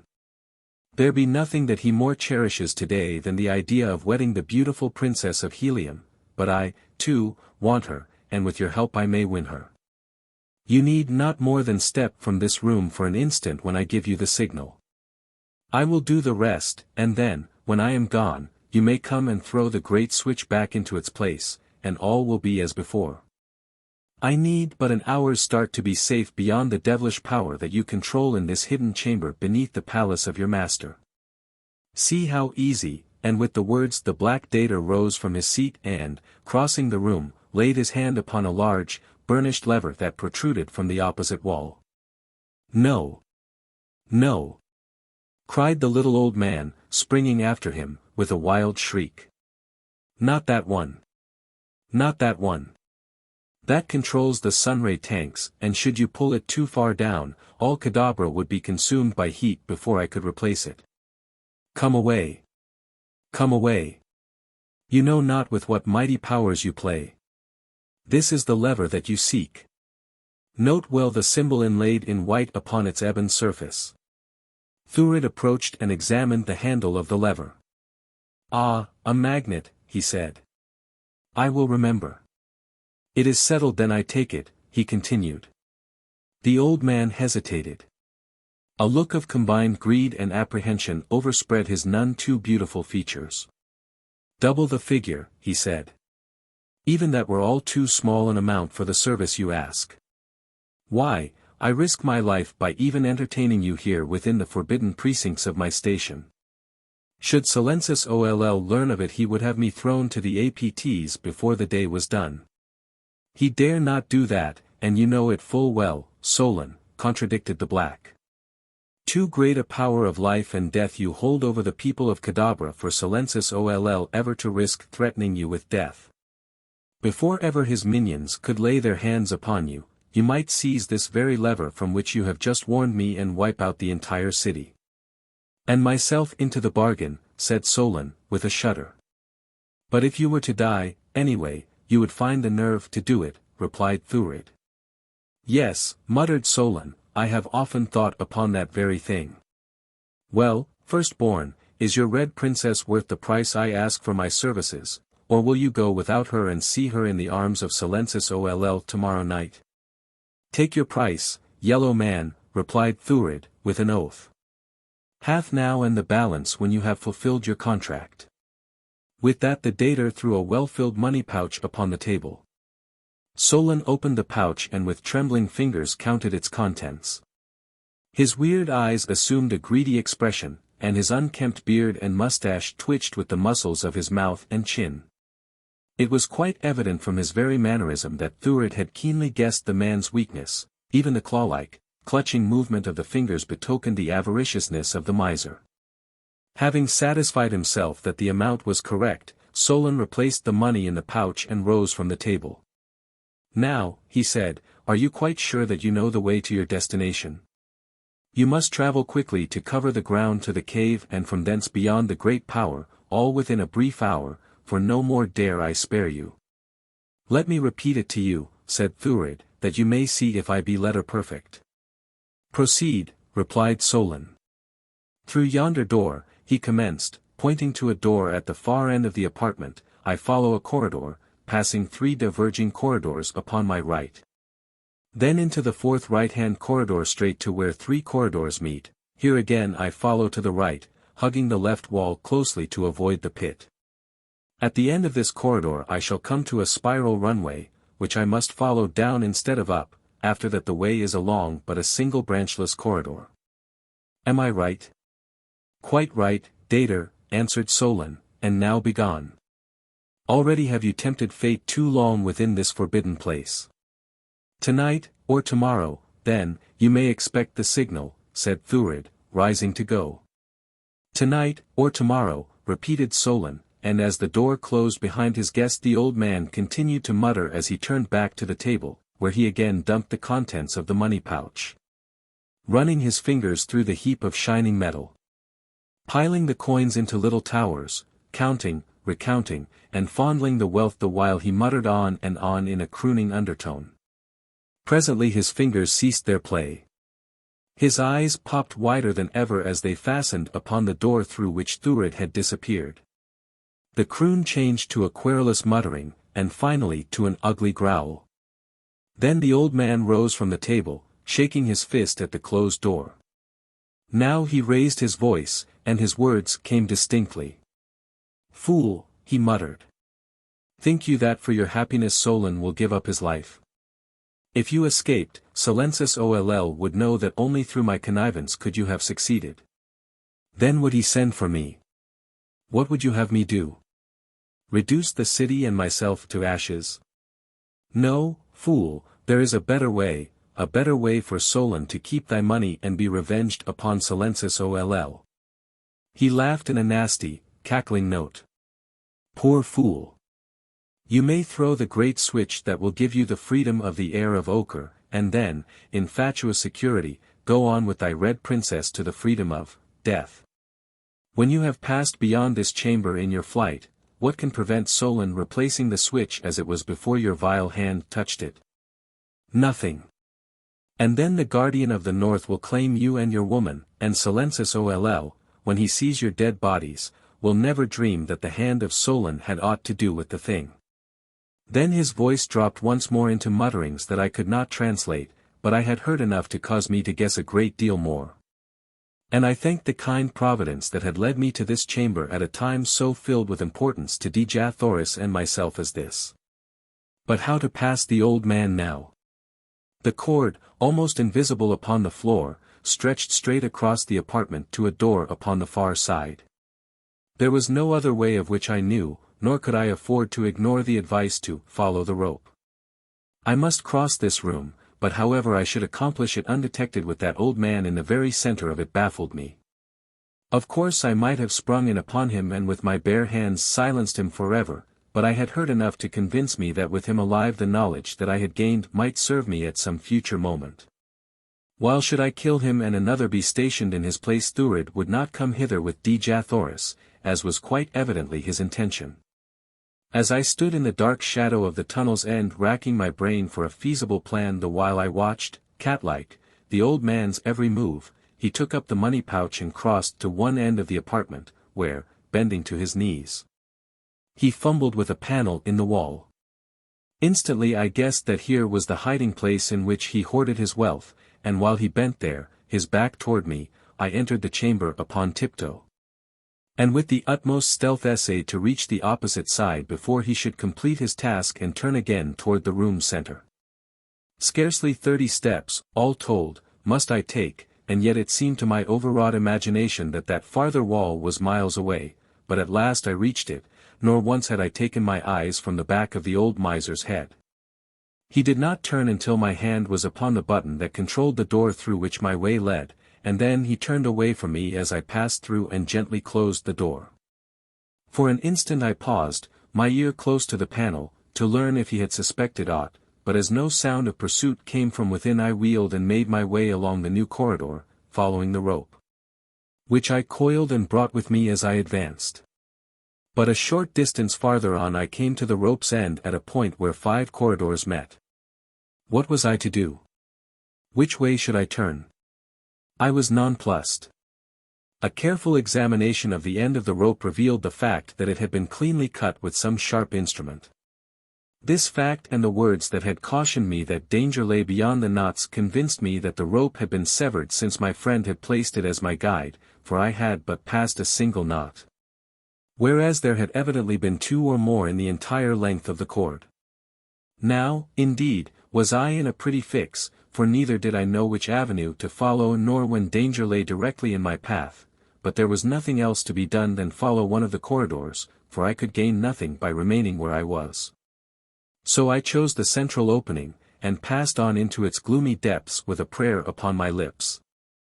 The floor of the tunnel rose rapidly as I advanced, and a moment later the way came to an abrupt end before a heavy door. I could hear nothing beyond, and, with my accustomed rashness, pushed the portal wide to step into a room filled with yellow warriors. The first to see me opened his eyes wide in astonishment, and at the same instant I felt the tingling sensation in my finger that denoted the presence of a friend of the ring. Then others saw me, and there was a concerted rush to lay hands upon me, for these were all members of the palace guard, men familiar with my face. The first to reach me was the wearer of the mate to my strange ring, and as he came close he whispered, "Surrender to me," then in a loud voice shouted, "You are my prisoner, white man," and menaced me with his 2 weapons. And so John Carter, Prince of Helium, meekly surrendered to a single antagonist. The others now swarmed about us, asking many questions, but I would not talk to them, and finally my captor announced that he would lead me back to my cell. An officer ordered several other warriors to accompany him, and a moment later we were retracing the way I had just come. My friend walked close beside me, asking many silly questions about the country from which I had come, until finally his fellows paid no further attention to him or his gabbling. Gradually, as he spoke, he lowered his voice, so that presently he was able to converse with me in a low tone without attracting attention.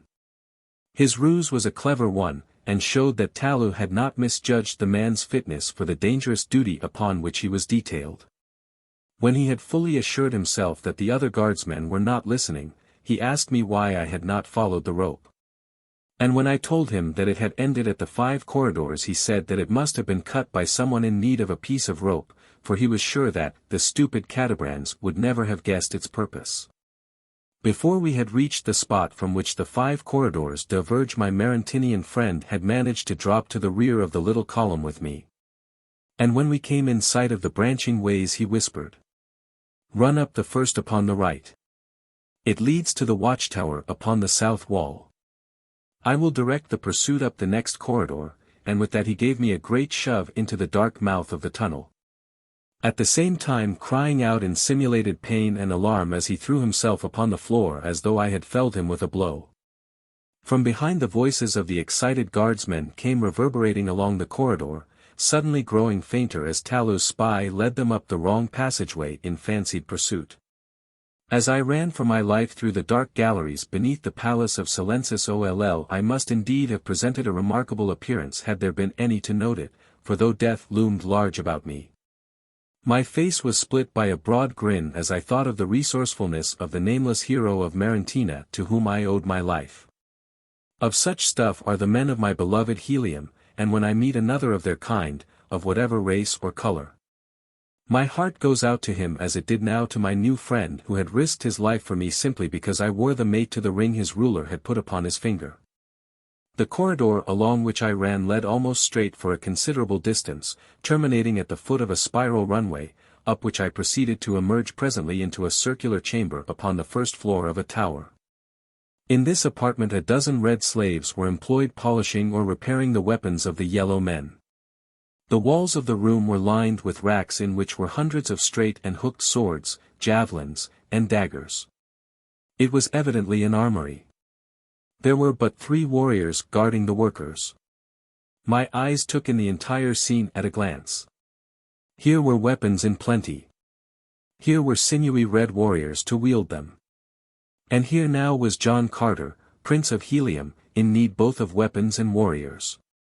As I stepped into the apartment, guards and prisoners saw me simultaneously.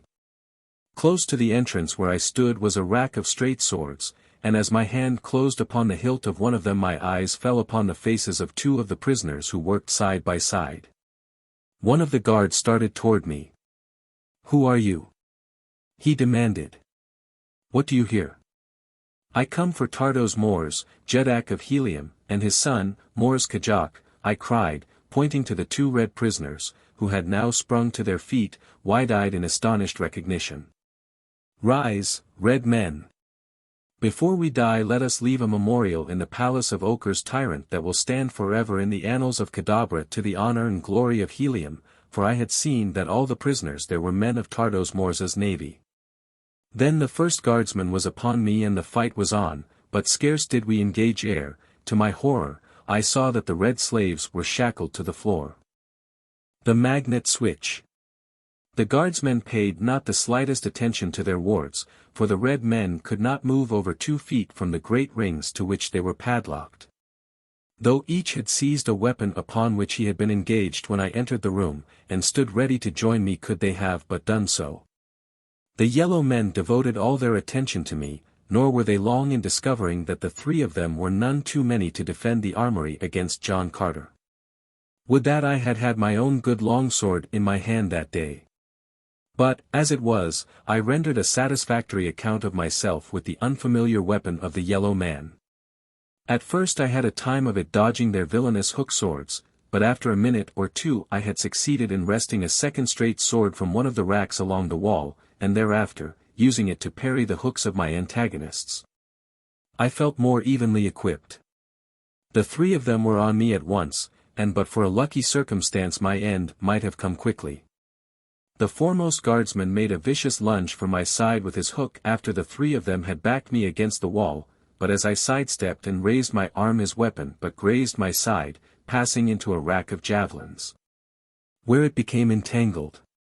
Before he could release it I had run him through, and then, falling back upon the tactics that have saved me 100 times in tight pinches, I rushed the two remaining warriors, forcing them back with a perfect torrent of cuts and thrusts, weaving my sword in and out about their guards until I had the fear of death upon them. Then one of them commenced calling for help, but it was too late to save them. They were as putty in my hands now, and I backed them about the armory as I would until I had them where I wanted them, within reach of the swords of the shackled slaves. In an instant both lay dead upon the floor. But their cries had not been entirely fruitless, for now I heard answering shouts and the footfalls of many men running in the clank of accoutrements and the commands of officers. The door. "Quick, John Carter, bar the door," cried Tardos Mors. Already the guard was in sight, charging across the open court that was visible through the doorway. A dozen seconds would bring them into the tower. A single leap carried me to the heavy portal. With a resounding bang I slammed it shut. "The bar," shouted Tardos Mors. I tried to slip the huge fastening into place, but it defied my every attempt. "Raise it a little to release the catch," cried one of the red men. I could hear the yellow warriors leaping along the flagging just beyond the door. I raised the bar and shot it to the right just as the foremost of the guardsmen threw himself against the opposite side of the massive panels. The barrier held. I had been in time, but by the fraction of a second only. Now I turned my attention to the prisoners. To Tardos Mors I went first, asking where the keys might be which would unfasten their fetters. "The officer of the guard has them," replied the Jeddak of Helium, "and he is among those without who seek entrance. You will have to force them." Most of the prisoners were already hacking at their bonds with the swords in their hands. The yellow men were battering at the door with javelins and axes. I turned my attention to the chains that held Tardos Mors. Again and again I cut deep into the metal with my sharp blade, but ever faster and faster fell the torrent of blows upon the portal. At last a link parted beneath my efforts, and a moment later Tardos Mors was free, though a few inches of trailing chain still dangled from his ankle. A splinter of wood falling inward from the door announced the headway that our enemies were making toward us. The mighty panels trembled and bent beneath the furious onslaught of the enraged yellow men.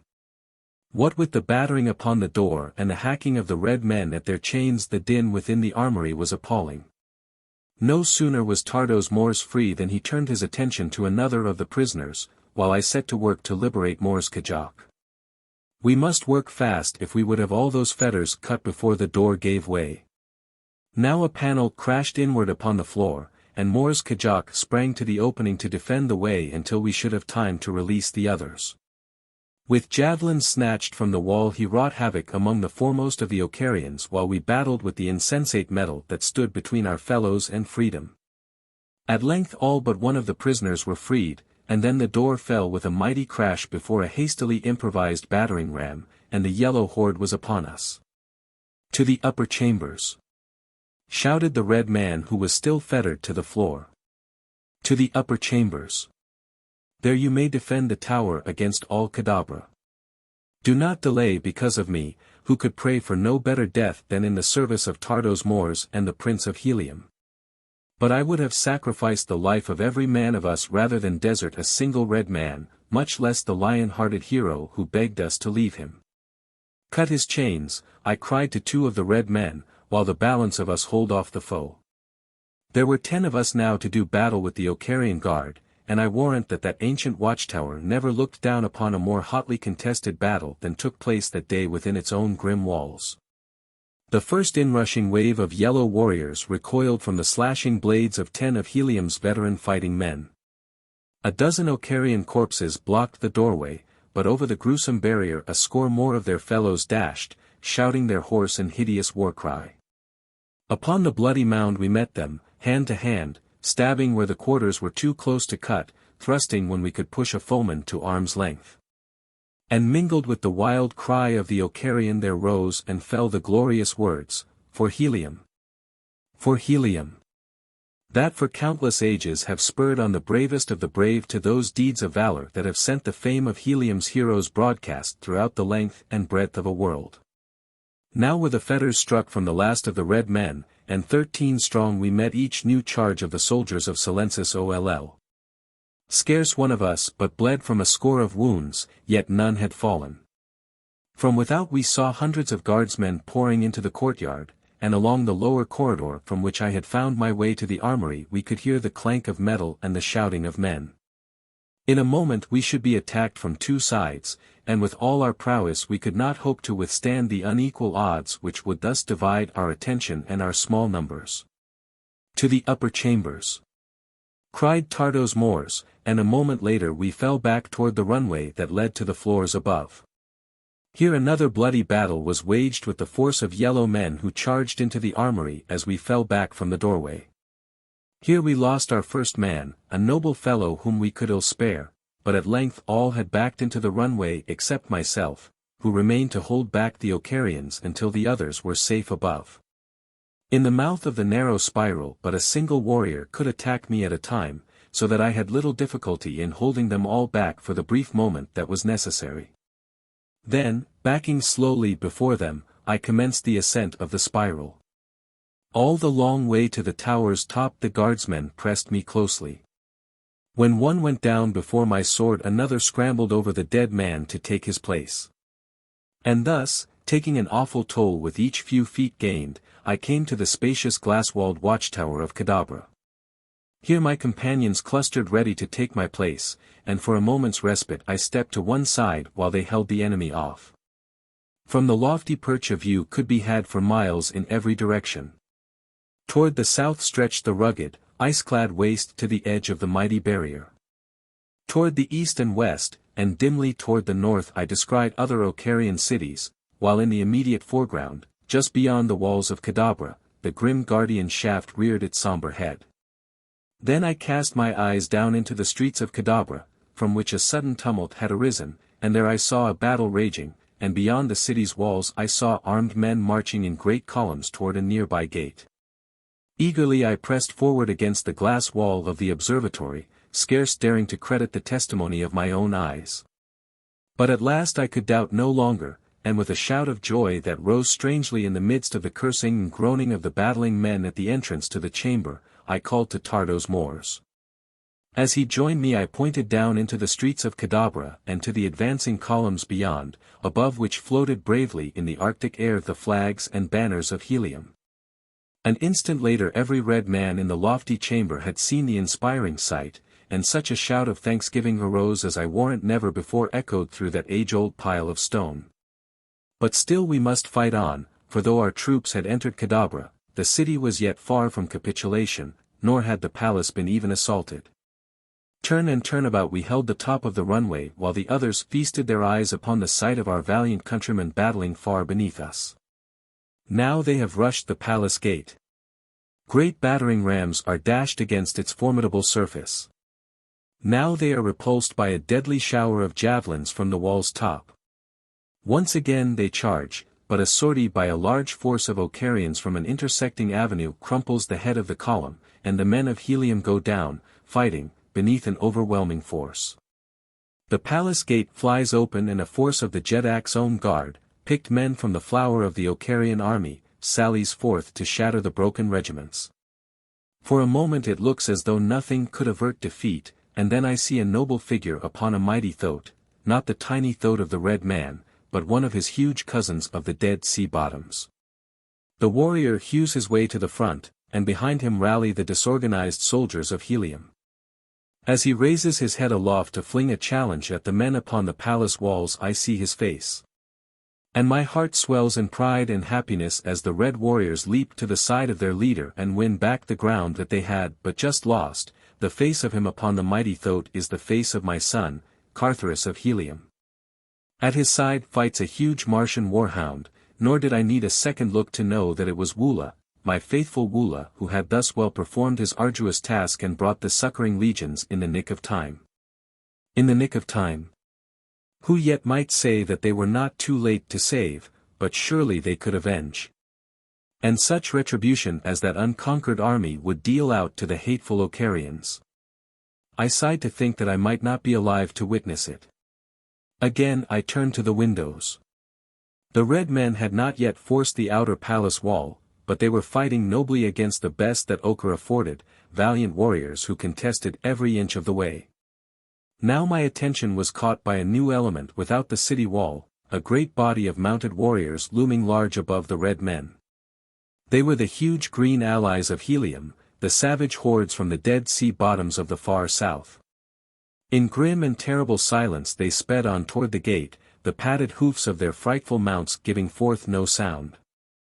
Into the doomed city they charged, and as they wheeled across the wide plaza before the palace of the Jeddak of Jeddaks I saw, riding at their head, the mighty figure of their mighty leader, Tars Tarkas, Jeddak of Thark. My wish, then, was to be gratified, for I was to see my old friend battling once again, and though not shoulder to shoulder with him, I, too, would be fighting in the same cause here in the high tower of ochre. Nor did it seem that our foes would ever cease their stubborn attacks, for still they came, though the way to our chamber was often clogged with the bodies of their dead. At times they would pause long enough to drag back the impeding corpses, and then fresh warriors would forge upward to taste the cup of death. I had been taking my turn with the others in defending the approach to our lofty retreat when Mors Kajak, who had been watching the battle in the street below, called aloud in sudden excitement. There was a note of apprehension in his voice that brought me to his side the instant that I could turn my place over to another, and as I reached him he pointed far out across the waste of snow and ice toward the southern horizon.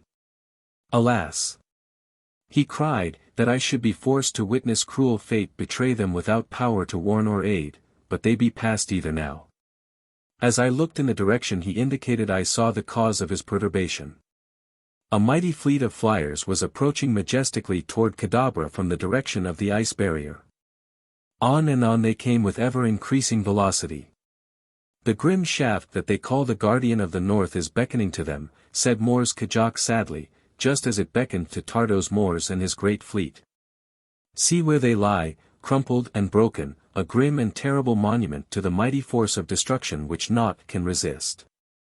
I, too, saw, but something else I saw that Mors Kajak did not. In my mind's eye I saw a buried chamber whose walls were lined with strange instruments and devices. In the center of the chamber was a long table, and before it sat a little, pop-eyed old man counting his money. But, plainest of all, I saw upon the wall a great switch with a small magnet inlaid within the surface of its black handle. Then I glanced out at the fast-approaching fleet. In 5 minutes that mighty armada of the skies would be bent in worthless scrap, lying at the base of the shaft beyond the city's wall. And yellow hordes would be loosed from another gate to rush out upon the few survivors stumbling blindly down through the mass of wreckage. Then the APTs would come. I shuddered at the thought, for I could vividly picture the whole horrible scene. Quick have I always been to decide and act. The impulse that moves me and the doing of the thing seem simultaneous. For if my mind goes through the tedious formality of reasoning, it must be a subconscious act of which I am not objectively aware. Psychologists tell me that, as the subconscious does not reason, too close a scrutiny of my mental activities might prove anything but flattering. But be that as it may, I have often won success while the thinker would have been still at the endless task of comparing various judgments. And now celerity of action was the prime essential to the success of the thing that I had decided upon.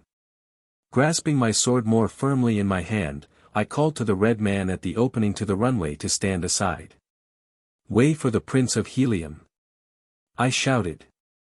And before the astonished yellow man whose misfortune it was to be at the fighting end of the line at that particular moment could gather his wits together, my sword had decapitated him, and I was rushing like a mad bull down upon those behind him. "Way for the Prince of Helium!" I shouted as I cut a path through the astonished guardsmen of Silensis Oll. Hewing to right and left, I beat my way down that warrior-choked spiral until, near the bottom, those below, thinking that an army was descending upon them, turned and fled. The armory at the first floor was vacant when I entered it, the last of the Ocarians having fled into the courtyard, so none saw me continue down the spiral toward the corridor beneath. Here I ran as rapidly as my legs would carry me toward the 5 corners, and there plunged into the passageway that led to the station of the old miser. Without the formality of a knock, I burst into the room. There sat the old man at his table. But as he saw me he sprang to his feet, drawing his sword. With scarce more than a glance toward him I leaped for the great switch, but, quick as I was, that wiry old fellow was there before me. How he did it I shall never know, nor does it seem credible that any Martian-born creature could approximate the marvelous speed of my earthly muscles. Like a tiger he turned upon me, and I was quick to see why Solon had been chosen for this important duty. Never in all my life have I seen such wondrous swordsmanship and such uncanny agility as that ancient bag of bones displayed. He was in 40 places at the same time, and before I had half a chance to awaken to my danger he was like to have made a monkey of me, and a dead monkey at that.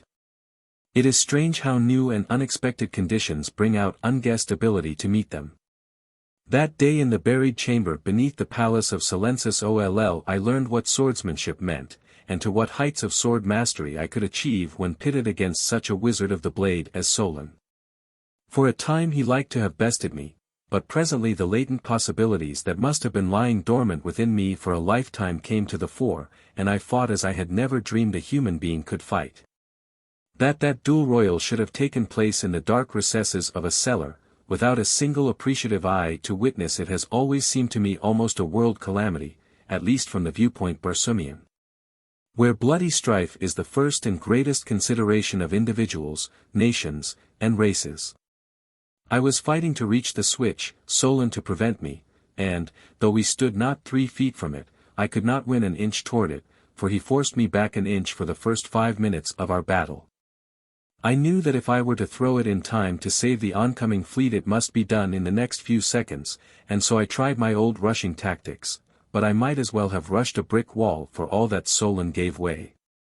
In fact, I came near to impaling myself upon his point for my pains, but right was on my side, and I think that must give a man greater confidence than though he knew himself to be battling in a wicked cause. At least, I did not want in confidence. And when I next rushed Solon it was to one side with implicit confidence that he must turn to meet my new line of attack, and turn he did. So that now we fought with our sides towards the coveted goal, the great switch stood within my reach upon my right hand. To uncover my breast for an instant would have been to court sudden death, but I saw no other way than to chance it, if by so doing I might rescue that oncoming, succoring fleet. And so, in the face of a wicked sword thrust, I reached out my point and caught the great switch a sudden blow that released it from its seating. So surprised and horrified was Solon that he forgot to finish his thrust. Instead, he wheeled toward the switch with a loud shriek, a shriek which was his last, for before his hand could touch the lever it sought, my sword's point had passed through his heart. The tide of battle. But Solon's last loud cry had not been without effect, for a moment later a dozen guardsmen burst into the chamber. Though not before I had so bent and demolished the great switch that it could not be again used to turn the powerful current into the mighty magnet of destruction it controlled. The result of the sudden coming of the guardsmen had been to compel me to seek seclusion in the first passageway that I could find, and that to my disappointment proved to be not the one with which I was familiar, but another upon its left.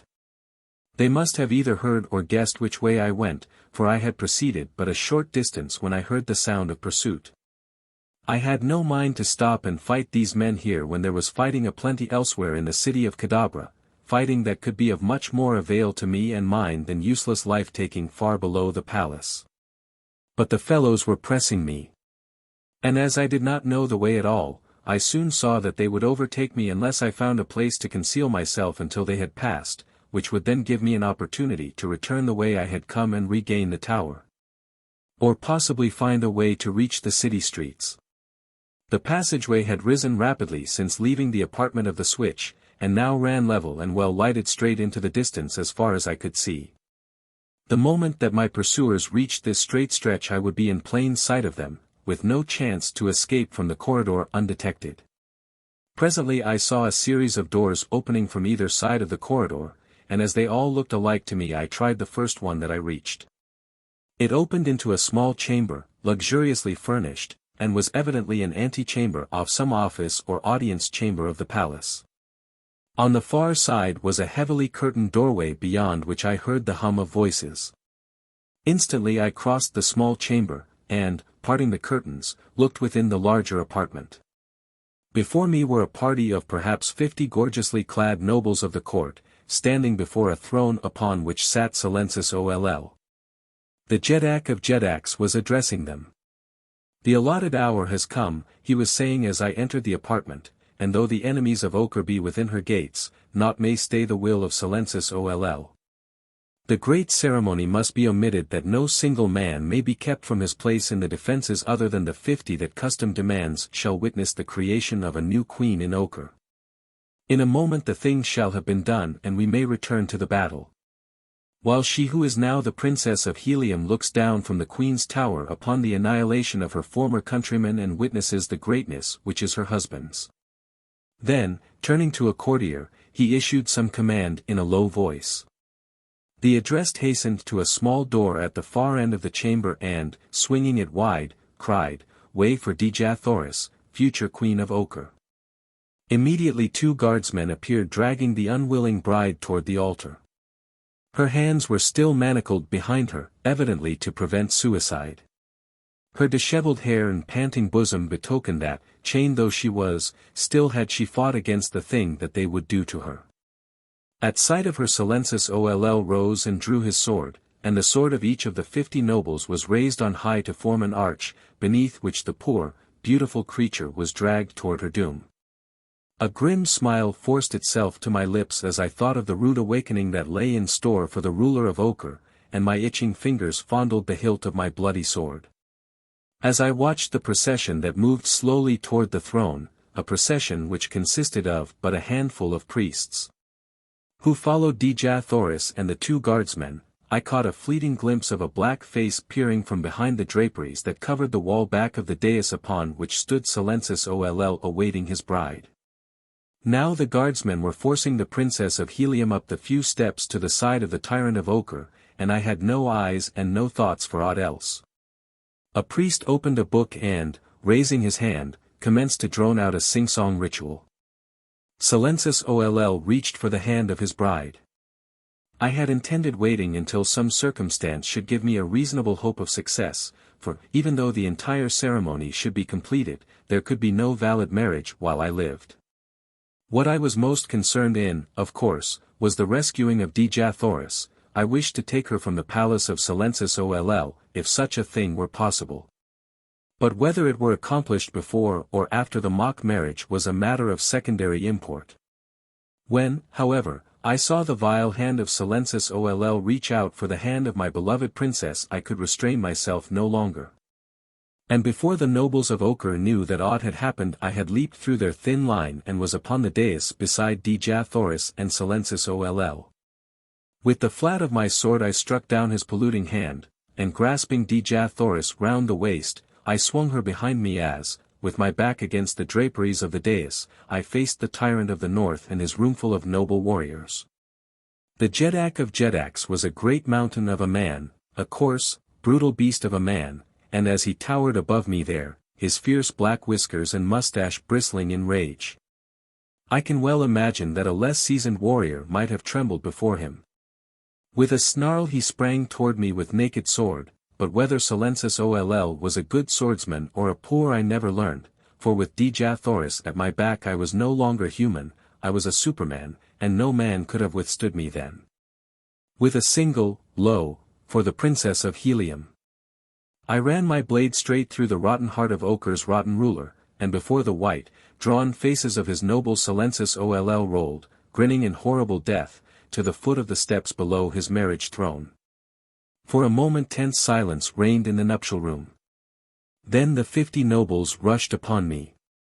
Furiously we fought, but the advantage was mine, for I stood upon a raised platform above them, and I fought for the most glorious woman of a glorious race, and I fought for a great love and for the mother of my boy. And from behind my shoulder, in the silvery cadence of that dear voice, rose the brave battle anthem of Helium which the nation's women sing as their men march out to victory. That alone was enough to inspire me to victory over even greater odds. And I verily believe that I should have bested the entire roomful of yellow warriors that day in the nuptial chamber of the palace at Kadabra had not interruption come to my aid. Fast and furious was the fighting as the nobles of Silensis Oll sprang, time and again, up the steps before the throne only to fall back before a sword hand that seemed to have gained a new wizardry from its experience with the cunning Solon. 2 were pressing me so closely that I could not turn when I heard a movement behind me, and noted that the sound of the battle anthem had ceased. Was Dejah Thoris preparing to take her place beside me? Heroic daughter of a heroic world. It would not be unlike her to have seized a sword and fought at my side, for, though the women of Mars are not trained in the arts of war, the spirit is theirs, and they have been known to do that very thing upon countless occasions. But she did not come, and glad I was, for it would have doubled my burden in protecting her before I should have been able to force her back again out of harm's way. She must be contemplating some cunning strategy, I thought, and so I fought on secure in the belief that my divine princess stood close behind me. For half an hour at least I must have fought there against the nobles of Ochre ere ever a one placed a foot upon the dais where I stood, and then of a sudden all that remained of them formed below me for a last, mad, desperate charge. But even as they advanced the door at the far end of the chamber swung wide and a wild-eyed messenger sprang into the room. "The Jeddak of Jeddaks," he cried. "Where is the Jeddak of Jeddaks? The city has fallen before the hordes from beyond the barrier, and but now the great gate of the palace itself has been forced and the warriors of the south are pouring into its sacred precincts. Where is Silensis Oll? He alone may revive the flagging courage of our warriors. He alone may save the day for Ochre. Where is Silensis Oll?" The nobles stepped back from about the dead body of their ruler, and one of them pointed to the grinning corpse. The messenger staggered back in horror as though from a blow in the face. "Then fly, nobles of Ochre," he cried, "for naught can save you. Hark! They come." As he spoke we heard the deep roar of angry men from the corridor without, and the clank of metal and the clang of swords. Without another glance toward me, who had stood a spectator of the tragic scene, the nobles wheeled and fled from the apartment through another exit. Almost immediately a force of yellow warriors appeared in the doorway through which the messenger had come. They were backing toward the apartment, stubbornly resisting the advance of a handful of red men who faced them and forced them slowly but inevitably back. Above the heads of the contestants I could see from my elevated station upon the dais the face of my old friend Cantos Kansas. He was leading the little party that had won its way into the very heart of the palace of Silensis Oll. In an instant I saw that by attacking the Ocarians from the rear I could so quickly disorganize them that their further resistance would be short-lived, and with this idea in mind I sprang from the dais. Casting a word of explanation to Dejah Thoris over my shoulder, though I did not turn to look at her. With myself ever between her enemies and herself, and with Cantos Can and his warriors winning to the apartment, there could be no danger to Dejah Thoris standing there alone beside the throne. I wanted the men of Helium to see me and to know that their beloved princess was here, too, for I knew that this knowledge would inspire them to even greater deeds of valor than they had performed in the past. Though great indeed must have been those which won for them a way into the almost impregnable palace of the tyrant of the north. As I crossed the chamber to attack the Cadabrands from the rear a small doorway at my left opened, and, to my surprise, revealed the figures of Matai Shang, father of Thurns and Fader, his daughter, peering into the room. A quick glance about they took. Their eyes rested for a moment, wide in horror, upon the dead body of Silensis Oll, upon the blood that crimsoned the floor, upon the corpses of the nobles who had fallen thick before the throne, upon me, and upon the battling warriors at the other door. They did not essay to enter the apartment, but scanned its every corner from where they stood, and then, when their eyes had sought its entire area, a look of fierce rage overspread the features of Matai Shang. And a cold and cunning smile touched the lips of Fader. Then they were gone, but not before a taunting laugh was thrown directly in my face by the woman. I did not understand then the meaning of Matai Shang's rage or Fader's pleasure, but I knew that neither boded good for me. A moment later I was upon the backs of the yellow men, and as the red men of Helium saw me above the shoulders of their antagonists, a great shout rang through the corridor, and for a moment drowned the noise of battle. "For the Prince of Helium!" they cried. For the Prince of Helium, and, like hungry lions upon their prey, they fell once more upon the weakening warriors of the north. The yellow men, cornered between two enemies, fought with the desperation that utter hopelessness often induces. Fought as I should have fought had I been in their stead, with the determination to take as many of my enemies with me when I died as lay within the power of my sword arm.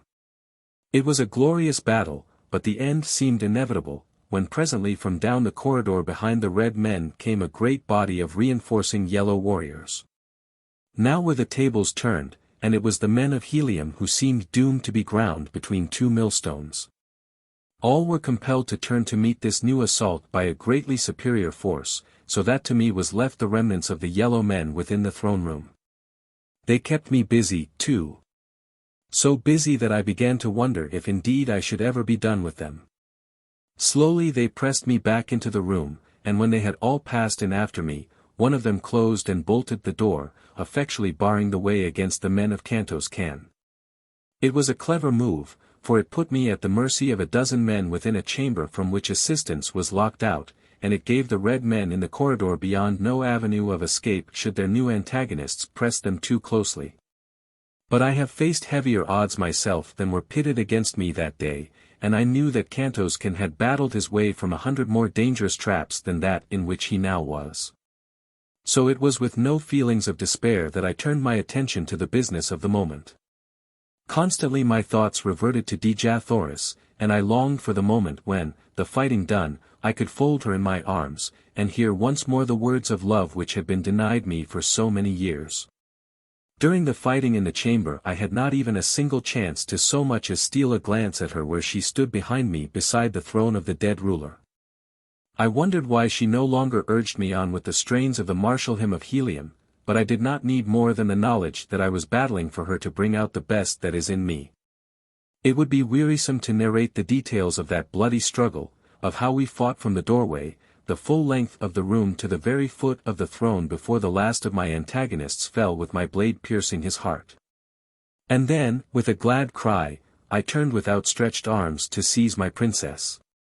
And as my lips smothered hers to reap the reward that would be thrice ample payment for the bloody encounters through which I had passed for her dear sake from the South Pole to the North. The glad cry died, frozen upon my lips, my arms dropped limp and lifeless to my sides, as one who reels beneath the burden of a mortal wound I staggered up the steps before the throne. Dejah Thoris was gone. Rewards. With the realization that Dejah Thoris was no longer within the throne room came the belated recollection of the dark face that I had glimpsed peering from behind the draperies that backed the throne of Silencis Oll at the moment that I had first come so unexpectedly upon the strange scene being enacted within the chamber. Why had the sight of that evil countenance not warned me to greater caution? Why had I permitted the rapid development of new situations to efface the recollection of that menacing danger? But, alas, vain regret would not erase the calamity that had befallen. Once again had Dejah Thoris fallen into the clutches of that arch-fiend, Thurid, the black dater of the firstborn. Again was all my arduous labor gone for naught. Now I realized the cause of the rage that had been writ so large upon the features of Matai Shang and the cruel pleasure that I had seen upon the face of Fader. They had known or guessed the truth, and the Hecador of the Holy Therns, who had evidently come to the chamber in the hope of thwarting Silencis Oll in his contemplated perfidy against the high priest who coveted Dejah Thoris for himself. realized that Thurid had stolen the prize from beneath his very nose. Phaedra's pleasure had been due to her realization of what this last cruel blow would mean to me, as well as to a partial satisfaction of her jealous hatred for the princess of Helium. My first thought was to look beyond the draperies at the back of the throne, for there it was that I had seen Thurid. With a single jerk I tore the priceless stuff from its fastenings, and there before me was revealed a narrow doorway behind the throne. No question entered my mind but that here lay the opening of the avenue of escape which Thurid had followed, and had there been it would have been dissipated by the sight of a tiny, jeweled ornament which lay a few steps within the corridor beyond. As I snatched up the bauble I saw that it bore the device of the Princess of Helium, and then pressing it to my lips I dashed madly along the winding way that led gently downward toward the lower galleries of the palace. I had followed but a short distance when I came upon the room in which Solon formerly had held sway. His dead body still lay where I had left it, nor was there any sign that another had passed through the room since I had been there. But I knew that two had done so, Thurid, the Black Dejah, and Dejah Thoris. For a moment I paused uncertain as to which of the several exits from the apartment would lead me upon the right path. I tried to recollect the directions which I had heard Thurid repeat to Solon, and at last, slowly, as though through a heavy fog, the memory of the words of the firstborn came to me. Follow a corridor. Passing 3 diverging corridors upon the right. Then into the 4th right-hand corridor to where 3 corridors meet, here again follow to the right, hugging the left wall closely to avoid the pit. At the end of this corridor I shall come to a spiral runway which I must follow down instead of up, after that the way is a long but a single branchless corridor. And I recalled the exit at which he had pointed as he spoke. It did not take me long to start upon that unknown way, nor did I go with caution, although I knew that there might be grave dangers before me. Part of the way was black as sin, but for the most it was fairly well lighted. The stretch where I must hug the left wall to avoid the pits was darkest of them all, and I was nearly over the edge of the abyss before I knew that I was near the danger spot. A narrow ledge, scarce a foot wide, was all that had been left to carry the initiated past that frightful cavity into which the unknowing must surely have toppled at the first step. But at last I had won safely beyond it, and then a feeble light made the balance of the way plain, until, at the end of the last corridor, I came suddenly out into the glare of day upon a field of snow and ice. Clad for the warm atmosphere of the hothouse city of Kadabra, the sudden change to Arctic frigidity was anything but pleasant. But the worst of it was that I knew I could not endure the bitter cold, almost naked as I was, and that I would perish before ever I could overtake Thurid and Dejah Thoris. To be thus blocked by nature, who had had all the arts and wiles of cunning man pitted against him, seemed a cruel fate, and as I staggered back into the warmth of the tunnel's end I was as near hopelessness as I ever have been. I had by no means given up my intention of continuing the pursuit, for if needs be I would go ahead though I perished ere ever I reached my goal, but if there were a safer way it were well worth the delay to attempt to discover it. That I might come again to the side of Dejah Thoris in fit condition to do battle for her. Scarce had I returned to the tunnel than I stumbled over a portion of a fur garment that seemed fastened to the floor of the corridor close to the wall. In the darkness I could not see what held it, but by groping with my hands I discovered that it was wedged beneath the bottom of a closed door. Pushing the portal aside, I found myself upon the threshold of a small chamber, the walls of which were lined with hooks from which depended suits of the complete outdoor apparel of the Yellow Men. Situated as it was at the mouth of a tunnel leading from the palace, it was quite evident that this was the dressing room used by the nobles leaving and entering the hothouse city, and that Thurid, having knowledge of it, had stopped here to outfit himself and Dejah Thoris before venturing into the bitter cold of the Arctic world beyond. In his haste he had dropped several garments upon the floor, and the telltale fur that had fallen partly within the corridor had proved the means of guiding me to the very spot he would least have wished me to have knowledge of. It required but the matter of a few seconds to don the necessary orlick skin clothing, with the heavy, fur-lined boots that are so essential a part of the garmenture of one who would successfully contend with the frozen trails and the icy winds of the bleak Northland. Once more I stepped beyond the tunnel's mouth to find the fresh tracks of Thurid and Dejah Thoris in the new fallen snow. Now, at last, was my task an easy one, for though the going was rough in the extreme, I was no longer vexed by doubts as to the direction I should follow, or harassed by darkness or hidden dangers. Through a snow-covered canyon the way led up toward the summit of low hills. Beyond these it dipped again into another canyon, only to rise a quarter-mile farther on toward a pass which skirted the flank of a rocky hill. I could see by the signs of those who had gone before that when Dejah Thoris had walked she had been continually holding back, and that the black man had been compelled to drag her. For other stretches only his footprints were visible, deep and close together in the heavy snow, and I knew from these signs that then he had been forced to carry her, and I could well imagine that she had fought him fiercely every step of the way. As I came round the jutting promontory of the hill's shoulder I saw that which quickened my pulses and set my heart to beating high.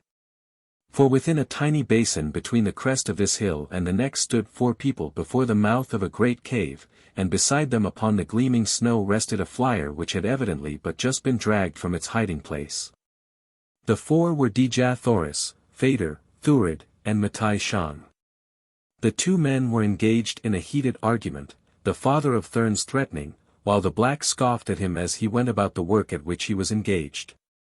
As I crept toward them cautiously that I might come as near as possible before being discovered, I saw that finally the men appeared to have reached some sort of a compromise. For with Phaetor's assistance they both set about dragging the resisting Dejah Thoris to the flyer's deck. Here they made her fast, and then both again descended to the ground to complete the preparations for departure. Phaetor entered the small cabin upon the vessel's deck. I had come to within a quarter of a mile of them when Matai Shan espied me. I saw him seize Thurid by the shoulder, wheeling him around in my direction as he pointed to where I was now plainly visible. For the moment that I knew I had been perceived I cast aside every attempt at stealth and broke into a mad race for the flyer. The 2 redoubled their efforts at the propeller at which they were working, and which very evidently was being replaced after having been removed for some purpose of repair. They had the thing completed before I had covered half the distance that lay between me and them, and then both made a rush for the boarding ladder. Thurid was the first to reach it, and with the agility of a monkey clambered swiftly to the boat's deck, where a touch of the button controlling the buoyancy tanks sent the craft slowly upward. Though not with the speed that marks the well-conditioned flyer. I was still some 100 yards away as I saw them rising from my grasp. Back by the city of Kadabra lay a great fleet of mighty flyers, the ships of Helium and Tarth that I had saved from destruction earlier in the day. But before ever I could reach them Thurid could easily make good his escape. As I ran I saw Matai Shan clambering up the swinging ladder toward the deck, while above him leaned the evil face of the firstborn. A trailing rope from the vessel's stern put new hope in me, for if I could but reach it before it whipped too high above my head there was yet a chance to gain the deck by its slender aid. That there was something radically wrong with the flyer was evident from its lack of buoyancy, and the further fact that though Thurid had turned twice to the starting lever the boat still hung motionless in the air. Except for a slight drifting with a low breeze from the north. Now Matai Shan was close to the gunwale. A long, claw-like hand was reaching up to grasp the metal rail. Thurid leaned farther down toward his co-conspirator. Suddenly a raised dagger gleamed in the upflung hand of the black. Down it drove toward the white face of the father of Thurns. With a loud shriek of fear the holy Hecador grasped frantically at that menacing arm. I was almost to the trailing rope by now. The craft was still rising slowly, the while it drifted from me. Then I stumbled on the icy way, striking my head upon a rock as I fell sprawling but an arm's length from the rope, the end of which was now just leaving the ground. With the blow upon my head came unconsciousness. It could not have been more than a few seconds that I lay senseless there upon the northern ice, while all that was dearest to me drifted farther from my reach in the clutches of that black fiend. For when I opened my eyes Thurid and Matai Shan yet battled at the ladder's top, and the flyer drifted but 100 yards farther to the south, but the end of the trailing rope was now a good 30 feet above the ground. Goaded to madness by the cruel misfortune that had tripped me when success was almost within my grasp, I tore frantically across the intervening space, and just beneath the rope's dangling end I put my earthly muscles to the supreme test. With a mighty, Cat-like bound I sprang upward toward that slender strand, the only avenue which yet remained that could carry me to my vanishing love. A foot above its lowest end my fingers closed. Tightly as I clung I felt the rope slipping through my grasp. I tried to raise my free hand to take a second hold above my first, but the change of position that resulted caused me to slip more rapidly toward the end of the rope. Slowly I felt the tantalizing thing escaping me. In a moment all that I had gained would be lost, then my fingers reached a knot at the very end of the rope and slipped no more. With a prayer of gratitude upon my lips I scrambled upward toward the boat's deck. I could not see Thurid and Matai Shang now. But I heard the sounds of conflict and thus knew that they still fought, the Thurn for his life and the Black for the increased buoyancy that relief from the weight of even a single body would give the craft. Should Matai Shang die before I reached the deck my chances of ever reaching it would be slender indeed, for the Black Dejah need but cut the rope above me to be freed from me forever. For the vessel had drifted across the brink of a chasm into whose yawning depths my body would drop to be crushed to a shapeless pulp should Thurid reach the rope now. At last my hand closed upon the ship's rail and that very instant a horrid shriek rang out below me that sent my blood cold and turned my horrified eyes downward to a shrieking, hurtling, twisting thing that shot downward into the awful chasm beneath me. It was Matai Shang, holy Hecador, father of Thurns, gone to his last accounting. Then my head came above the deck and I saw Thurid, dagger in hand, leaping toward me. He was opposite the forward end of the cabin, while I was attempting to clamber aboard near the vessel's stern. But a few paces lay between us. No power on earth could raise me to that deck before the infuriated Black would be upon me. My end had come. I knew it, but had there been a doubt in my mind the nasty leer of triumph upon that wicked face would have convinced me. Beyond Thurid I could see my Dejah Thoris, wide-eyed and horrified, struggling at her bonds. That she should be forced to witness my awful death made my bitter fate seem doubly cruel. I ceased my efforts to climb across the gunwale. Instead I took a firm grasp upon the rail with my left hand and drew my dagger. I should at least die as I had lived, fighting. As Thurid came opposite the cabin's doorway a new element projected itself into the grim tragedy of the air that was being enacted upon the deck of Matai Shang's disabled flyer. It was Fader. With flushed face and disheveled hair, and eyes that betrayed the recent presence of mortal tears, above which this proud goddess had always held herself, she leaped to the deck directly before me. In her hand was a long, slim dagger. I cast a last look upon my beloved princess, smiling, as men should who are about to die. Then I turned my face up toward Fader, waiting for the blow. Never have I seen that beautiful face more beautiful than it was at that moment. It seemed incredible that one so lovely could yet harbor within her fair bosom a heart so cruel and relentless, and today there was a new expression in her wondrous eyes that I never before had seen there, an unfamiliar softness. And a look of suffering. Thurid was beside her now, pushing past to reach me first, and then what happened so quickly that it was all over before I could realize the truth of it. Fader's slim hand shot out to close upon the Black's dagger wrist. Her right hand went high with its gleaming blade. That for Matai Shang, she cried, and she buried her blade deep in the Dejah's breast.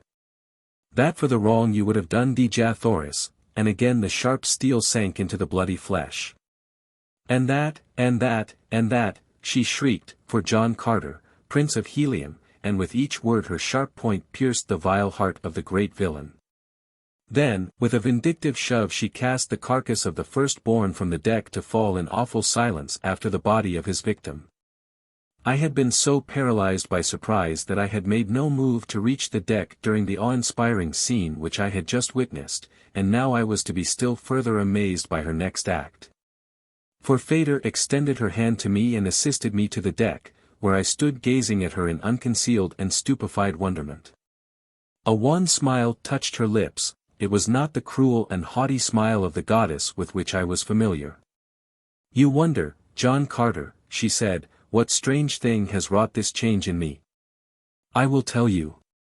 It is love, love of you, and when I darkened my brows in disapproval of her words she raised an appealing hand. "Wait," she said. "It is a different love from mine, it is the love of your princess, Dejah Thoris, for you that has taught me what true love may be, what it should be, and how far from real love was my selfish and jealous passion for you. Now I am different. Now could I love as Dejah Thoris loves, and so my only happiness can be to know that you and she are once more united, for in her alone can you find true happiness. But I am unhappy because of the wickedness that I have wrought. I have many sins to expiate, and though I be deathless, life is all too short for the atonement. But there is another way, and if Phaedra, daughter of the holy Hecador of the holy Thurns, has sinned she has this day already made partial reparation. And lest you doubt the sincerity of her protestations and her avowal of a new love that embraces Dejah Thoris also, she will prove her sincerity in the only way that lies open, having saved you for another, Phaedra leaves you to her embraces." With her last word she turned and leaped from the vessel's deck into the abyss below. With a cry of horror I sprang forward in a vain attempt to save the life that for 2 years I would so gladly have seen extinguished. I was too late. With tear-dimmed eyes I turned away that I might not see the awful sight beneath. A moment later I had struck the bonds from Dejah Thoris, and as her dear arms went about my neck and her perfect lips pressed to mine I forgot the horrors that I had witnessed and the suffering that I had endured in the rapture of my reward. The new ruler. The flyer upon whose deck Dejah Thoris and I found ourselves after 12 long years of separation proved entirely useless. Her buoyancy tanks leaked badly. Her engine would not start. We were helpless there in mid-air above the Arctic ice. The craft had drifted across the chasm which held the corpses of Matai Shang, Thurid, and Phaedra, and now hung above a low hill. Opening the buoyancy escape valves I permitted her to come slowly to the ground, and as she touched, Dejah Thoris and I stepped from her deck and, hand in hand, turned back across the frozen waste toward the city of Kadabra. Through the tunnel that had led me in pursuit of them we passed, walking slowly, for we had much to say to each other. She told me of that last terrible moment months before when the door of her prison cell within the Temple of the Sun was slowly closing between us. Of how Phaedra had sprung upon her with uplifted dagger, and of Thuvia's shriek as she had realized the foul intention of the Thurn goddess. It had been that cry that had rung in my ears all the long, weary months that I had been left in cruel doubt as to my princess' fate. For I had not known that Thuvia had wrested the blade from the daughter of Matai Shang before it had touched either Dejah Thoris or herself. She told me, too, of the awful eternity of her imprisonment. Of the cruel hatred of Phaedra, and the tender love of Thuvia, and of how even when despair was the darkest those two red girls had clung to the same hope and belief, that John Carter would find a way to release them. Presently we came to the chamber of Solon. I had been proceeding without thought of caution, for I was sure that the city and the palace were both in the hands of my friends by this time. And so it was that I bolted into the chamber full into the midst of a dozen nobles of the court of Silensis Oll. They were passing through on their way to the outside world along the corridors we had just traversed. At sight of us they halted in their tracks, and then an ugly smile overspread the features of their leader. "The author of all our misfortunes," he cried, pointing at me. "We shall have the satisfaction of a partial vengeance at least when we leave behind us here the dead and mutilated corpses of the prince and princess of Helium. When they find them," he went on, jerking his thumb upward toward the palace above, "they will realize that the vengeance of the Yellow Man costs his enemies dear. Prepare to die, John Carter, but that your end may be the more bitter, know that I may change my intention as to meeting a merciful death to your princess. Possibly she shall be preserved as a plaything for my nobles." I stood close to the instrument-covered wall, Dejah Thoris at my side. She looked up at me wonderingly as the warriors advanced upon us with drawn swords, for mine still hung within its scabbard at my side, and there was a smile upon my lips. The yellow nobles, too, looked in surprise, and then as I made no move to draw they hesitated, fearing a ruse, but their leader urged them on. When they had come almost within sword's reach of me I raised my hand and laid it upon the polished surface of a great lever, and then, still smiling grimly, I looked my enemies full in the face. As one they came to a sudden stop, casting affrighted glances at me and at one another. "Stop," shrieked their leader. "You dream not what you do." "Right you are," I replied. "John Carter does not dream. He knows that should one of you take another step toward Dejah Thoris, Princess of Helium, I pull this lever wide, and she and I shall die together, but we shall not die alone." The nobles shrank back, whispering together for a few moments. At last their leader turned to me. "Go your way, John Carter," he said, "and we shall go ours." "Prisoners do not go their own way," I answered, "and you are prisoners of the Prince of Helium." Before they could make answer, a door upon the opposite side of the apartment opened and a score of yellow men poured into the apartment. For an instant the nobles looked relieved, and then as their eyes fell upon the leader of the new party their faces fell, for he was Talu, rebel prince of Marantina, and they knew that they could look for neither aid nor mercy at his hands. "Well done, John Carter," he cried. "You turn their own mighty power against them. Fortunate for Ochre is it that you were here to prevent their escape, for these be the greatest villains north of the ice barrier. And this 1 inch, pointing to the leader of the party, would have made himself Jeddak of Jeddaks in the place of the dead Silensis Oll. Then indeed would we have had a more villainous ruler than the hated tyrant who fell before your sword." The Ocharian nobles now submitted to arrest, since nothing but death faced them should they resist, and, escorted by the warriors of Talu, we made our way to the great audience chamber that had been Silensis Oll's. Here was a vast concourse of warriors. Red men from Helium and Tarth, yellow men of the north, rubbing elbows with the blacks of the firstborn who had come under my friend Zodar to help in the search for me and my princess. There were savage, green warriors from the Dead Sea bottoms of the south, and a handful of white-skinned Therns who had renounced their religion and sworn allegiance to Zodar. There was Tardos Mors and Mors Kajak, and tall and mighty in his gorgeous warrior trappings, Cartharis, my son.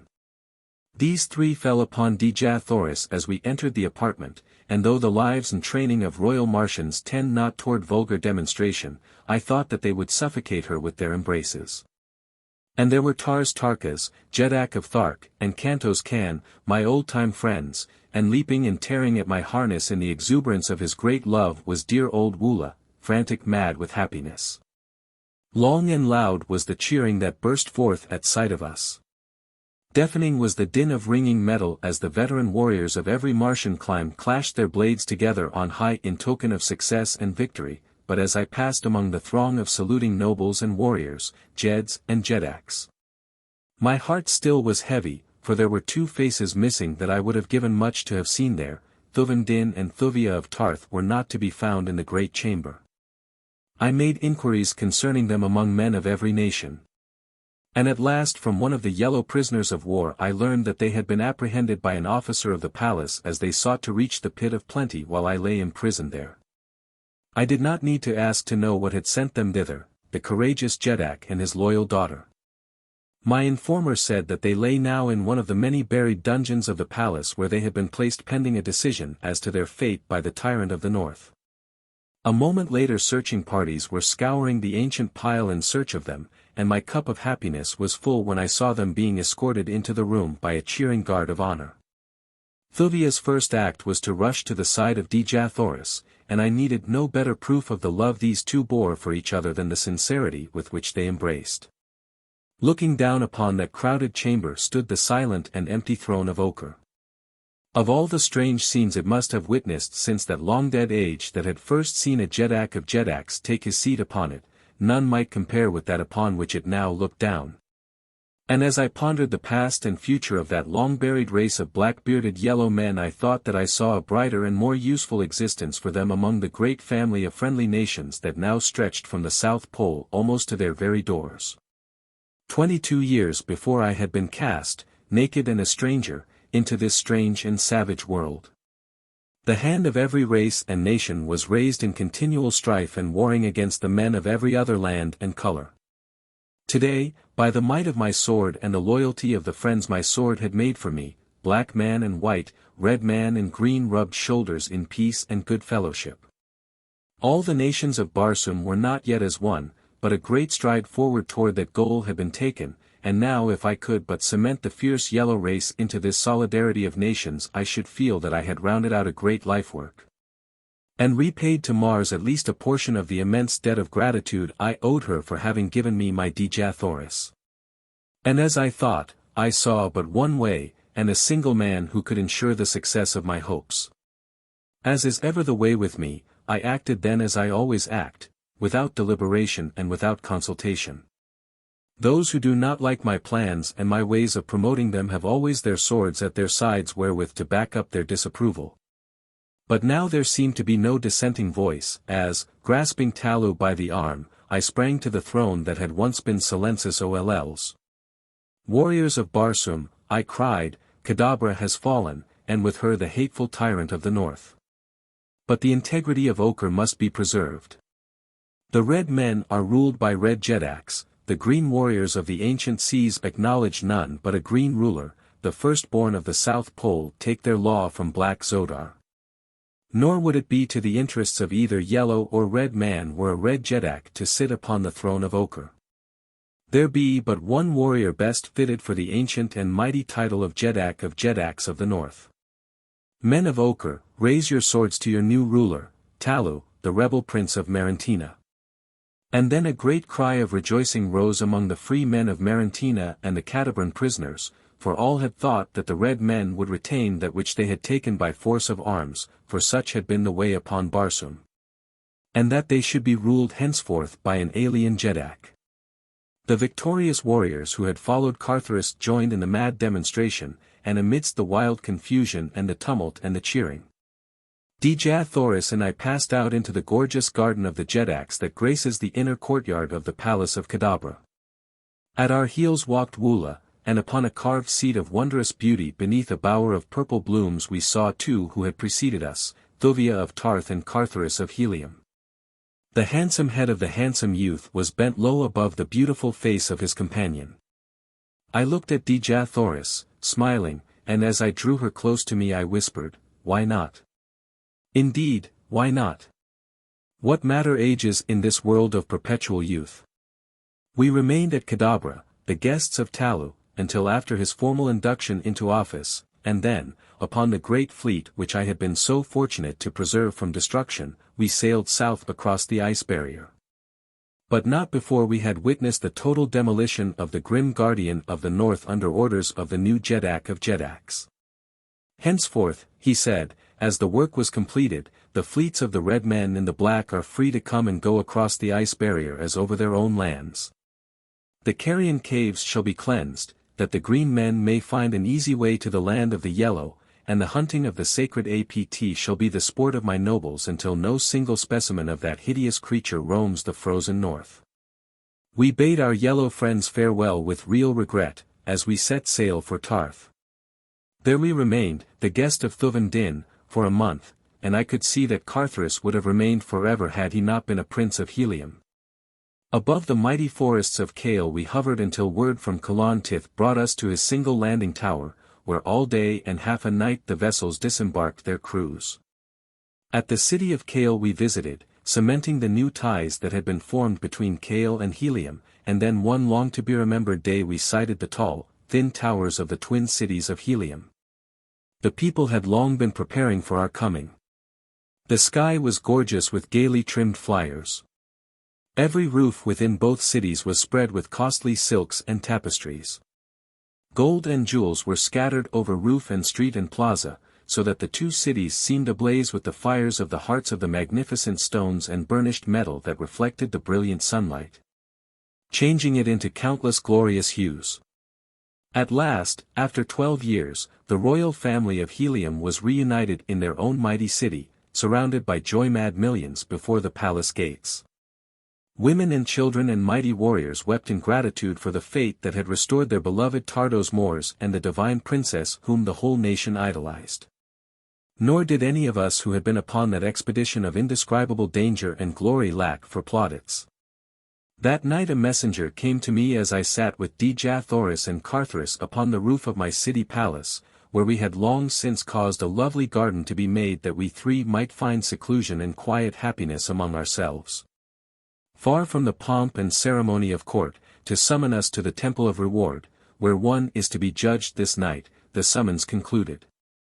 I racked my brain to try and determine what important case there might be pending which could call the royal family from their palaces on the eve of their return to Helium after years of absence, but when the Jeddak summons no man delays.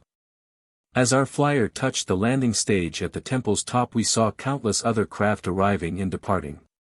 In the streets below a great multitude surged toward the great gates of the temple. Slowly there came to me the recollection of the deferred doom that awaited me since that time I had been tried here in the temple by Zat Eris for the sin of returning from the valley door and the lost sea of Chorus. Could it be possible that the strict sense of justice which dominates the men of Mars had caused them to overlook the great good that had come out of my heresy? Could they ignore the fact that to me, and me alone, was due the rescue of Cartharis, of Dejah Thoris, of Mors Kajak, of Tardos Mors? I could not believe it, and yet for what other purpose could I have been summoned to the Temple of Reward immediately upon the return of Tardos Mors to his throne? My first surprise as I entered the temple and approached the throne of righteousness was to note the men who sat there as judges. There was Kalan Tith, Jeddak of Kaol, whom we had but just left within his own palace a few days since. There was Thuban Din, Jeddak of Tarth. How came he to Helium as soon as we? There was Tars Tarkas, Jeddak of Thark, and Zodar, Jeddak of the Firstborn. There was Talu, Jeddak of Jeddaks of the North, whom I could have sworn was still in his icebound hothouse city beyond the northern barrier, and among them sat Tardos Mors and Mors Kajak.